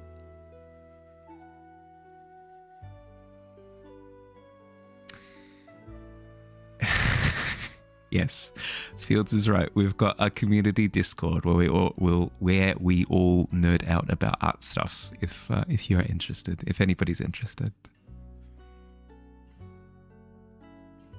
Thank you. Yeah, I can see that. I appreciate. I'm not very good at sharing it. Oh, lovely to have you. Lovely to have you.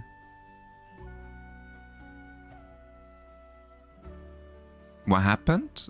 We started working on the next key.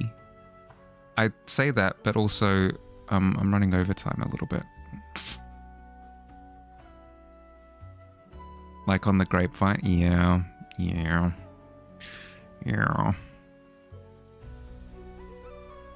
Oh no. I need to refresh my store. It's still like you can still get stuff from it, but I need to update it with new stock. And technically, the printer that I used has moved location, so I need to refigure out how that's all going to work. But otherwise, yes, technically, I have a print store.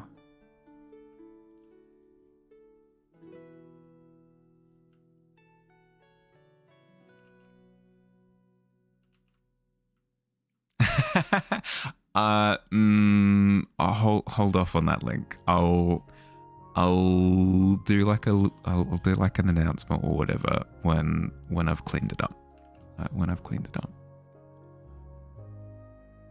It's in my info down the bottom if you really gotta check it out.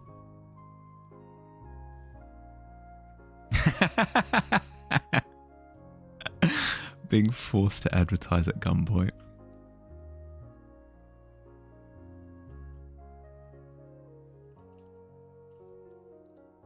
You cooked yourself a kick-ass steak and cheese sandwich? Oh, nice. I've got to sort out food soon, actually, because D&D is happening in what, like 40 minutes? I've got to run and grab food. So I'll probably wrap up in the next couple of minutes, I think. I think that would be sensible. Never fear, though. However, I will be live again tomorrow around this time. Starting around this time. So I will be back, I promise. Bread is toasted with garlic. Oh my goodness, garlic steak. Steak cooked to perfection and awesome cheese. Well, I will also get food, and it will also be okay. Maybe not as nice, but it'll be good, I guess.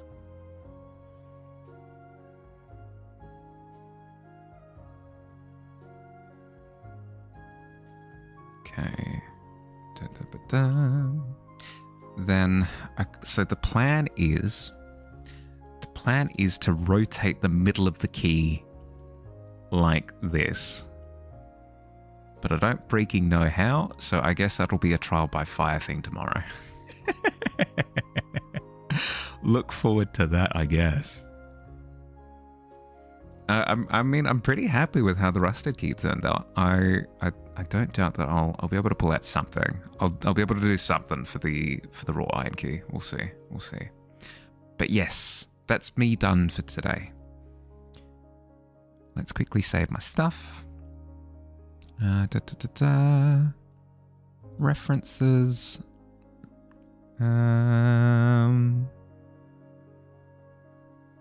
Stream references, I guess. Yeah.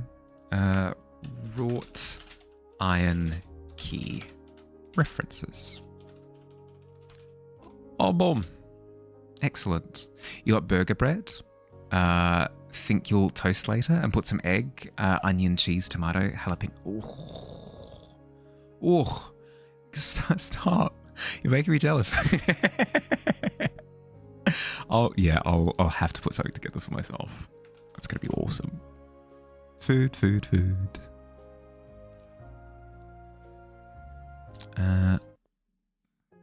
on a bit of quest send, and let's see if somebody's online that we can go and hang out with. Thanks for hanging out tonight, everyone. Hope you had fun.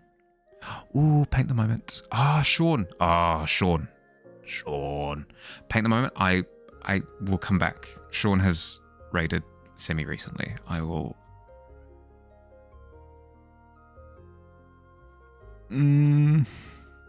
No. Let's head over to paint the moment. Let's head over that way. It's been a while. Have to. Alright. Paint the moment. Boom. Send. But yeah, that was fun. I had fun. More subscriber keys in the works. Thanks for stream. Yeah, thanks for hanging out. Hope you had fun. Have an excellent rest of your day or night, depending on where you are. I'll have the drawing prompt for this month. I'll have it up on the Discord sometime tomorrow, so look forward to that. And I'll catch everyone around. Bye everybody, bye. Have a good one.